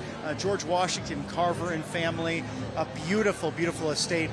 Too large, it's inoperable nowadays, so it's a museum. The family still owns it, but what a gift to American culture and society. Incredible films being filmed in that manner, or even on the property, like The Last of the Mohicans, Richie Rich, harken back to not only our history, but also that warm message of working hard and pursuing the American dream and seeing how your labor can turn into something incredible. And they were an amazing family because God-fearing people, the Carvers, and also lovers of history. If you go in there, you see busts of George Washington and Benjamin Franklin. And you can go a short few miles down the road to see the Omni Grove Park Inn. Inn, which F. Scott Fitzgerald would enjoy frequenting to write poems and some of his novels. So an interesting sliver of history here in the Blue Ridge Mountains. I'm learning so much just listening to you. I've not visited either, but I feel like I know it so well already. It's like, and it's also a testament to how things were done so many years ago and how things were built. I mean, back then, building something of that magnitude, there was pride in it. There was craftsmanship into it, which is something that, again, this country has really fallen away from. So, to hear that, and I've seen pictures of the property. I've never personally been there, but, to hear about it, it's just, I've obviously seen it in the movies. I don't want to date myself as much as you have here, but, it's really a testament to the way things used to be, and hopefully we can kind of, see our way back. Obviously, in present times, it's a little bit different, but it would be great to get back to just that American way of life. Well, no question about it, Mike, because what you have here is, in the last few years, and this started really with the Obama administration, this almost penalizing of people with wealth, or especially people that had worked hard for it. So it's interesting to have this discussion as we look at the different policy platforms, as we look at MAGA and the RNC, the populist movement, 20 promises, very similar, I call it the second contract with America, to what Speaker Newt Gingrich had done in 1994, making a legislative promise to the American people. President Donald Trump has done an executive promise, things he wants to achieve in this second non-consecutive term. And we'll see what they roll out at the DNC in Chicago next week, as the Harris-Walz campaign seems to be flip-flopping on a number of issues. We see the no tax on tips, no tax on Social Security, President Trump being firm on those issues. Now Harris and Walz seeming to adopt those issues. We had CBS News even claim that that was a Harris-Walz idea and not a Trump campaign idea. And even a step further on that is, if you see the headlines when Trump announced that in Las Vegas, the immediate headline the next day was it's going to cost the United States government $250 million or $250 billion, whatever it may be. I forget the exact number. The exact same headline under the Harris campaign is, what a blessing this is going to be to service workers. So it just goes to show the bias in the mainstream media. It's astonishing. It's literally the exact same headline with two different names interchangeable, one bad, one good. So, in a sense, it's almost, and I said this at the last rally, it's the difference between good and bad. It's really just comes down to being that simple. It's good and bad. Well, and a lot of common sense, too, because the people here, especially the people we interview across the country, many of them were not political before now. And even an Axios report this morning talks about big tech and specifically Google and what's happened in the last few days, where the Kamala Harris campaign has actually edited different reports. Now, you'll see that if you look closely that this was sponsored by their campaign, but it's interesting. You really have to double check what you're reading, what you're seeing out there, and I know there's some great apps for that to see where people lie on the political spectrum, and we won't hide from that either. We are a right of center network, and we're happy to bring you unbridled full access to the beginning of the lines lining up outside, which is over a mile today, and then coming into this beautiful auditorium, which is now full as people have filed in during the warm-up speeches. And you see the excitement that is about to happen. But we give you unbridled access like no other network does, and we're fortunate to do that here at RSBN. Yeah, it's one thing, and again, this only being my second rally with RSBN, it's amazing to see, and the high fives, the handshakes, the selfies, everything that we get to take with people. Coming up and just taking pictures of our microphones, they truly appreciate and love what RSBN provides them, which is the access, which is, an unfiltered view of what is happening on the ground at these rallies, what President Trump is saying, the people that are stomping for him are saying, and, most importantly, what is affecting Americans. And I think it brings our viewers closer to what's going on. You're not alone. You're not the only ones feeling it. So, if you feel that these issues are only possibly affecting you, it's not true. And you see that here on RSBN at every rally, that everyone is under the same thing. Everyone is feeling the pressure of the economy. People can't feed their kids. People can't afford gas. It's just a bad time for everyone, and we really want to turn that around and make things good for the American people once again. cost of living, the Biden-Harris administration really affecting all aspects of American life. And I think that's probably the biggest stalwart for the Trump campaign to speak on, because when the border czar Kamala Harris actually had an opportunity to vote against reckless spending, she jumped in for the quote-unquote Inflation Reduction Act to break that tie in the Senate, and that skyrocketed inflation in less than 4 short years. So it's interesting as she goes on the campaign trail talking about, once I'm in office, I could do X, Y, and Z. Well, she clearly has the ear of the current president of the United States, Joe Biden, and she could literally go to the White House today and say, look, we need to go this direction, and it doesn't seem like she's making those strides. Now, if she does an actual press conference, which she hasn't done in days and days and days, maybe there'll be an opportunity for that, but President Trump continues with his rallies and continues speaking to media as he did when he was president. Well, and to go back to things that Kamala Harris has voted for, not long ago, she voted to bring in all these IRS agents to go after service workers' tips and to make sure that they're paying their fair share on their tips. Well, now she's announcing that she wants to make their tips tax-free. So, kind of a contradiction. So you kind of see, where her head is at in these things and what you can trust and not trust, because you can't have your cake and eat it too when it comes to, the taxes of American people. So, it's this constant flip-flop. It's this constant, wherever the wind blows, that's the policy that you're going to get for whatever day it may be. So, it changes as frequently as we change our shirts. We never know what we're going to get out of the Harris-Walz campaign, which is just, a wreck at this point. Well, as President Reagan said, too, look, the greatest fear on earth is when someone from the government says, I'm here to help. And I think we're seeing that now. You look at the difference in records.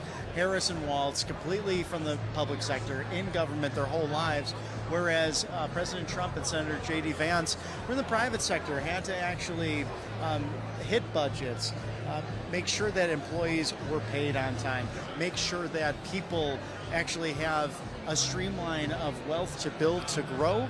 Private sector, clearly they have to look at all that, and they can lose money, whereas in the government they can print, and that is something our government does on a regular basis. But I'd like to thank our sponsors once again, especially. And speaking of printing, right? Oh yeah, no question about it. Lots of printing TrumpBook.com going on there. Yes, and this is a great book for you because it's been renewed since the beginning of this year, 2024, and it's a great way to get the young people in your lives knowing about the Trump administration, what they did as the 45th president of the United States, and what he hopes to do as the next president, 47th president of the United States. Now, the best-selling Kids Guide to President Trump includes his policies on immigration. And it's not surprising to learn that crime has skyrocketed. We spoke to many people. The gentle lady originally from Chile, she actually immigrated to America legally, became a citizen in the last few years and voted for Donald Trump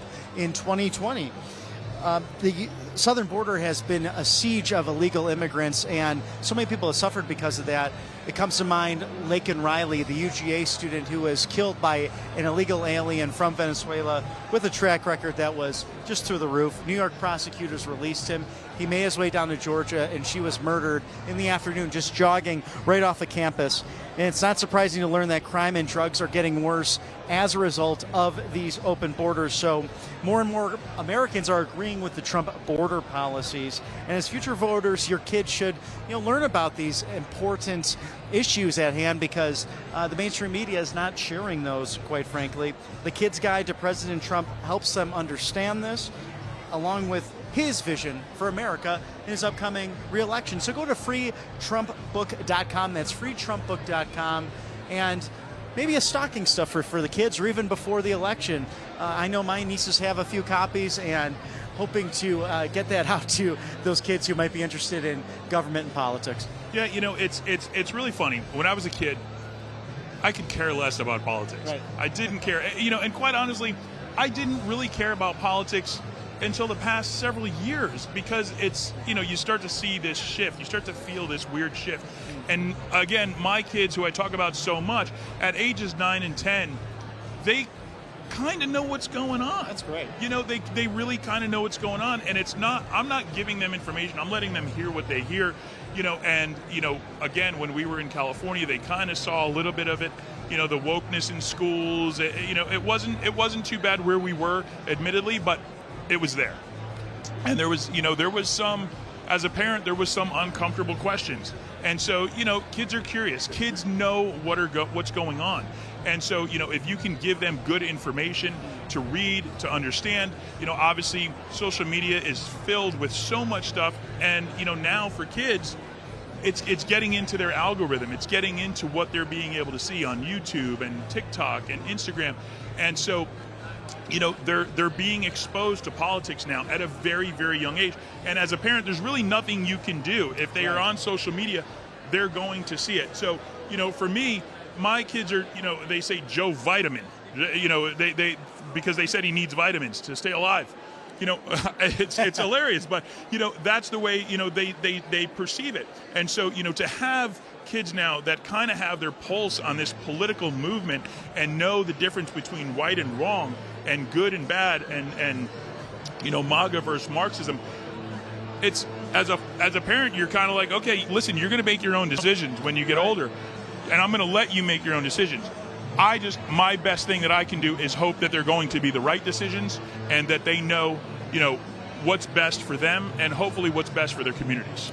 It's really exciting, and we got to speak with, you know, a few Gen Z voters. It's their first election this time around, and for them to engage at such a crucial time in their life, they'll be productive citizens later on, you know, really thinking through these issues. And whether it's common sense approach like not having men and women's sports, or like the three gentlemen that they're going into their senior year of high school that I was speaking to earlier, they just really appreciate the new contract with America. They like the Trump policies, and for them to be here to experience really democracy in action. You get to see the former president of the United States and hopefully the next president of the United States engaged amongst voters who will be clearly going to the polls and getting engaged in their respective neighborhoods. So it's an exciting time, I think, to be a young voter and to have it be your first election. Yeah, you know, it's crazy to see, you know, at the rallies I've been to so far, to see so many young people just really involved. You know, again, kids are perceptive, you know, whether they're 5, 6, 15, it doesn't matter, they're very perceptive. And to see, you know, this movement of younger folks getting involved and wanting to hear, you know, and wanting to, you know, make sure that when it comes their time, they have a good country to fall back on, that they live in a good country, that they can find a good job, that they can make a good wage and be able to eventually provide for their family. You know, it's what we're hearing and it's what we're seeing here at these rallies. So, you know, it makes you feel good that, you know, hopefully there's enough of patriots and Americans who want to continue that and have that feeling, as opposed to, you know, essentially dismantling the country over the past 3.5 years. And we have young people on that side too that will hopefully see the light and maybe mature a bit, so that when they do, you know, get to that age where they actually have to, you know, do more than just yell and scream in protest of whatever insanity issue that they may be protesting against, at least now they know that, you know, there comes a time where this is going to matter. What President Trump is putting out there is going to matter. Oh, there's no question. It affects every aspect of American life. But here's the thing, too, you know, politics, simply a downstream of culture. And our young people are inundated with so much information, be that good or bad, with Instagram, TikTok, X, True Social. We hope you're on True Social, probably the best social media app that is out there. And Facebook, if I did not mention it before, among many others. Of course, you have Getter as well. And there has been such a response to the sharing of information after President Trump was initially banned from many of these platforms. But just look at that conversation that he had with Elon Musk over X, over 1 billion views. Really an amazing thing to see two men, highly successful, self-made gentlemen who are willing to put it all on the line, quite literally, with an assassination attempt that happened back in July in Butler, Pennsylvania. President Trump will be returning there soon for another rally. It's a remarkable time to be alive and a lot to digest, not only for our young people, but for anyone who cares about the future of our country. Yeah, you know, I think you're right. I think it is a lot to digest. I mean, even as a member of the media now, like, you know, there's just so much going on. It's overwhelming to just take it all in. And, and have to report on this and, show people what's truly going on and give them just a view of what's truly happening out here. It's one of those things. What do we have happening now? Someone's on stage. We'll let you take a look here real quick and see what's going on. Listen to the crowd. This is a fully packed house. I believe we have just over 3,000 people. There's not an empty seat anywhere here.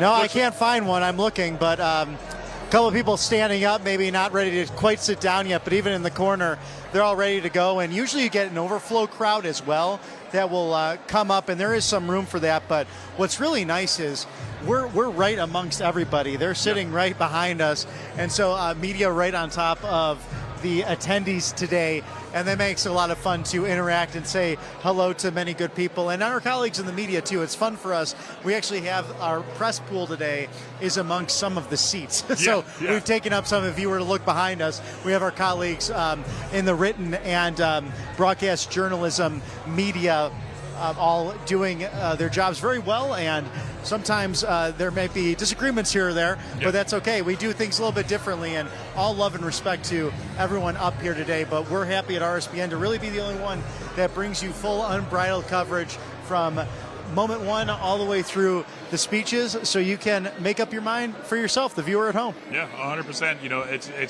It's our mission. It's our mission to just show what's really happening. And, you'd be surprised. I mean, there's a lot of members of the media here. And, dare I break down that fourth wall, what you're seeing on from some of the other networks may not necessarily be the way that what they're reporting is how they're thinking. I think a lot of people, would be very surprised, at how some of these other networks may truly be thinking as opposed to what they're reporting. So, a little insight, breaking down the fourth wall for you guys. But yeah, it's been great being amongst the crowd here. Again, we've had high fives. I saw you taking selfies earlier, shaking hands. People coming by and really just happy about what we do. It's overwhelming. Truly, it's like we're coming here and we're rock stars in a sense, because they just appreciate the fact that we're telling the truth and that we're showing what's going on. There's no, I've said this before, what you see is what you get. We're live. From the beginning to the end, we're live. So we don't know who we're going to talk to. We don't know who we're going to encounter. We don't set anything up. It's real. On the ground, feet to the ground, we're walking, we're talking, and what you get is what you get. It's so much fun, and really to purposefully go and talk to those in the crowd, I think makes it so different at RSBN versus others that might have a hit or two and might show you some of the crowd. We show you the entire thing. And so it's really a pleasure to be here with you, Mike, and to cover this beautiful day in Asheville, North Carolina. And that's the other thing too, people are very positive throughout the day. Yes. It's hot out there. It's been a hot summer, but they're helping each other, getting each other water, making sure that everyone stays Someone grabbed me a water. I couldn't have been more thankful. It was the best part of the day. So it was like, hey, it was great. So the vibe out here is fantastic. Everyone is here. Making friends. We've talked to several people on and off camera who met people in line. People are helping each other out. Obviously it's hot out here. We saw a couple of ambulances helping people that were having some issues with the heat.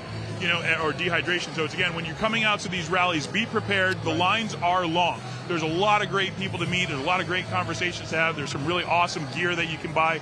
But at the end of the day, it's about community. It's about this great sense of community. And, but be prepared when you come out. If the days are hot, wherever you may be, get here early, come, bring your drinks, stay hydrated, and be ready for a great day.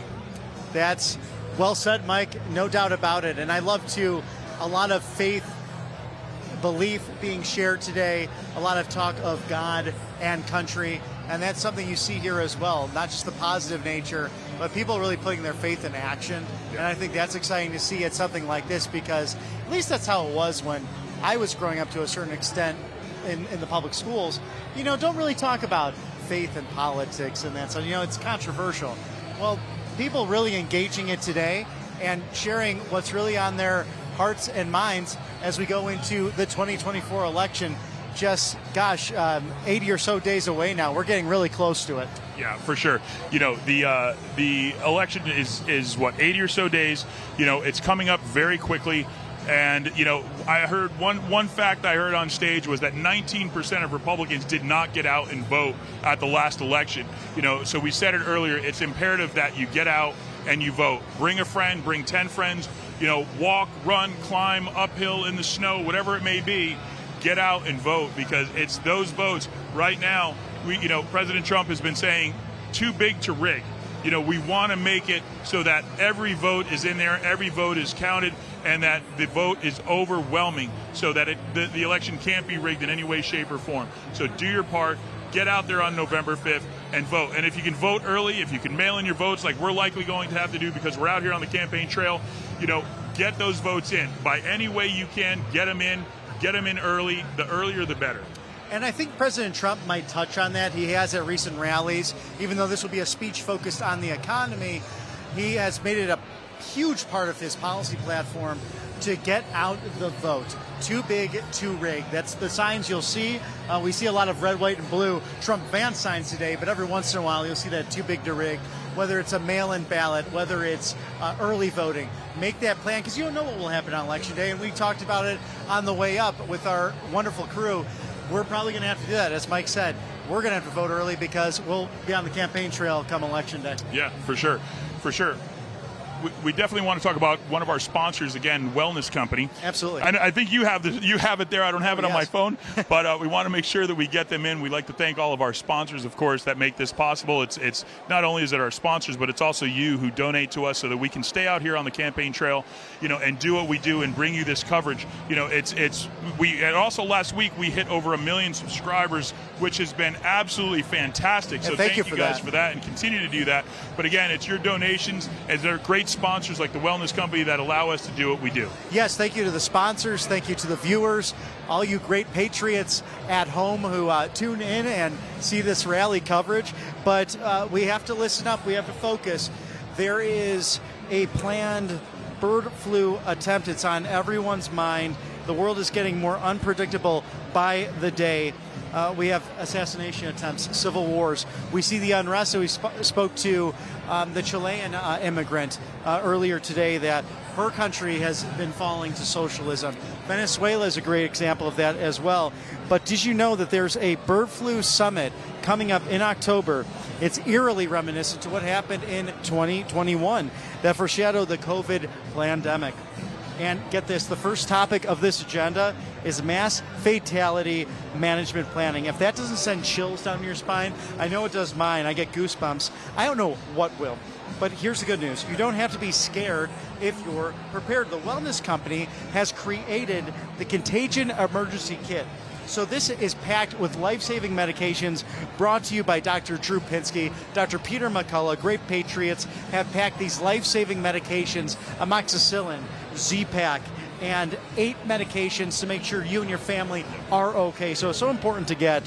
In times like these, having your Contagion Emergency Kit is really a priceless commodity. Protect your family by preparing now. Go to twc.health/RSBN and grab your kit immediately. If you could do it this week, it'll be huge because you could save $45 if you use code RSBN. That's twc.health/RSBN. Get that emergency kit now. This is only available in the United States and it's prescription only, so an important thing to get there and have, and it's mobile. So if you're going hiking, if you're going on a last-minute summer trip, it'll be there to protect you and your family, or just keep it in your food pantry. So important to have. I got to hit up Dr. Drew. I need this for my family because it's kids that go to school. They just started school on Monday. One kid came home with the sniffles. We kicked her out of the room. Right. But I'm sorry, Brooklyn. But we didn't want to get sick, so we're like, but yeah, the Wellness Company for sure. Make sure you check them out. Yeah, very good people, great patriots. As you can remember, Dr. Peter McCullough gave great testimony to the Texas Senate a couple of years ago in relation to COVID, in relation to the flip-flopping of Dr. Anthony Fauci. Yeah. And it was something that was really eye-opening for me to watch personally. A scary time in these last 4 years really have changed lives. Some people have lost their lives as a result of what happened in the aftermath of COVID, the lockdowns, the shutdowns, how much that affected mental health, church attendance, and really the things that matter in life. So just always make sure that you're protected with great patriots who are in the business. They've dedicated their lives to this, so we thank the Wellness Company for all they do for RSBN. For sure, 100%. We should get some. I mean, we're on the road a lot. Oh, no question. I know Vanessa has some. Yeah. I keep talking about ordering and doing that, but may not be a bad idea just to have it as we drive up or fly in for these different events. For sure. Well, again, we are awaiting the arrival of President Trump at 4 p.m. This is a very, very packed house as I look around here. You know, simply not a single seat. You know, we've got all of our law enforcement friends here, you know, keeping us safe, and you know, people coming in everywhere. We're trying to say hi to people as they walk by, but you know, truly a great event. It's a little bit of a smaller arena here. We've had, I don't know how many people outside. Reports were 8,000 to 10,000 people. I think we have about 3,500 seats here, and every single one of them is packed. There's not any room for standing room because of the size of the venue. So, you know, again, just a lot of people very excited to see President Trump when he arrives at 4 p.m. here on RSBN. And that's why we encourage you, too, if you're planning to go to a MAGA rally in the near future, if it comes near your neck of the woods, or if you're traveling for it, make sure you get here on the early end. Yeah. It's always nice to get to the front of the line, guarantee a seat, and then you get to meet a lot of new friends and neighbors, and you'll run across some fun happenings that take place, whether it is a protest across the street or whether it's the Jesus books that are being handed out. Yeah. And you get to meet people who are really doing incredible work across the country, very passionate about the future of the Republic and the future of American politics, quite frankly. Of course, I mentioned earlier that the political scene, politics is simply just a downstream of culture, and we have seen it maybe like never before in this 2024 election that is upcoming, just really a few days away. Yeah, it you know, it's very comic bookish, you know, in a way, because you know, again, I go back to this whole good and evil thing, you know, and it's like at the end of the day, I guess that translates into common sense and what people want to see. And I don't think common sense is too much to ask for, you know, but we know that the Harris campaign is so extremely left. You know, people have complained that Biden is so left. You know, you haven't seen anything yet. You know, she's had a chance. And again, like you had said earlier, and we were both saying outside, you know, you can't tell people you're going to change it when you're in office. Newsflash.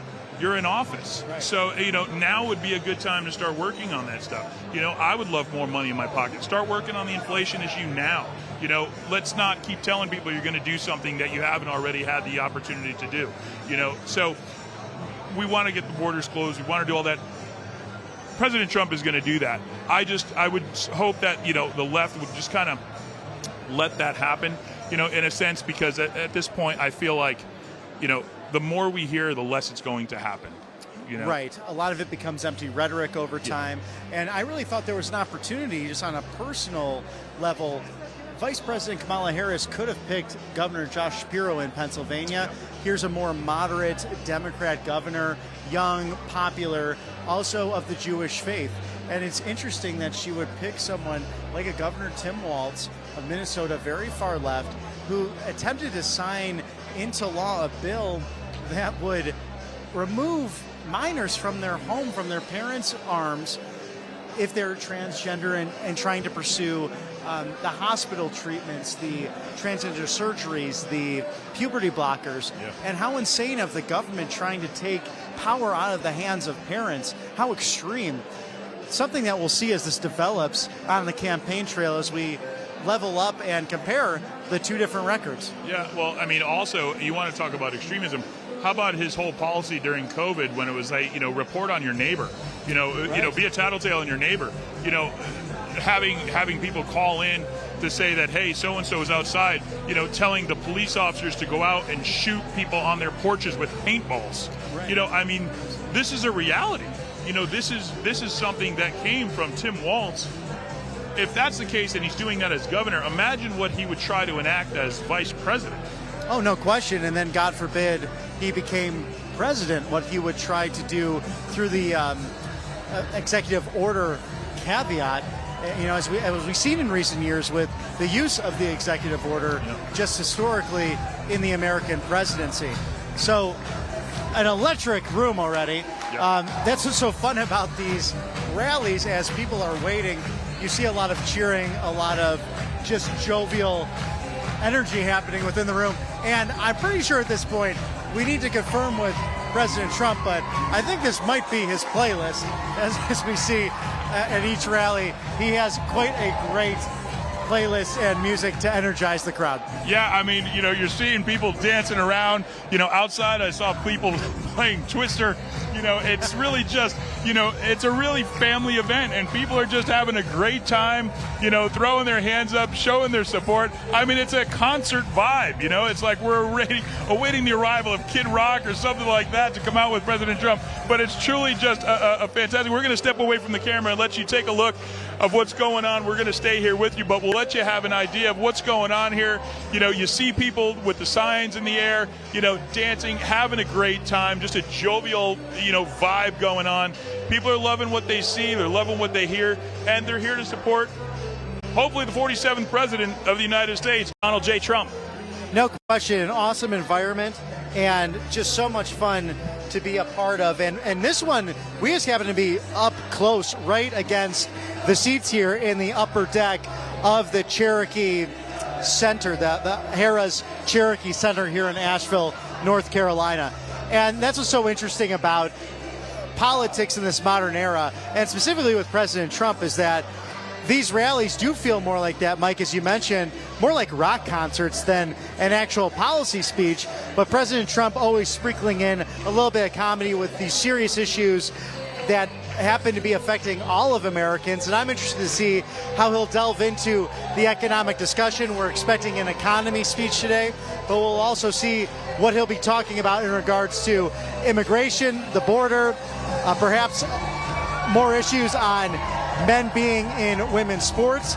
He has a wonderful way of touching on so many of the cornerstone issues affecting American politics right now. Yeah, I'm just, I'm over here, bopping my head back and forth because it's just, the music is great, the vibe is great, it's really just a great time out here, and again, like you were saying, President Trump likes to come out, he likes to tell some jokes, have some fun, but again, like I said earlier, he's not a politician. He's not going to come out here and be stiff and just recite the same thing by script every single time that we're seeing from Harris, reading the same script at every rally. Boring, boring, boring. You never know what Trump's going to say. It's always a good time. He loves to come out here, and see the people and really vibe with the people here locally. He knows the issues wherever he goes, and he speaks the truth. He talks from his heart, and the people really see that and they appreciate it. And, listen to the crowd. It's electric. It's absolutely electric here in Asheville, North Carolina at the Cherokee Center. And for the viewers at home, I'm sure you can hear this, but the decibel levels, ever since we've had more rallies inside as of recent, I mean, you really hear the noise in here to the point of it's actually hard for us to hear one another at times or even hear ourselves think, but it's so much fun to be a part of in that environment if you have not been to a Trump rally in the past. And of course, recent interviews in the last month, some people, it is their first MAGA rally. Others, we ran to the gentleman in Philadelphia, Pennsylvania. He had been here roughly 68 times, different events. And of course, we had the Korean Americans for Trump. We saw them again. They travel to each different spot to see the president speak in different cities and towns across the country. And of course, they are inspiring those all of the time out there going to these different rallies. But we want to thank our sponsors, as we always do here at Right Side Broadcasting Network. And one of the great sponsors we have is American Finance. And a lot of us are struggling to keep up with everyday bills like food and gas and groceries. Just a very sad time in America given the cost of living, the Biden inflation. But American Finance can help you to save an average of $854 per month. That's a great average savings. I know that I can use an average savings of that for sure, but especially if you're living in a home right now. And you make sure you can wipe out that high interest credit, any of that debt that might be plaguing you and your family in these tumultuous economic times. So if you're looking to pay this off, call American Financing today. And if you call today, you may not make it next month's mortgage payment. So go to 888-402-0299. That's 402-0299, AmericanFinancing.net/RSBN, and they can save you an average of $854 per month. American Financing, a great option to talk to our friends in Patriots. Thank you for sponsoring RSBN. Yeah, that's, again, thank you to our sponsors who make all this possible, as well as you. But, that $800 goes a long way. That's groceries for a month for some families, so if you do own your home and have the opportunity to take advantage of that, definitely check them out. No question about it. And we are roughly, probably about 15 minutes or so from President Donald Trump. He's set to speak at 4 p.m. Eastern Standard Time here in Asheville, North Carolina, from Harrah's Cherokee Center, a beautiful auditorium, a fully packed auditorium, and I think more people did not actually get in than were down the street. The lineup was down the street today over a mile long, and that's the big thing about when you plan to come here: stay hydrated, get some breakfast, and really get prepared for a great time, and try to get to the front of the line, because it gets packed at these things. Well, I can't tell you how many times we were both stopped by people saying, hey, do you think we're going to get in? Do you think we're going to get in? And it's like, we don't know. We're kind of judging based on the line, but there's just so many people. They shut down most of their downtown area just to accommodate all of the people. It was, again, overwhelming when you see this line. Last week in Montana, we were in a giant parking lot that then snaked all the way through another parking lot, 3 or 4 lines. So we were talking over 15,000 people. Today, to see, 8 to 10,000 people snaking through downtown Asheville, North Carolina, it's a sight to see. Oh, it really is. Remarkable, and all the beautiful architecture downtown. It's really a historic area, so nice to see all that. A beautiful backdrop of really mom and pop businesses. The brewery scene is also huge here. Yeah. So these are great Americans who are really, a lot of them, first-time businesses or even generational businesses in this area, trying to thrive and survive in what has been a difficult time with cost of living and inflation caused by the Biden-Harris agenda, now the Harris-Walz agenda. And to your point, Mike, it's so silly that she'll talk about on the campaign trail, once I'm in office, things will be better. She was a tie-breaking vote for the Inflation Reduction Act, and I say that in quotes because inflation has skyrocketed in the last 4 years since President Trump was in office, and it's because of that tie-breaking vote in the Senate that Kamala Harris made as the vice president, president of the Senate. Clearly not someone who wants to get inflation and the cost of living under control. Yeah, just to that point, let's quickly go through, some of the accomplishments of the Biden-Harris administration. So far they've allowed about 15 million unvetted illegals into the country. Wow. A historic inflation crisis, which is obviously, we know that very well. Record high gas prices affecting all 50 states. I know, in California it's over $7 in some places. I've seen it as high as $8 when I'm traveling. Obviously the Ukraine-Russia war, the Israel-Hamas war. How many terrorists have been released into this country? Again, these are accomplishments of the Biden-Harris administration. For those that may not know or are just joining us or are new to the country, this is what we're dealing with right now. And this, as if we didn't already know, Kamala Harris is the most unpopular VP in history. That says a lot. Well, and that's the thing about this concealment, and really the Democratic Party has to answer some questions, because President Joe Biden received 14 million primary votes and clearly did not do well in his debate on June 27th with President Trump. But for how long did they know this? How long did Team Harris know that this perhaps was the game plan, to move him out to the side, threaten the 25th Amendment, whether that be Nancy Pelosi's office, former President Barack Obama's office? They clearly made those phone calls with donors in the Democrat ranks, pulling out as this led up to the potential Harris nomination. Now with her as the presumptive nominee, next week is the Democrat National Convention. She has not received one primary vote and now has been bolstered up into this position. Will be very interesting to see how this is received by the American people. Well, you think about how long it takes to set up a campaign, right? We're talking weeks, in some cases months, to be able to set up a presidential campaign. So to think that from one day to the next, Harris was just, hey, I'm running for president, that's not what happened. So this was known about for some time. This was talked about for some time, so everyone knew.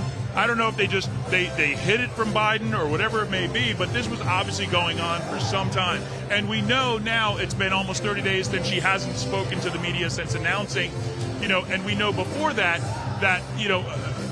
Biden himself was just in very, very bad shape. So, to get to this point where it's been almost 30 days where she hasn't spoken to the media, it's a very suspicious thing, obviously, that so many people have known that Biden was in this position, and here we are today with, the most unpopular vice president of all time. Well, and I enjoyed a few days ago, Senator Vance on the tarmac actually approached Air Force Two, went right to the media to speak with them as her motorcade was driving away and said, well, I hope this is my plane in a few months. So it brought some comedy to it, but also the importance of just having transparency with the American people. President Trump and Senator Vance have been out there doing interviews, been out on the campaign trail with all sorts of media outlets and really conveying that message and their policy positions to the American people. And that's something that President Trump was able to do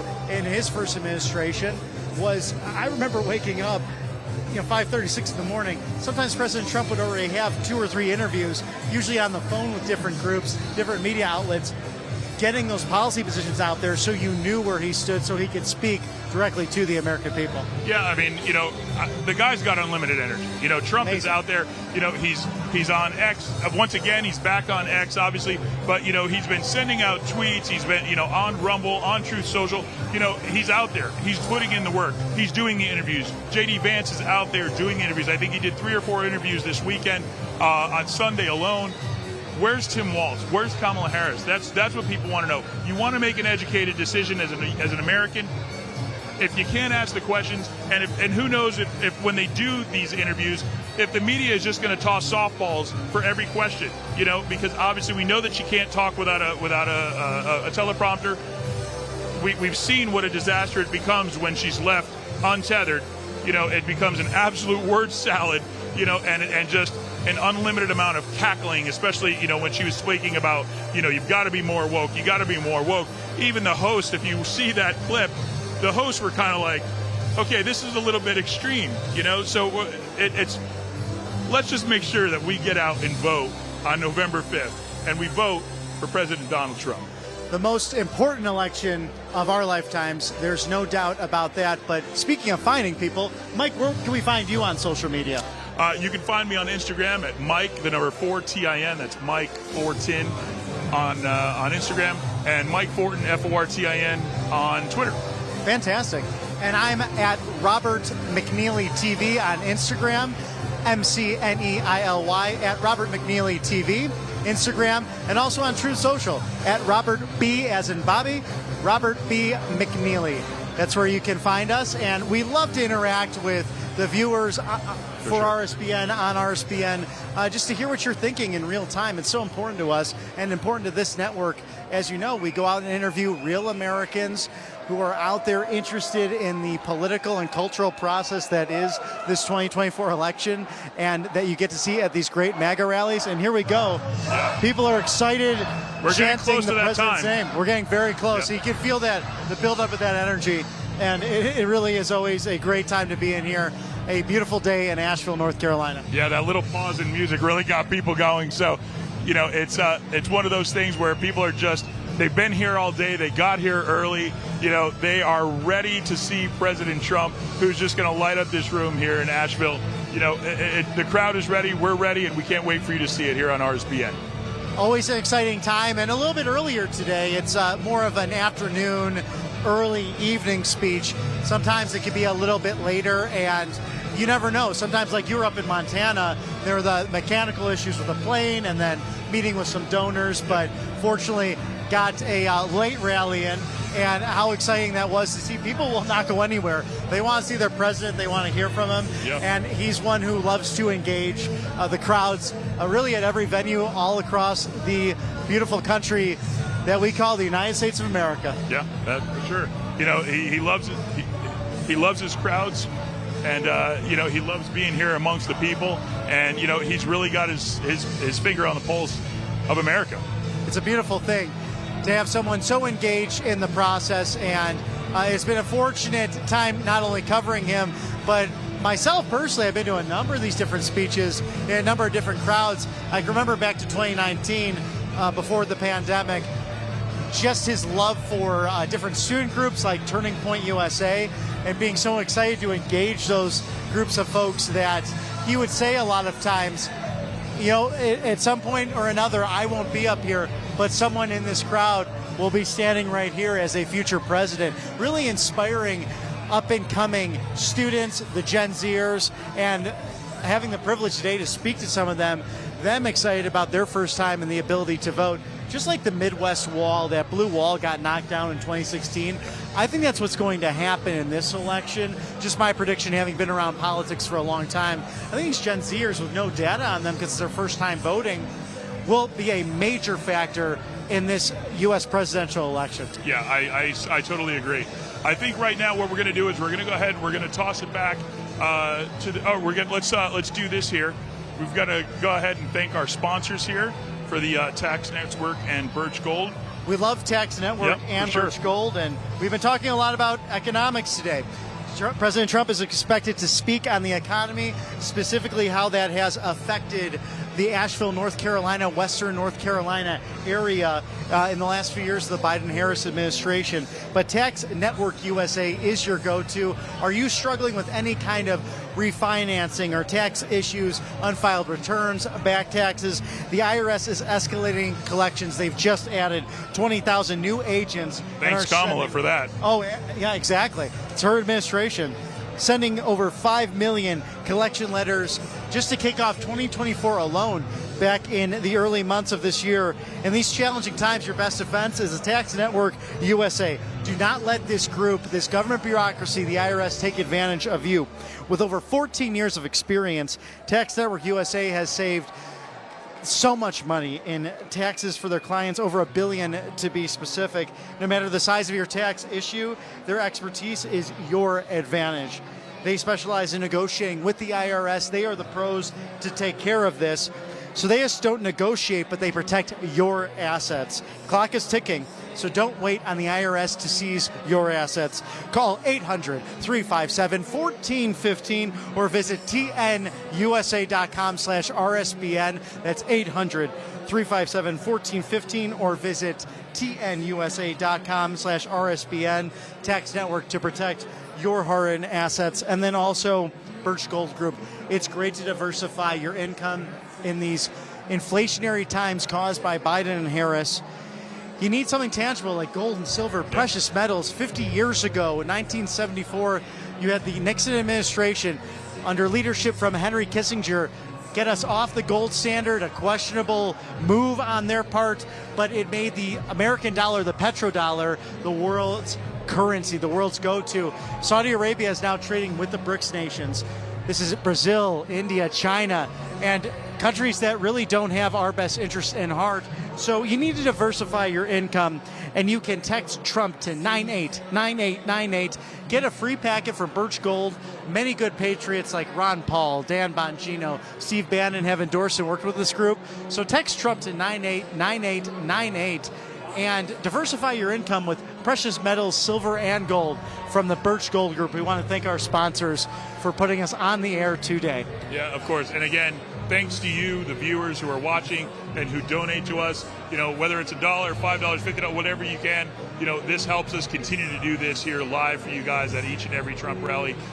We have a great time doing it. We have a great time, bringing you everything live on the ground so you see what's actually happening. You know the real truth. You can see it for yourself. You can hear it for yourself. And, if you can't make it to the rallies yourself, you can actually be a part of it here with us on RSBN. An exciting time to be alive, no question. So many people involved in the political process, so many new people to the political process. I was really struck by speaking to the Korean Americans for Trump because so many of them are new immigrants and won't be eligible to vote, sadly, but they're getting the message out by going to each rally, by registering voters, by working with as many groups as possible to get a surge in the polls. Too big to rig. One of the big policy platforms of the Trump campaign is to plan to vote, get out, whether it's early or by mail or on election day. Just make a plan, get out there to vote, and help your spheres of influence, whether it's 3 people, 10 people, 70 people, whatever it might be. Get out there and get involved and see democracy in action. Yeah, for sure. And what's really interesting about them being here is that they can't vote, but they're getting their message out, but they're doing things, immigration-wise, they're doing it the right way. And there's an easy way and there's a right way, and obviously they're doing it the right way. They're taking their time, they're going through the paperwork, which is an excruciating and extensive process to go through immigration, just like my wife had to do. But at the end of the day, it's there and it's able to be done. They're not taking the easy way in, and they're essentially, their vote is not being purchased by being able to gain entry into the country by the Biden-Harris administration, which is really what they're hoping to do, is get these votes from people that are coming into the country. From what we've heard, which is really scary. I mean, the fact that the left wants to, have citizens vote. Number one, without ID. You need IDs to drink. You need IDs to go into, multiple types of business. You need ID. We need an ID for today to get in. Yeah, exactly. And we had to go through security. We had to go through all this process to get here, and in advance as well. So to think that something is important as voting for who's going to run this great country, you should have to show an ID, without a doubt. So, the fact that they're voting to try and allow people to vote without an ID, number one, and who aren't even citizens of this country, that's a very, very scary prospect. Oh, it is. And Chad Wolf, who is now with America First Policy Institute, dedicated his life to law enforcement, an expert on the border, worked in the Trump administration, actually spoke recently at a conference saying that there are as many as 500,000 children that have potentially been trafficked over our southern border thanks to the Biden-Harris border policies. And it's just a gut-wrenching thought process that people, illegal or not, are being so negatively affected by human trafficking, by the drugs pouring over the border, the fentanyl crisis. I mean, we actually had a Kamala Harris ad recently that's saying she wants to seal the border now and fight the fentanyl crisis. Maybe she got the memo, but this is something she can go directly from her office in the Eisenhower building right into the Oval Office as she pleases to tell the president, this is Joe Biden, to get his act together and maybe seal this border once and for all. If we just go back to the Trump policies that were just 4 short years ago, everything would be solved. Well, it's a stroke of a pen. Right. It's literally that simple. It's something that could have been done. It's something that should have never been undone in the first place. But now, we've seen how devastating it is. And the fact that the border is still open and the fact that we're still dealing with this on a day-to-day basis, people are losing their lives. It's affecting everyday people. You don't know who these people are. You don't know how dangerous these people are. You don't know what they're looking to do negatively to impact our country or our elections. That's a very scary thing. Again, I can't say this enough. As a father, as a husband, I worry about my family on a day-to-day basis. I want my wife to get her permit to carry a weapon because of the fact that I'm worried about wherever she goes, and you never know, especially since, my wife works in Los Angeles. She's there a lot. It's a free-for-all. There's people that are being harmed, killed on a daily basis, and sometimes it's for pennies. It's a very scary thing to know that these people are out there. They're preying upon women, they're preying upon children, they're preying upon innocent people, and we have no idea who they are. And on top of that, there's no repercussions for these people when they do this. We're seeing people assault police officers, immigrants assault police officers. We're seeing people kill people, and there's no repercussions. They're in, they're out.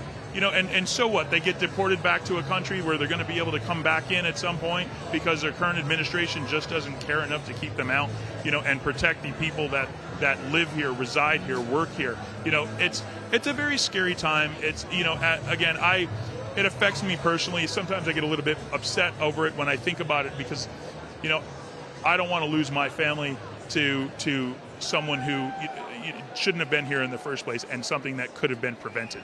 Well, especially as traditional men and even our roles in society, even though I'm a single guy, you're a married man, we want to naturally protect. It's just part of our ethos is who we are as human beings, whether that's our community or whether it is our biological family members. And even this kind of crime and mental illness and the drug problem that you're seeing because of an open border affects us as we go to work. We even had a situation where one of our Mr. Directors, who does an outstanding job covering all this beautiful coverage, we were actually talking on the Atlanta rally. There was someone who actually defecated right next to the vehicle, and it's something that took place overnight. And it's so sad to see that in America's cities, and something that President Trump talks about on a regular basis, whether it's the drug abuse, homelessness, the tent cities. You're seeing this in major American cities, and even in a place that's a little bit smaller like Asheville, North Carolina, where some of these bad border policies have come to affect all aspects, all towns, and all states around the country. I mean, truly, we talked to a gentleman from Yuma, Arizona today who's giving out water. He's originally from here to see his family. Talking about how bad Yuma's gotten. But really, every state now is a border state because of these policies. Yeah, 100%. Well, this might be the time. The next president of the Here we are. President Donald J. Trump. And I'm proud to be an American, where at least I know I'm free. And I won't forget the men who died, who gave that right to me. And I gladly stand up next to you and defend her still today. 'Cause there ain't no doubt I love this land. God bless the USA.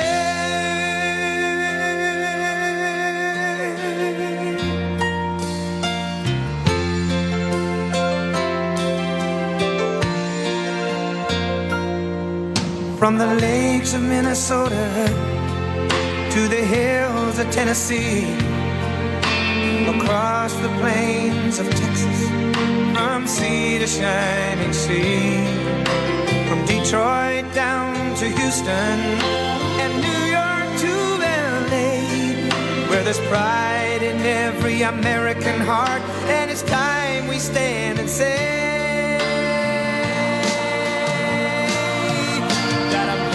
to be an American, where at least I know I'm free.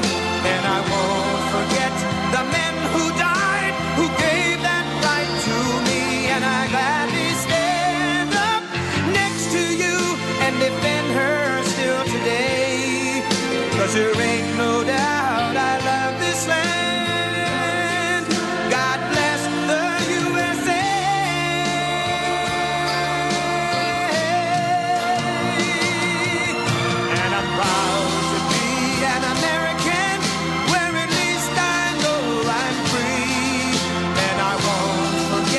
The men who died, who gave that right to me. And I gladly stand up next to you and defend her still today. 'Cause there ain't no doubt I love this land. God bless the USA.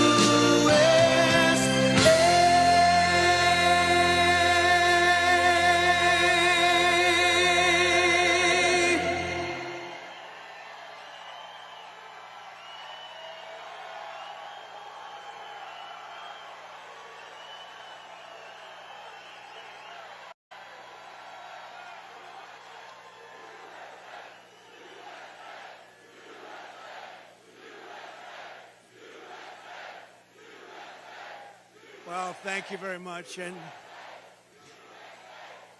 a very big hello to North Carolina. Thank you very much.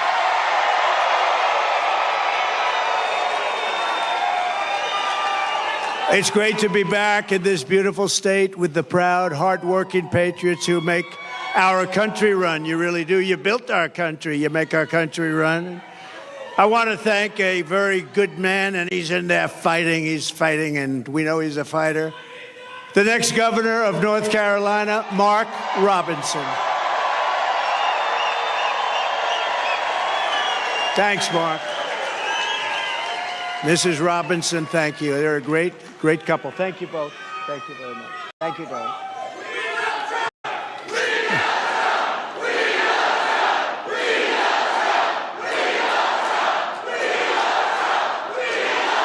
Thank you very much. Well, this is a very frisky group, I have to say.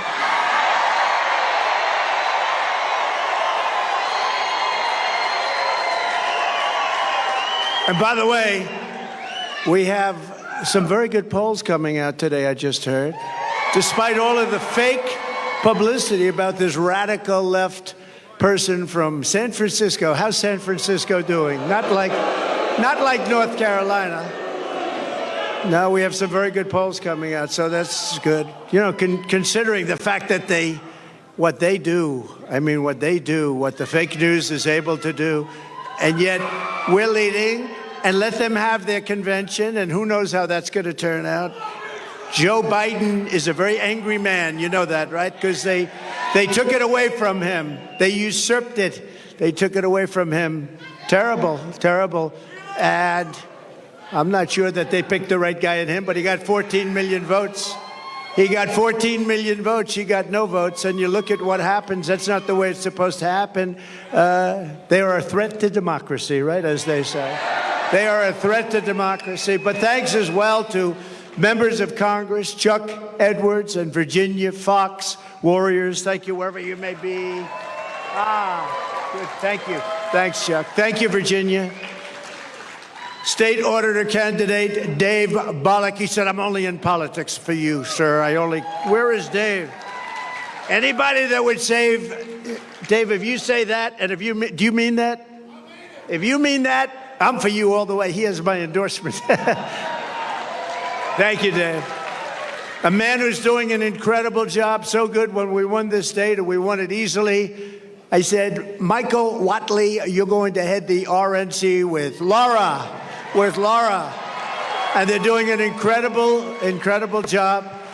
And also your North Carolina GOP chairman, Jason Simmons. Jason, thank you. We doing okay? We're doing good, Jason? Okay, we're way up here. We got to make sure everyone gets out and votes, but we're way up, so I want to thank you. We've had tremendous experience here. We won every time we were in, a special place. Well, my son, you know, he and his wonderful wife, you know who I'm talking about, Lara.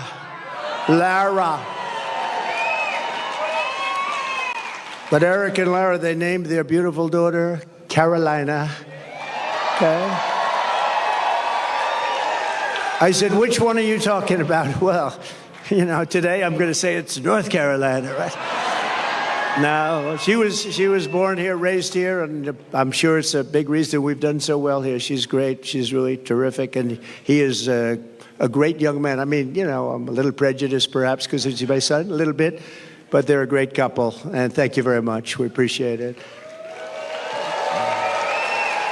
With the help of everyone in this room, 83 days from now, can you imagine 83 days? We're almost there. We got to get it. We're going to defeat super liberal, more liberal than Bernie Sanders. Did you hear that? The most liberal person in the Senate. Can you believe that? We're going to defeat Kamala Harris. We're going to win back the White House in a historic landslide. And we're going to take back our country. We're going to take it back. And I think it's important to say, and I never get corrected. I know it's fact because, you know, if I'm slightly off, they do stories, headlines. He didn't tell quite the truth. Well, we are leading the biggest political movement in the history of our country, bigger than any movement ever before. There's never been a movement like this. Go, make America great again, MAGA. Make America great again. I say to the Democrats when they come out, well, you know, we've got to try and stop MAGA. MAGA is make America great again. What do you want to stop it for? That's what we're doing. They put in a candidate and we beat him badly. How did he do in the debate? Then they put in another candidate. This is like you have two fighters, and one guy's losing. They say, come on out, let's put in another one. So then they put in another candidate, and we're doing very well, considering the fact that she has the greatest press. She went from being a totally disrespected person 6 weeks ago. Nobody thought she had a chance. Nobody, and I don't think she can possibly win. If she does, our country is finished. You want to know the truth. But she was totally disrespected. The most unpopular vice president in the history of our country. And then they decided to get politically correct. We have to put her in. They put her in, and now they're putting her on the covers of Time magazine with an artist sketch. They don't use a picture. They don't use a picture. They use an artist sketch. I want to use that artist. I want to find that artist. I like him very much. But we're going to beat her also, and they may then get a third candidate. Who knows? This is a little bit different than we're supposed to be doing. You're supposed to have a candidate. You know, we spent probably $100 million on beating him. Then we had a very good debate, and we beat him. And they said, well, instead of letting it go, who knows what happens, right? It's the world of politics. They say, we want him out. Joe, you're getting out now, Joe. Well, I don't want to get out. I have 14. You're getting out now, Joe. We can do it the nice way, or we can do it the hard way. And he's getting out. He's getting out. In fact, they're not even giving him a good spot to speak. You know, when he's speaking on Monday, Monday's not that's the worst day. But that's what they do, and it's their own form of, it's just another, I guess relatively, it's a minor form of cheating by comparison to what they really do, right? Everything Kamala Harris touches turns bad. It all turns bad. San Francisco was a great city. Now it's unlivable. California was a great state. Now it's unlivable. She breaks everything, just like she broke the border, broke our economy. But soon we are going to fix every single problem Kamala Harris and Joe Biden have created, and we are going to save our country. We are going to save America. We're going to save America. Now, this is a little bit different day because this isn't around. This is we're talking about a thing called the economy. They wanted to do a speech on the economy. A lot of people are very devastated by what's happened with inflation and all of the other things. So we're doing this as a intellectual speech. You're all intellectuals today. Today we're doing it, and we're doing it right now, and it's very important. They say it's the most important subject. I think crime is right there. I think the border is right there, personally. We have a lot of important subjects because our country has become a third world nation. We literally are a third world nation. We're a banana republic in so many ways, and we're not going to let that happen because we're starting a free fall. But from today and from the day I take the oath of office, we will rapidly drive prices down and make America affordable again. We're going to make it affordable again. Under Kamala Harris and crooked Joe Biden, the American dream is dead. You don't hear about the American dream anymore. It's dead. Her radical liberal policies have caused horrific inflation, decimated the middle class, and gutted the finances of millions and millions of American families. Real incomes are down by over $2,000 a year per family. I mean, that's a lot of money. They're down by that, and it's actually much more if you figure it a certain way. If you add some other categories in, it's much more than that. But down by 2,000 since she took office, and it was just announced that real earnings were down once again at a record rate. The Harris price hikes have cost the typical household $28,000. Congratulations. Hope everyone's happy. Credit card debt has exploded, and it's exploded to the highest it's ever been, and the cost of a typical monthly mortgage has tripled, and probably more than that if you think about it. We were at about 2.4%, and now you're up to 10% and even 11%, but you're really not there because you can't get the money even if you want to pay it. In July alone, 350,000 people were added to the unemployment rolls. Kamala Harris wants to talk about her fantasies, and they are everything she says. If I say something, she said, that's what she's going to do, too. I say, what are you doing? But she wants to talk for the future about these fantasies, but really what she needs to explain is the present suffering that she's caused along with Joe Biden. And by the way, they're a team. You know, she's trying to throw him overboard. She doesn't want to know who he is anymore. She doesn't want to talk about him anymore. She says, let's not bring this guy in. Let's not bring him in. No, they were a team. He appointed her as border czar, and she did the worst job in the history of borders, I will tell you. Does anyone here feel richer under Kamala Harris than Crooked Joe, than you were during the Trump administration? Is anything less expensive under Kamala Harris and Crooked Joe? I mean, we had inflation that I don't believe we've ever had inflation like that. You can go back a long way. Are you better off now with Harris and Biden than you were with a person named President Donald J. Trump? Do you know him? He's a nice gentleman. Nice gentleman. With 4 more years of Harris, your finances will never recover. They're never going to recover.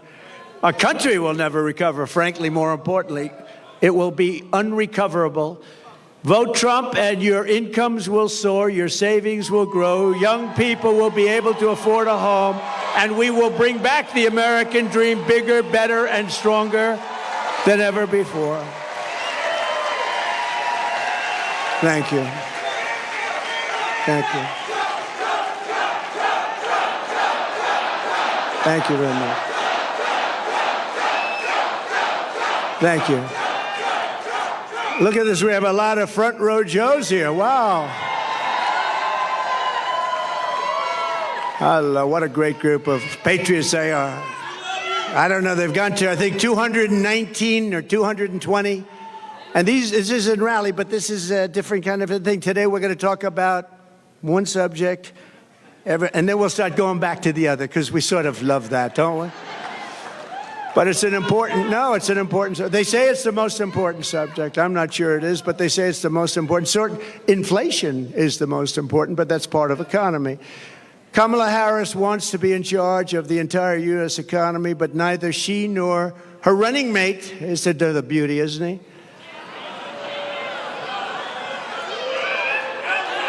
He signed a bill. He wants tampons in boys' bathrooms. I don't think so. Tampons.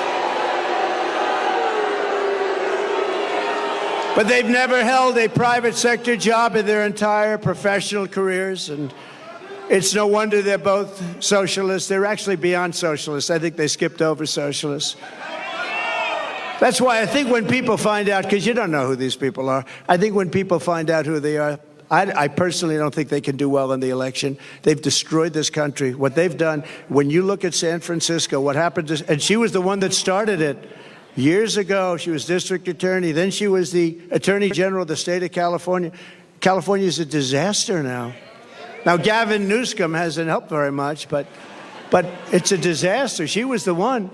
This November, voters are going to give radical liberal Kamala Harris the opportunity to try something new, a real job in the private sector for the first time in her life. It's nice. Kamala has declared that tackling inflation will be a day one priority. Just think of it, for her, but day one for Kamala was 3.5 years ago. Why hasn't she done it? You know, I keep saying, she's one of these complainers, you know, like a critic.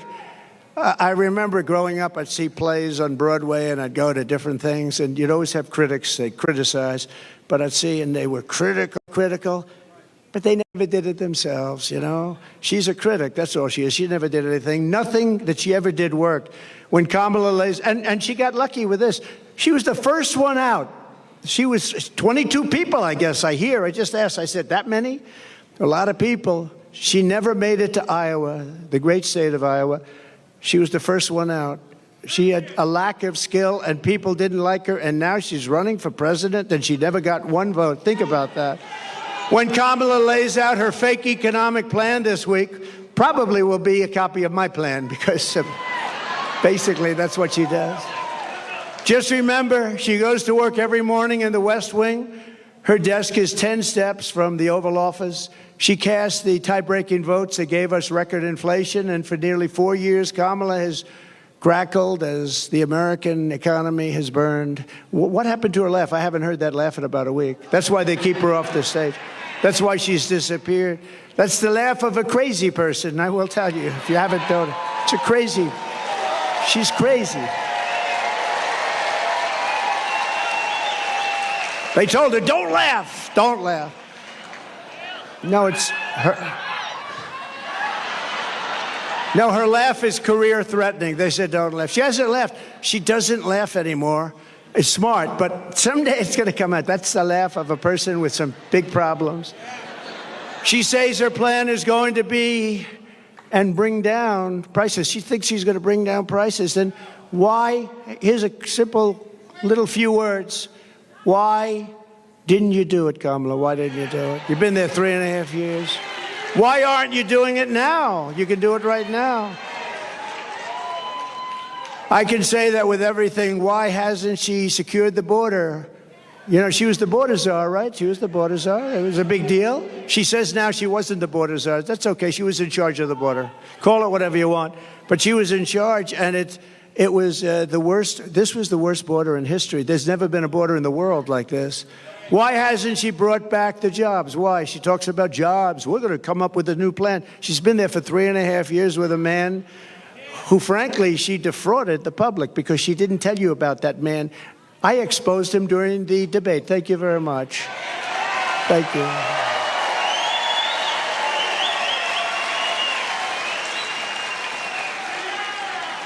And now the bombs are starting to drop in the Middle East. You see what's going on there, right? That would have never happened. Israel would have never happened. Ukraine would have never happened with Russia. You wouldn't have ever had an embarrassment like that Afghanistan disaster, worst, most embarrassing day in our country's history. Inflation would have never happened. We would have never had it. It was caused by a very stupid energy policy. Then he went back to my policy because prices were going up so much. But it'll end. If they won this election on day one, all of that would end, and this country will go through hell. And it can never come back. Once it goes, it's pretty far down already. I'm going to have to work very hard. It's pretty far down. When you let 20 million people come into our country from places unknown and from prisons and from mental institutions and terrorists, Kamala Harris won't end the economic crisis. She will only make it worse. And why hasn't she done it? She talks about it. She's doing a plan. You know, she's going to announce it this week, maybe. She's waiting for me to announce it so she can copy it.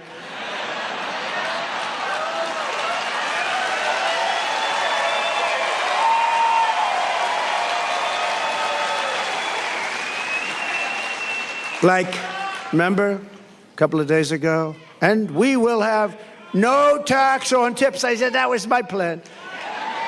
Not only didn't she, I mean, they came up with a plan to go after all these people violently. Then one day she just uttered that sound, but she'll copy a lot of other things too. But she'll never do them. She'll never do them. She'll say them for the election, but she'll never do them. She can't solve the problem because she is the problem. She really is. People like her.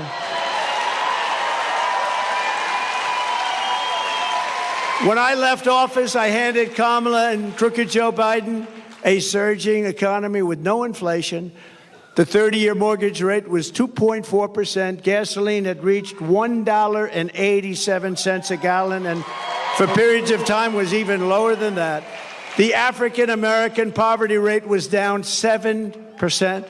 The Hispanic American poverty rate was down 8%. The biggest drops, the greatest drops that you've ever seen in this country. They've never had it so well. Nobody has. Every group, men, women, Hispanics, Asians, blacks, everybody was down at a level that nobody's ever seen. We had some of the greatest periods of economic growth and health that any country has ever seen. I think probably more than any country has ever seen.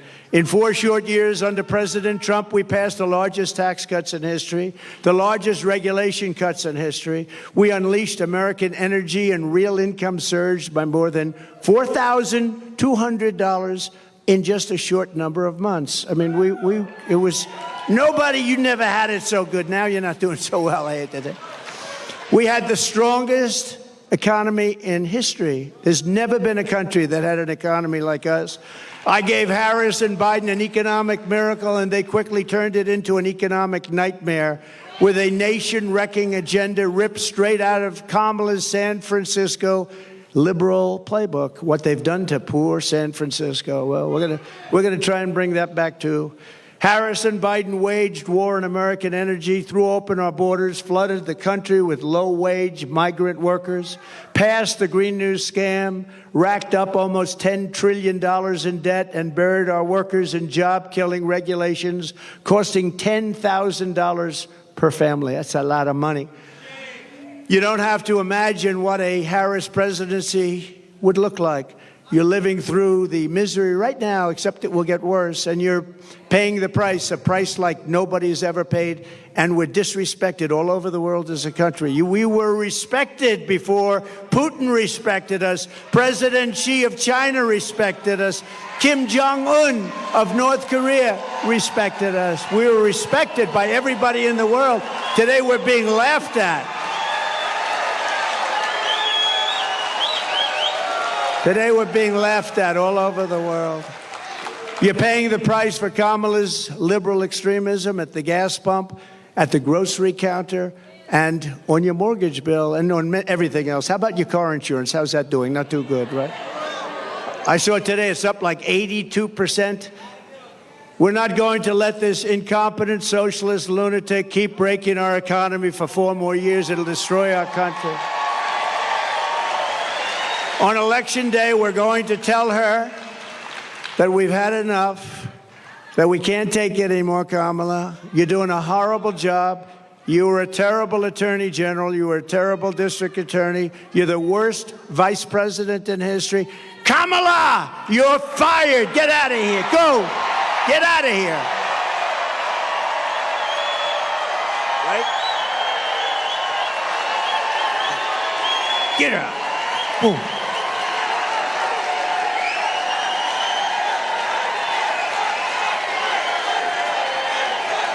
Thank you.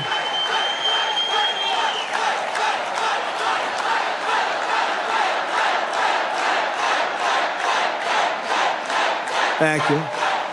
Thank you very much. That was not a pleasant day. I'll tell you, front row Joes were there. Front row Joes were there. They've seen it all, haven't you, huh? You've seen it. That was a horrible day. That was a terrible day. She's flip-flopping on every single thing she's ever espoused or believed in, the border, health care, crime. But she truly is a radical. She's flip-flopping on everything to get elected. After she gets elected, it all goes right back to where it was. She refuses to do any interviews or press conferences. Almost 30 days now. She hasn't done an interview. You know why she hasn't done an interview? Because she's not smart. She's not intelligent. And we've gone through enough of that with this guy, Crooked Joe. He didn't do interviews either. They kept him in his basement, and essentially they're keeping her in the basement the same way they kept her. They don't want to expose her to, like, a question like, what did you have for dinner tonight? Remember, Joe, what kind of ice cream is your favorite? Vanilla. Oh, I like vanilla. Oh. That was George Flopadopoulos. He asked him that. What's your favorite ice cream? With me, they asked me a little bit different question. That's all right. Did everybody the other night see Elon and me? Huh? That's great.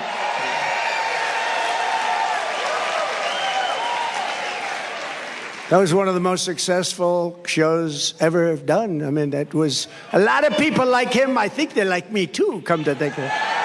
But he's great. And he gave us his full endorsement. He's a great guy. But he basically, he's a guy doesn't need this stuff. What he wants to do is see our country be great again, and he understands. And it's very hard for him to endorse the opposing party. It's not easy. It's very hard. But, he really cares about our country, and he knows the opposing party has really destroyed our country and will destroy our country and permanently destroy our country, and he can't watch that. But we had a great chat for 2.5 hours. 2.5 hours being grilled by Elon. And we had a good time, actually. We're talking about something we love, our country. Much easier when you love something, right? She doesn't want anybody to know what she's really for. And that way she can change it, you know. I mean, she'll tell you what she wants and change it the way she wants it. And ultimately, it'll be the way she wants it. I mean, the clown that she picked as a vice president, this guy's a clown. He was so bad. You know, when Minneapolis was burning down, he didn't want to call in the National Guard. I got him on the phone. You got to get the National Guard. Get it, get it, get it. I'm telling you, if I didn't force it upon him, you might not have the city. Remember CNN standing up? This is a season of love. This is a very peaceful protest. And the whole city is burning down behind him. You ever see anything? As far as the eye could see, the whole thing looked like World War II.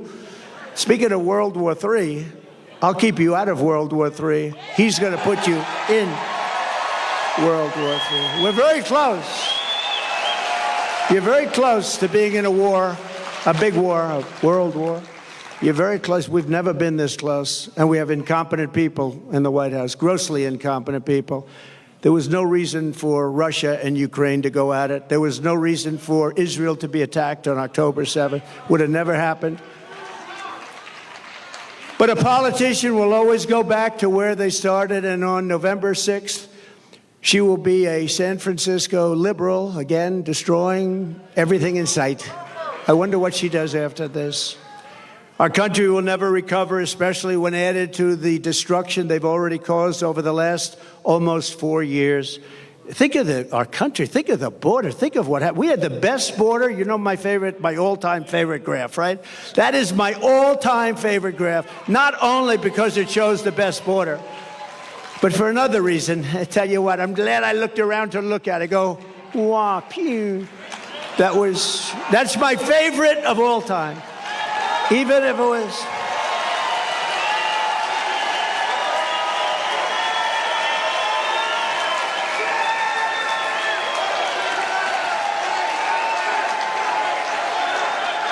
Thank you. Thank you. Thank you very much. Even if it were bad numbers, negative numbers, I still think it would be my favorite of all time. If Harris wins this election, the result will be a Kamala economic crash, a 1929-style depression. 1929. When I win the election, we will immediately begin a brand new Trump economic boom. It'll be a boom. We're going to turn this country around so fast. Many people say that the only reason the stock market is up is because people think I am going to win. Did you ever hear that? But there was one day, a couple of weeks ago, when they weren't thinking that, and you saw what happened. This will be a 1929-style crash. You know, I have one of the most brilliant men in Wall Street, I think here. I shook hands with him just a little while ago. Scott, where's Scott? Where's Scott? Oh, stand up. This man, will you come up here, please? Just come up here for a moment. He is considered one of the most brilliant men on Wall Street, and he's made certain statements. I'd like him to make them because probably I'd be better off if he made them than me, right? But I do agree with him. But no, he's considered one of the greatest on all of Wall Street, respected by everybody. And I'm not sure he can get through Secret Service. It's gotten very tight. Come on up, Scott. Come on up. Come on up, Scott. Come on up here. Look at him. And he's a nice-looking guy, too. You want to say a couple of words? Sure. Come on. Look, this is the Trump economy. This is the Trump stock market. And I can tell you that it will be Kamala Harris will start with the Kamala crash in the stock market, and then it will be the Kamala crash in the economy. And I don't think that's going to happen. You know, I am convinced that President Trump is ahead in the polls now. He is going to stay ahead in the polls, and that he may beat Kamala Harris by more than he would have beaten President Biden. Thanks. Thank you, Scott. Thank you. Is he central casting? He's central casting. Thank you. No, he's been very strong on that. He said that if they get in, you're going to have a 1929 style crash. He's been very strong on it. But others have said that too. And we don't want that to happen to our country. That would be devastating for you, for everybody.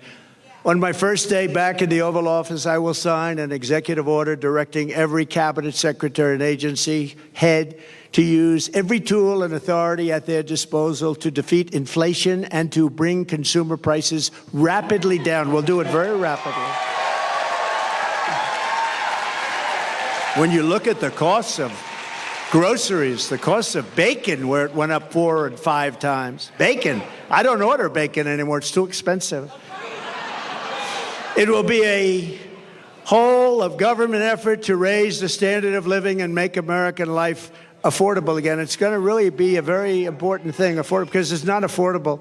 Even if you're doing a little bit better, you've lost all of your money because of inflation. It's been out of control for a long time. And don't forget, now eventually it's starting to maybe get under control, but you're already up 50, 60, 70% in so many items. You look at car insurance, I couldn't believe when I looked at those numbers this morning. I was studying numbers, and I looked at the car insurance numbers. It's incredible. And that's just one of many. You can go through many. But the groceries, just to put it in simple terms, people go to the grocery store and they have less than half a deal. In fact, I had something here. I did have something I would show you. Wait a minute. I don't know if you've seen this. I used it once. Oh, I have it. I do have it. Look at this. Look at this. So this is Tic Tacs, right? I don't know if I like the company. I've never met. I have no idea. They're so lucky. Look at all the television. This is the greatest commercial they ever had. But that's what happened. This is inflation. This is Tic Tac. This is Tic Tac. This is inflation. This is what's happened.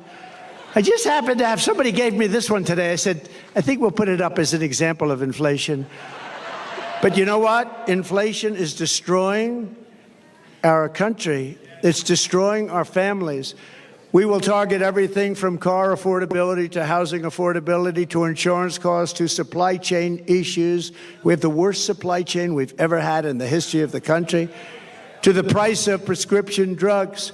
I will instruct my cabinet that I expect results within the first 100 days or much sooner than that.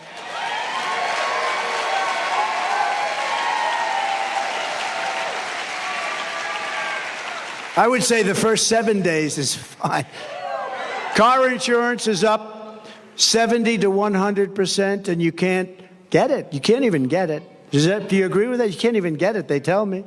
Insurance is up 50% or higher. The whole industry is out of control. The insurance industry has never been anything we have never been in a situation with insurance like it is right now. You can't get it, no matter what you pay. But prices will come down. You just watch. They'll come down, and they'll come down fast, not only with insurance, with everything.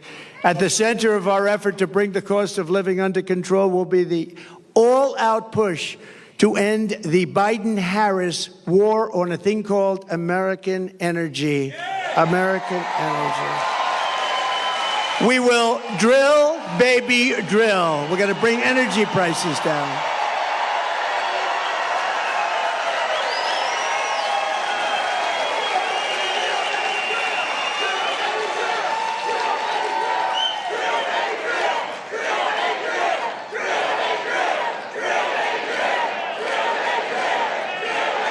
Thank you. And just so you know, they stopped it, and it was terrible what they did. That's what caused the whole problem in the country, even with supply chains. I mean, it just caused a problem. And then they said, oh, go back to the Trump plan now. Now they're drilling. But the day after the election, if they win this election, the drilling stops. They're only doing this for purposes of getting elected. They said, let's go back to what Trump was doing. But the prices are still way high. You see $5 a gallon now for gasoline, and much higher than that in some areas. And we will put ANWR back into service. You know, ANWR in Alaska, it could be the largest oil field in the world. It could be larger than Saudi Arabia. It could be larger than what Russia has. And Ronald Reagan tried to get it. Good man. He tried to get it, couldn't get it. Bush tried. Everybody tried to get it. I got it. And it was tough. And I got it at different times because they stop it on environmental. You know, they use the environment to stop everything, right? You know that. And we're all environmentalists. We want to see what's right. We want clean air. We want clean water. But we don't want to destroy our country. But they stopped it, and we got it going. We got it going. We got it going like never before. It was all set to go. And then think of this. The first week in office, they stopped it. They gave it back. They said, no, we're not going to do it. The greatest, not only great for Alaska, which is an incredible place and beautiful state. They wanted it so badly. Economic development for Alaska would have been so good. But worldwide, I mean, we would have been selling oil and gas all over the world, especially with Asia because of where it's located. So Asia, all over the world. And they stopped it. But we'll start it up again very, very soon. We're going to get it very quickly. We'll get it approved again very quickly. And your prices are going to come tumbling down. Your gasoline is going to come tumbling down, and your heating bills and cooling bills are going to be coming down. You have places like in New England. I don't know how they put up with it. You have the highest costs almost anywhere. Your costs for energy, for heat, for air conditioning are through the roof. And you know why? Because they don't want to put a pipeline through a section of New York that desperately wants it to happen, a very poor area. They won't do it. And until fairly recently, you know who used to deliver them the oil? Russia. Russia ships were pulling up to New England. How was that? Under Kamala's extreme high-cost energy policy known as net zero, you know what net zero, they have no idea what it means, by the way. It's net zero. What does that mean? Nobody knows. Ask her what it means. We're going to go to a net zero policy. What does that mean? I have no idea. She's attempting to abolish oil, coal, and natural gas. 84% of U.S. energy supplied. She wants it ended. Do you think that's going to lift your prices a little bit? Think of that. They're going to take away 84%. And the real stuff, that's the stuff that powers the plants. It's not wind that goes around and around. And darling, let's watch the president's State of the Union speech tonight. I'm sorry, we won't be able to do it. The wind isn't blowing, darling. We have no electricity. We have no electricity, darling. We won't be able to watch tonight. But perhaps sometime during the week it will be blowing and we'll be able to get our television on it. Upon taking office, Harris and Biden shut down the Keystone XL pipeline. They issued orders to close dozens and dozens of existing power plants, and Kamala has vowed that if elected, she will absolutely ban fracking. She said, I'll ban fracking just recently. I'll ban fracking. There will be no fracking. That means that she can't win the state of Pennsylvania because Pennsylvania is all about fracking. That's their biggest industry. And you know what, Pennsylvania, I hope you're watching because that's what she says and that's what she'll do and that's what she'll go back to. She wants to ban fracking and she's wanted it for her entire career. And we're not going to let her destroy our country like that. We're not going to let her. If Harris gets in, energy prices will skyrocket far more than even in Europe. You know, Europe's a basic disaster because they've tended to go a little bit woke, but that's now changing. Have you been watching? That's changing.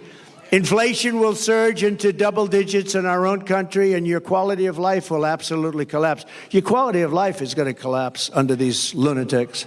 By contrast, she said it already has. Who said that, ma'am? Wow. You look healthy, though. You look very nice.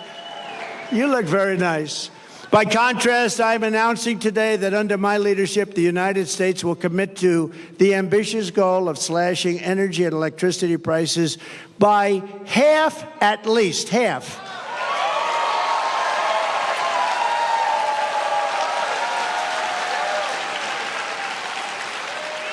We intend to slash prices by half within 12 months, at a maximum 18 months. And if it doesn't work out, you'll say, oh, well, I voted for him. I still got him down a lot.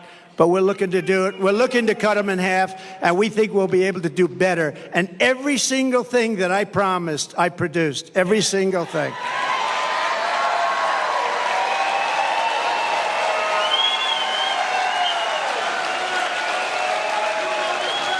You will never have had energy so low as you will under a certain gentleman known as Donald J. Trump. Have you heard of him? So we think your energy bills will be down by 50 to 70%. How good would that be for a thing called inflation? How good will that be? You know, energy is such a big topic, such a big cost, so powerful, so big, that if you have a donut shop, you have the ovens, you have a truck that delivers the donuts, if you have whatever you do, your heating, your cooling, everything is about that. That's where they really blew it. They blew it with too much borrowing. They blew it with wasting $9 and $10 trillion on the scam, the great scam in history. There are a lot of scams that they worked on. Where's the laptop from hell? Is it around by any chance? But they did it by doing a lot of things. But with the energy, it's such a big topic. No matter what business you're in, you have to heat your business, cool your business. You need cars, trucks to get there and to take the product. It's so energy dominated. My administration will issue rapid approvals for new energy infrastructure, unlock new lands for drilling, and achieve energy independence and energy dominance. So we want energy dominance almost immediately. We were energy independent 4 years ago. Think of it. Today we're getting energy from Venezuela in the form of tar. We're getting it from Venezuela, tar. You ever see what it is to make oil out of tar? They have tar. They have a lot of tar. It's not good. You know where they make it? In Houston, Texas. It's the only plant in the world that can take this material and turn it into gasoline and oil. But no, it's tar, and they're doing very well. You know, speaking of that just for a second, so Venezuela crime is down 72% because they're taking all of their criminals out of Caracas, out of the different places. Their mental institutions are literally closing up. They're taking the people from mental institutions, people from prisons and jails, terrorists. They have terrorists all over the place. And you know where they're bringing them? Welcome to the United States of America. Murderers, drug dealers. And Venezuelan crime is down 72%, but that's only one. All over the world, crime is down because they're taking their criminals and their people from mental institutions and they're putting them into our country because we have stupid people like Kamala and Joe running our country, and there's never been anything like this. And if you look at New York today and you look at a couple of, remember I said migrant crime will be a big subject. I said that a year ago. Everyone said, oh no, oh, he's so wrong. Do you see what's happening with migrant crime? They make our criminals look like nice people. They do. These are the toughest. These are the toughest people in the world. The toughest people. We built 571 miles of wall, as an example. They could have, and it's more than I said I was going to build, but then I was going to add 200 miles. We had it built, and they didn't put it up. Would have taken 3 weeks to erect. It was all there, ready to put up. Would have taken 3 weeks to put up. And that's what I said. They actually want open borders. And Kamala wants open borders. And she said it for 15 years. She wants open borders. She only changed recently when she noticed in a poll that wasn't polling too well. People don't want open borders where people can flow into our country. To further combat inflation, I will terminate Kamala Harris's Green New Scam and rescind all of the unspent funds. Give all of the unspent funds back to building roads, bridges, and give it back to the government. And we won't, it's like throwing, what she did, what they did was like throwing billions of dollars out the window. We will stop wasteful spending and big government special interest giveaways and finally stand up for the American taxpayer, which hasn't happened since I was president. We stood up. We stood up. We stood up.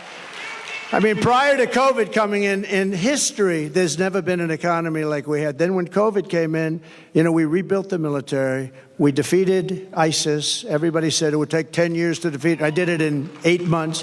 We rebuilt that whole, we did so many things, and we created the greatest economy. I get a lot of credit on everything, including the economy. When COVID came in, we had to do certain things. We had to make certain moves. And if we didn't make those moves, Scott, and if we didn't help businesses survive for that little period of time, you would have had that 1929-style depression. That's what you would have had. We did a great job. But then when we handed it to them, the stock market was higher than it was previous to COVID coming in. Think of that. It was actually higher. And we handed them something that was a jewel. By the way, more people died from COVID in the Biden administration than the Trump administration, and he got it when it was ending all over the world. It was pretty much ending. So we never really got the credit we deserved for that with the ventilators and all of the different things that we did, the outfits, a lot of things. We were producing in New Hampshire and different places, masks. We had mask factories opening up. We had everything, and we did a good job. And then it came back, and it should have come roaring back, but they really blew it. They spent so much money. They didn't have to spend any more money. What they had to do is let our economy take over. But we had some great Republican governors that did a fantastic job. The Democrat governors, not so much. Out of the top 25, as an example, crime-ridden cities, virtually every single one of them is run by Democrats. Think of that. To make both new and used cars more affordable, I will end the Biden-Harris electric vehicle mandate on day one.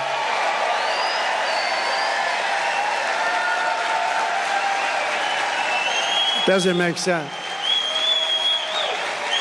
And by the way, there's a great place for electric cars. They're going to do great. I think they're going to do great. And Elon's heard me say that many times. He still endorsed me. I mean, I wouldn't be able to change. It's a question of how far do they go and how much do they cost and all of the different things, factors. But electric cars have a great place in our country, but you have to be able to really get gasoline-powered cars, hybrids, many different types, diesel. You want diesel with trucks. You know, they want to make trucks all electric. Going to California, you have 6 stops. With diesel, you have no stops. That's hard to beat, right? If they're too heavy, common sense. We're the party of common sense. An electric truck weighs more than twice, 2.5 times what a gasoline-propelled truck weighs, right? That would mean you would have to rebuild every bridge and tunnel in the United States. Oh, that sounds reasonable. It would cost so much money. The United States doesn't have, every country together doesn't have what it would cost. But there's a great place for electric, but there's a place for everything, and you should be able to go out and buy what you want. You go out and buy what you want.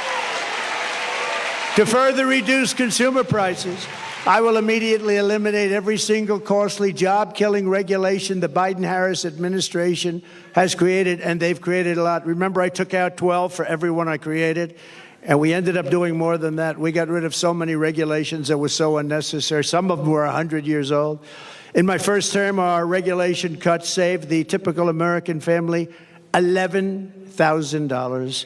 In my next term, the Trump dividend will be even larger. It'll be a dividend. By repealing the Biden-Harris regulatory onslaught, we can save an estimated $20,000. And you're talking about a tremendous amount, $6,000, $7,000, $8,000 a year just in savings. So to get to economic relief to workers and families, we will make additional tax cuts. That's what gave us the great economy. We'll make tax cuts additionally, will make them permanent because, you know, we have a thing where they want to terminate at the end of the period when they expire. The Trump tax cuts, 5 years, they want to let them expire. That would mean your taxes would go up 4 times. You'll be paying 4 times much. And we will do something else which was copied, I mean, viciously, ruthlessly copied. No tax on tips, okay? No tax on tips.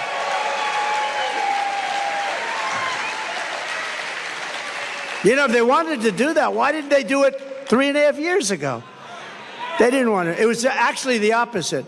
They hired 88,000 IRS agents to go after these people. So for every position the fake new Kamala takes down, and all of these positions 3 weeks ago, the real Kamala said the exact opposite, the exact opposite. With me, you will always have a president who tells it like it is. You will always have somebody where I let you know where I stand, and you can vote for me or not, but you need that, and you need consistency, and you need brilliance. You need brilliance. She is not a brilliant person. She is not a smart person. She is not very smart. But it is crazy, isn't it, though? Isn't it crazy? She was so disrespected just a few weeks ago, and now it's like, Kamala, Kamala. The fake news. The fake news is a threat to our country. Don't kid yourself.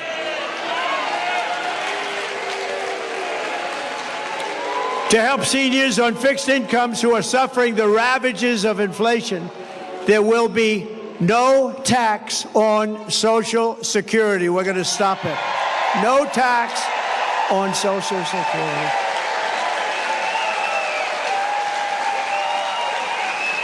This cruel double taxation of Social Security benefits, and this has been talked about for a long time. She'll probably announce this on Friday, too. Oh, look, they have a spy in the audience right over there. He's spying. Let's see, Kamala, I think we should do no tax on Social Security. But it only came into existence in 1984, and at that time, it only affected a very small number of recipients. But now, nearly half of all seniors are forced to pay income tax on Social Security, and thanks to inflation under Harris, she is horrible. This tax hits more seniors every year, more and more, and they can't make it. They're not making it. They're failing. You know, the people that did it right, they saved, they worked, they saved and saved. Those are the people that were hurt most by this kind of thinking and this economy. With your vote, I will end this injustice, and I will always protect Social Security and Medicare for our great seniors, just as I did for 4 incredible years. There was never any talk about doing anything. By contrast, Kamala Harris has a 3-step plan to destroy Medicare and to destroy Social Security. First, she has thrown open our borders. You know what that's going to do. They're all signing up. Oh, congratulations. They'll be all signing up right next to you. But she's opened up our borders. Think of it. Again, I believe it's 20 million people, but I think it's probably much more with the gotaways. And you know what a gotaway is, right? Remember, I had remain in Mexico policy. You think that was easy to get from Mexico? What I had to do to them. And I had remain in Mexico. They ended it immediately. They thought it was unfair to Mexico. Can you believe that? Mexico's like it's like a railroad track coming into our country. They thought it was unfair, and it's not unfair. But Mexico agreed to it, remain in Mexico, and they ended it very early. They ended it almost immediately. Second, she's flooding our country with millions and millions of low-wage migrants and giving them welfare, free health care, food stamps, public benefits. And third, she's giving them what our military vets don't get. They're sleeping on a street in freezing or very hot weather. And illegal immigrants that came in so illegally and don't speak a word of English are living in some of the most luxurious hotels in the world. It's incredible. You see that. You've been seeing the stories. They're living in hotels. They're taking, right, front row Joes. They're taking some of the best hotels because the government pays more than they can get from wealthy customers. So they say, well, I don't know about this. I think we'll take the illegal immigrant. We're going to get more money from the U.S. government than some rich guy coming in from Argentina. And third, she wants to make them all citizens, dumping them into Medicare and Social Security until those programs buckle and collapse. And that's what's going to happen. Under them, Social Security, Medicare, and other programs will collapse. No country can sustain what's happening right now. The millions of illegal aliens pouring into our country under border czar Harris are coming from all sorts of places, from countries unknown, literally from countries unknown. And they, as I said, they're coming in from prisons and from mental institutions, and they're coming in as terrorists. We have more terrorists living in our country right now, and nothing good is going to happen from this. And now it's getting more and more violent. Just pick up the newspapers, turn on your television. People stabbed. A woman yesterday raped in New York, raped viciously. And when they said she was raped, you know what she said? They weren't trying to rape me. They were trying to kill me. They were trying to kill her. And he was a gentleman from a certain country I won't mention, happened to be in South America. But it's not South America. It's all over the world that they're coming in. It's not South America. They're coming from all over the world. Just this week in Coney Island, Kamala had 2, think of this one, migrants. They came in, we call them the Kamala migrants, and they were arrested for rape of a 46-year-old woman. and it was a rough situation. There were 4 or 5 other situations over the last couple of days. Rape and murder, rape and beating, rape and something else, and sometimes just immediate killing. These people are brutal. These are people that came out of the toughest jails anywhere in the world, from all over the world. And we can't take them. No country can sustain it. No country.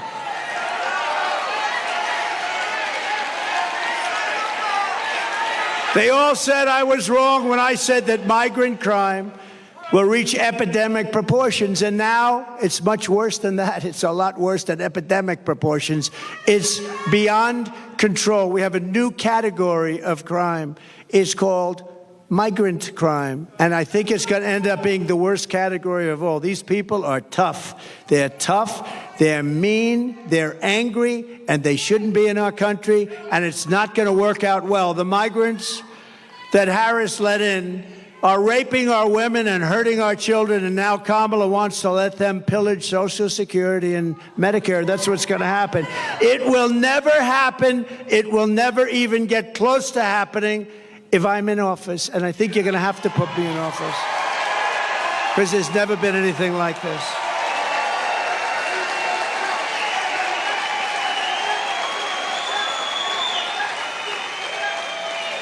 If Kamala wins, you will have mass amnesty and citizenship for all of the Biden-Harris illegals that poured into our country.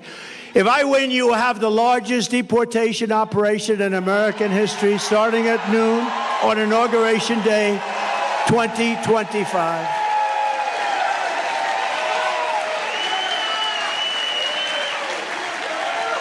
And you know, I don't say that happily, because it's not an easy situation with so many people. It's not sustainable. But Dwight Eisenhower, General Eisenhower, President Eisenhower, he was very strong on borders. He felt that you cannot do this. The largest deportation operation we ever had was under Dwight Eisenhower, president, and he understood that it was not sustainable to have millions of people coming in. But what he went through is peanuts compared to what we're going through. Nobody's ever gone, no country, no border has ever gone through what we're going through, and they're destroying our country. The Kamala migrant invasion is also a major factor in crushing your wages and driving up the cost of health care and the cost of all of your goods. Millions of uninsured illegal aliens are getting billions and billions of dollars in free health care paid for by American citizens on your medical bills. It's right on your medical bills. You know, when you hear this, you get angry, because it shouldn't happen. But what happens to them, they come up in caravans. I think I came up with that name. But they have caravans of thousands and thousands of people, many, many criminals in those caravans. Very dangerous, unbelievably dangerous for women. The women in those caravans are just absolutely, it's horrible what happens. I'm not going to tell you now. It's horrible. It's horrible what happens in those caravans coming up. It's a rough journey. But they come up because we have very stupid people here that say, if you come up, we will give you health care, Social Security, medical, school. You know, our schools in a lot of places are not, you can't even go anymore. They've taken the place of our students. They have people sitting in chairs that don't speak a word of English, and they're taking the place of our young children. The hospitals, a person told me the other day from San Diego, they said they can't get into a hospital anymore. The hospitals are being occupied by the illegal aliens. Somebody's got to take care. They're being occupied. And the reason they're coming is because people like Gavin Newsom and people like Kamala are saying, come, come, it's the American dream, come. They're destroying our country. We can't do it. We can't let it continue. You're not going to have a country anymore. People like Scott, brilliant Wall Street people, they're right about what they say. And that's also common sense. I'll tell you, it's all about common sense. The Republican Party is the party of common sense.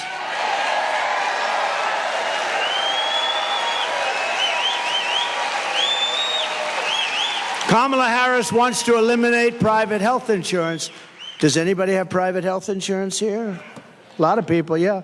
A lot of people, they want it. That's what they want. They want to have the... Now, if you want to have other, you have other. but they want to take it and they want to turn it off. It doesn't cost our country anything. They want to turn it off. This is what people, they work hard, they make enough money, they want to have a private plan. It's a more luxurious plan. That's okay. But they want to give free taxpayer-funded health care to every single illegal alien in this country. Kamala wants to do that. Now, she'll probably, here's a little bet we'll make. She'll probably change over the next short period of time. You know, we said, what do you do with some monsters that we have, monsters, some of the worst killers in the world, in detention centers? You know, they're in detention centers that we have along the border. And you know what she said? They have to be released. Released. We're going to release. These are murderers. These are killers. These are drug dealers. These are the worst people on earth. You don't get much worse. She said, now she'll probably change her mind on that too, but she wants to release. This is, remember, I said it before, a person that's considered far more liberal than crazy Bernie Sanders. He's crazy, you know, and far more liberal than crazy Bernie. This is considered worse. And we're not going to have a president like that. Somebody was saying last night on television that when the people find out, the wonderful Sean Hannity actually said it. Have you ever heard of him? Yes. But he said it, but everyone's saying it. When people find out about her, that she's a very liberal person, you know, they use the word progressive. They use the word, they don't use liberal anymore, they use progressive because it sounds so nice, progressive. What is progressive? That means forward thinking. It's not, it's the opposite. But she's the most liberal senator that we've had in 50, 60 years, I think probably ever, but far more liberal than crazy Bernie. By contrast, I'm going to keep the Affordable Care Act unless we can do something much better. We'll keep it. It stinks. It's not good. If we can do something better, we're going to do something with it. If we can do better, meaning less expensive and better health care for you, less expensive and better health care for you, then we'll do it. We're not looking better for the government. We're looking better for you. She goes around saying, well, he's going to get rid of the health. No, I'm going to keep it unless we can come up with something that's better for you and less expensive for you. Otherwise, we're not doing it. And you saw that having to do with Social Security. For 4 years I was there, and for 4 years I never raised the age. They're going to end up raising your age by 5 years. I never raised your age. I never did anything. I left your plan the way it was. Never touched it. I was there 4 years. Same thing with Russia. They say, oh, he's going to go and, you know, start a war or something. Well, you know what? For 4 years, Russia never went in to Ukraine. They waited till I got out, and then the army started to form. But, you know, if you go back with Russia, Bush let them have a lot of land. You know that. Obama, President Barack Hussein Obama, have you heard of him? Barack Hussein Obama let them have a lot of land. Now you have Biden. He's letting them have the whole thing, okay? The whole thing. But you had President Trump. What did Putin take under Trump? Nothing. Nothing. Took nothing. He took nothing under Trump, but he took under Bush. He took under Obama. Big, big stuff. He took it in Ukraine, in and around Ukraine, but he took nothing under Trump. But now he's going for the big one, isn't he? Huh? We're going to deliver lower prices, lower drug costs, new options that will dramatically reduce the crushing burden of American patients. Kamala and Joe tried to take credit for $35 insulin. You know that. You know who did that? I did that. I did that. I did the insulin, and it kicked in. And you know, I remember when I did it, it had to be a statute. It was a certain statute that took a certain period of time. I said, I hope I'm elected because somebody's going to get a lot of credit for doing what I got done. I got it done, $35 insulin, and now they take credit for it. It's terrible, terrible. They take credit for a lot of things they shouldn't be taking credit for. You know, if they said, congratulations, he did a good job on insulin, that would be nice. Nobody's going to go crazy about that. Congratulations, because insulin was impossible for people to afford. They were dying. They didn't get it. The expense was, I got it for $35. Nobody thinks it's like even possible. But they could say like, you did a great job, thank you very much. Or you did a good job. But instead, they say, we brought insulin in at $35. It's a lie. Kamala is fighting for health care for illegal aliens and fighting for health care for, and think of this, he's fighting for health care for people that are destroying our country. I'm fighting for health care for the American people, the people that are supposed to have the health care. The colossal influx of migrants into our cities is driving rent absolutely through the roof. That's why, and you know who's paying the rent? The government. Our government is paying rent. We're paying numbers that were not obtainable. In fact, if I ever went back into business, I'd buy some buildings in certain areas and I'll charge the government the highest rents you've ever seen. That's what they're doing. Some very smart landlords are getting a lot of money. That's why some of the luxury hotels are going into migrants. They can make much more money renting to a migrant than to wealthy people. But that's why, as president, I will seal the border. I will send them all back to their countries where they belong. Prices will come down and come down dramatically and come down fast.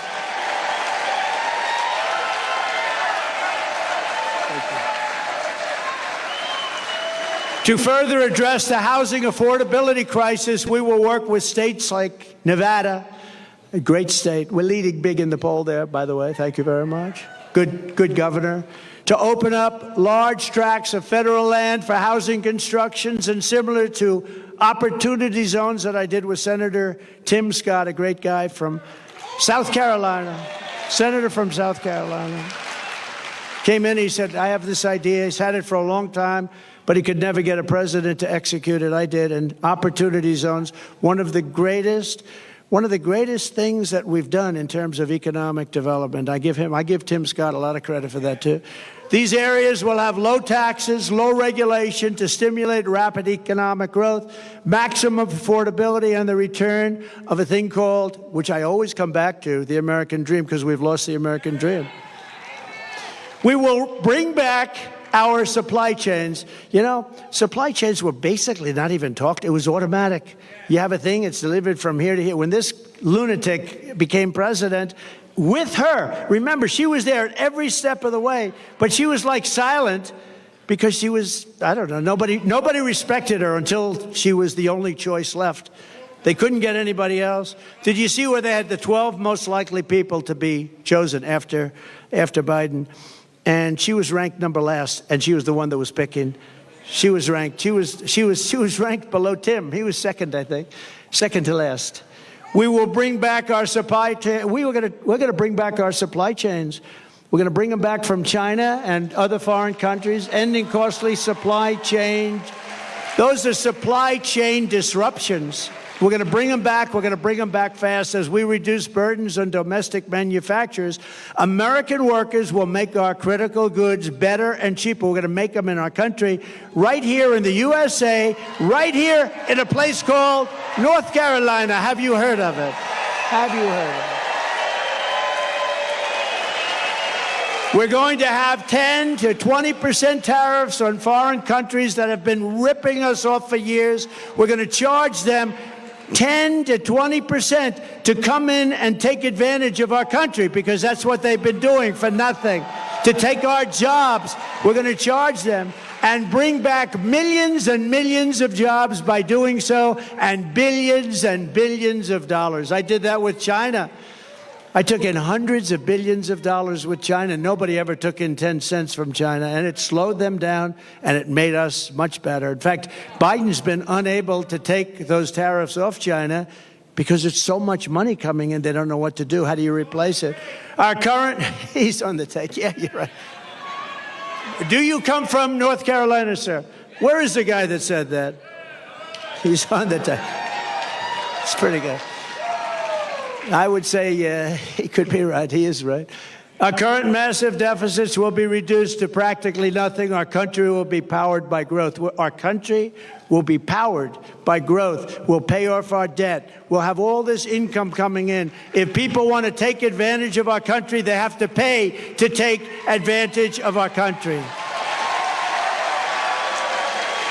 I will also restore peace through strength, and with the return of global stability will come the return of economic stability. We're going to have economic stability. You know, we have wars breaking out all over the world, and they asked the head of the Prime Minister of Hungary, very tough man, strong man, Very, somebody that I always got along. I get along with the strong ones. I don't get along with the weak ones. Isn't that sad? That's a personality defect. No, the tough ones. But the tough ones are the ones we have to worry about, right? It's a good thing. But Viktor Orban of Hungary. So they asked him, what do we do? Wars are breaking out all over the world. He said, the answer is very simple. Make sure that Trump gets reelected president, and you're not going to have any more wars. You're not going to have any more problems. They respected him. They respected Trump. They respected Trump. He actually used a different word. I would not use that word, but he can. He said they were afraid of Trump because they had no idea where the hell I was coming from. With Joe, it's sort of easy to tell, isn't it? Yeah. The whole thing is crazy.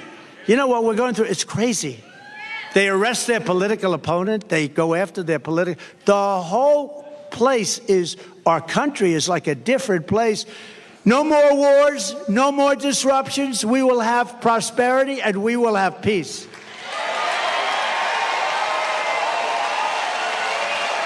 And this is how we will end the era of inflation, mayhem, and misery under Kamala and Crooked Joe, and unleash economic abundance for Americans of every race, religion, color, and creed. Together we will deliver low taxes, low regulations, low energy costs, low interest rates, low inflation, so that everyone can afford groceries, a car, and a home. Common sense. We will stop the invasion, end the migrant crime, support our great police, save Medicare, and save Social Security, which is under siege.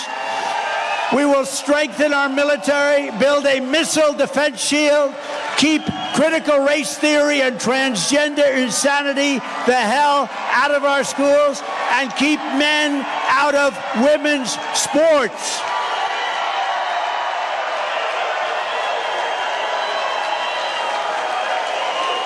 We will defend the Second Amendment, restore free speech, and we will secure our elections.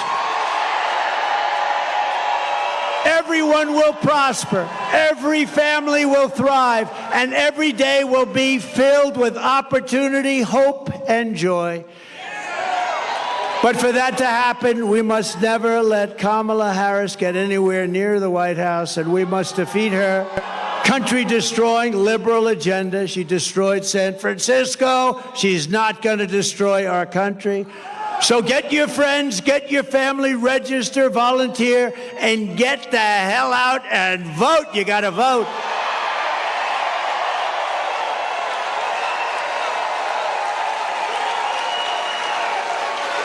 On November 5th, we will save our economy. We will rescue our middle class. We will put America first, and we will make America great again.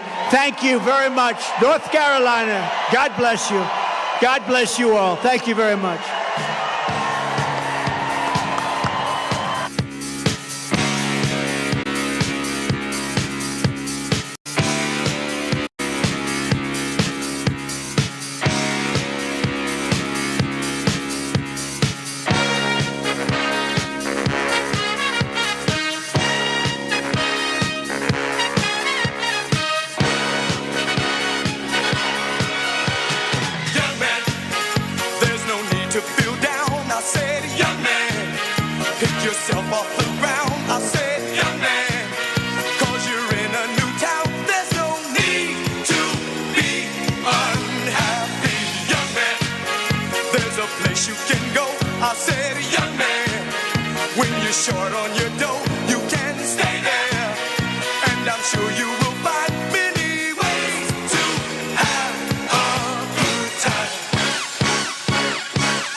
Well, an exciting Trump rally in Asheville, North Carolina. Amazing, a pivotal economic speech, really focused on the policies hurting the economy currently with the Harris-Biden administration. Yeah, I mean, it was a real energized speech. You know, Trump really focused on the economy and the changes he plans to make. the crowd was responding, to everything from the start of the speech, really, and he really laid out a great economic plan to bring the country back to where we want to be, where we've been, and where we know we can be. It's a great time. President Trump has a plan, unlike Harris and Waltz. So it's great to know exactly what we want, exactly what we're going to get from this man, Donald Trump. Oh, no question. One of my favorite lines actually from the speech was, in my first term, our regulation cuts save the typical American family $11,000. In my next term, the Trump dividend will be even larger. By repealing the Biden-Harris regulatory onslaught, we can save you an estimated $20,000, $5,000 per year, and then he went on to even say maybe $6,000, $7,000, $8,000 potentially. To get economic relief to workers and families, I will make the Trump tax cuts permanent, and we will have no tax on tips. As you can see, the backdrop there, no tax on Social Security, no tax on tips. A very policy-driven and fun speech for President Trump tonight. Yeah, I think he really drove that home. He really made the no tax on tips his. Right. So we know it was his. Anybody of our viewers, we all know that it originated with Trump, but he really made it his own tonight. You can see it in the backdrops. So I think that there's no question where that came from. And, tonight, President Trump really drove home his economic policies and what he hopes to get done in January. So, again, a real energetic speech from President Trump. Oh, no question. And we'd like to thank our sponsors. We thank you, the viewers, for tuning in to RSBN today to another exciting Trump rally in beautiful Asheville, North Carolina. But to start this off, Birch Gold. I'd like to thank you for sponsoring us. Of course, 50 years ago, the Nixon administration, through the leadership of Henry Kissinger, changed U.S. foreign policy from the gold standard to the petrodollar. But Saudi Arabia, thanks to the Biden administration, no longer trading on the world scale using the dollar as the world's reserve currency, but rather trading and selling to other nations, the BRICS nations, Brazil, India, China, many of them not having our interests at heart. But you can get gold and tangible metals, silvers that can help your 401k or IRA in order to diversify your portfolio. Text Trump to 989898. That is the Birch Gold Group. Get your free packet, which features endorsements from Ron Paul and Steve Bannon, Dan Bongino, some great patriots. Text Trump to 989898. We'd also like to thank the Wellness Company. America, listen up. The world is on the brink of not only World War III, as President Trump mentioned tonight, but crazy things happening with assassination attempts, civil wars, social unrest throughout the world. The stock market is very volatile, and now the looming threat of the bird flu is on everyone's mind. Did you know there's a bird flu summit coming in October? It's eerily reminiscent to what happened in 2021 with the COVID pandemic. And get this, the first topic of the agenda for this meeting, mass fatality management planning. If that doesn't send chills down your spine, I don't know what will. But here's good news. You don't have to be scared if you're prepared. The Wellness Company created the Contagion Emergency Kit, and every one of these should be in every American home. This is packed with life-saving meds like ivermectin, hydrochloroquine, antibiotics like Z-Pak, and amoxicillin, 8 medications to protect you if you're on the road or at home. So in times like these, having your Contagion Emergency Kit is so vital. Go to twc.health/RSBN and get that kit now. That is twc.health/RSBN. You can save $45 using code RSBN at checkout. These kits are only available in the United States. So something very important. I know you're a big fan of Dr. Peter McCullough and Dr. Drew Pinsky. Yeah, absolutely. I hear that very often, and we need to get our supplies up. Oh, no question. It's really crucial, and we know our correspondent, our colleague Vanessa Broussard, has one at home, and really it's so important nowadays with anything that could happen. Actually, I was reading through during the speech the World Health Organization calling for that meeting, so that's being broadly put out on Reuters and other outlets throughout the country.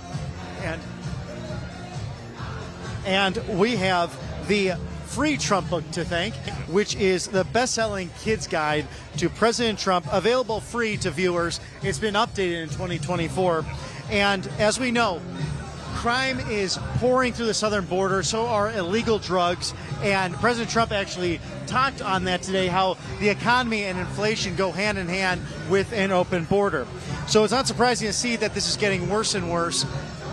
Laken Riley, a beautiful student at UGA, University of Georgia, killed the afternoon just jogging outside of her campus, a heavily populated area, by an illegal immigrant from Venezuela.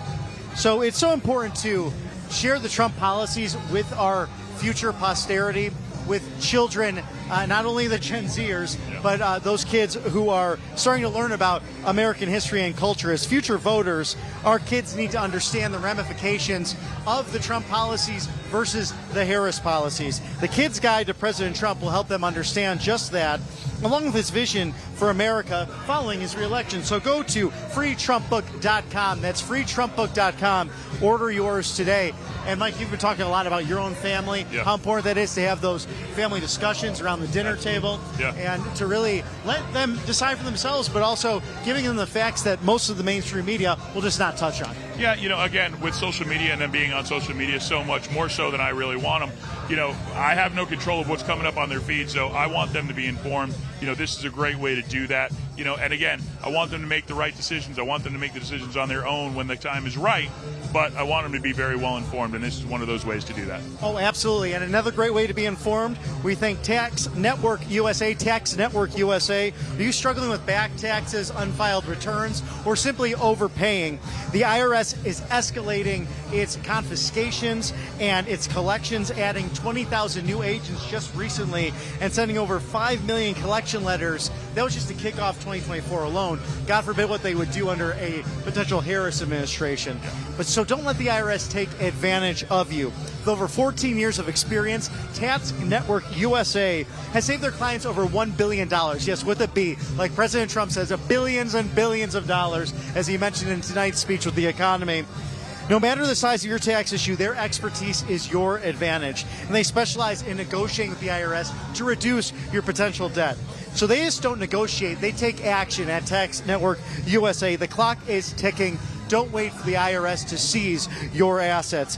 Contact Tax Network USA for immediate relief and expert guidance. You can contact them at 800-357-1415 or tnusa.com/RSBN. That's 800-357-1415, tnusa.com/RSBN. Don't let the IRS ruin your financial peace of mind. Go to Tax Network USA, a great organization. Yeah, absolutely. I mean, right now, whatever you can do, protect yourself. Obviously, we don't know what's happening. We don't know what's going to happen. Hopefully, President Trump gets in, and we won't have to worry about it. But right now, protect yourself in every way, shape, and form. Well, and President Trump said, a gentleman right out of Central Casting who came on up as a Wall Street expert, just saying, if we don't elect President Trump, if we elect Vice President Harris, oh my gosh, we will be in a lot of trouble, because it will not only be a recession, it'll be a Great Depression, the likes of 1929. And American Finance, thank you so much for also sponsoring us here at RSBN. A lot of us are struggling to keep up with gas and going to the grocery store with food. It's been a difficult time for the American people. And President Trump highlighted that. So if you own a home, this American Finance can save you an average of $854 per month. What an incredible savings considering being a homeowner. And there are no upfront fees to get started with this group. So call American Financing today at 888-402-0299. That is 888-402-0299. AmericanFinancing.net/RSBN. Thank you to all our sponsors for putting us on the air today to bring you this wonderful content. Mike, it's been just an absolute pleasure working with you today. Yeah, absolutely, Bobby. Thank you so much. You as well. And again, the most important thing here is we want to thank our viewers, all of our sponsors, but it's you guys, the viewers, that are watching us and making this happen. And we appreciate you. We appreciate your donations. Anything you can donate to help us continue our efforts here to bring you what's going on, what's actually going on the ground, so you can see it for yourselves and not have to rely on mainstream media to show you what they select and what they think you should know. But we want you to see it here for yourself every day here on RSBN. from beginning to end and everything in between, all of the comedy and the humor, but the great policy points that President Trump so eloquently laid out today. A very sound economic speech on the future of this country, the grand difference between President Trump's policies and Vice President Kamala Harris's policies. It's going to be a battle for the ages as we wind down this campaign, which has actually in a lot of ways really ramped up in the last few days with local media here, national media. Of course, us, your humble correspondents with RSBN, bringing you all the action as we are just over 80 days until all the action goes down. And make sure you have a plan to vote. We talked a lot about that today. Get a plan to vote, whether it's early, by mail, or on the day of the election. Sometimes you just can't plan for what might be ahead. We're going to be covering the campaign, bringing all this to you. So as a team at RSBN, we definitely plan on voting early ourselves. Absolutely. Make a plan now. You have the time. You have 80 plus days. Make a plan to vote. Vote early. Get in, wherever you can. And, as whatever you can do to help protect the vote, definitely get out.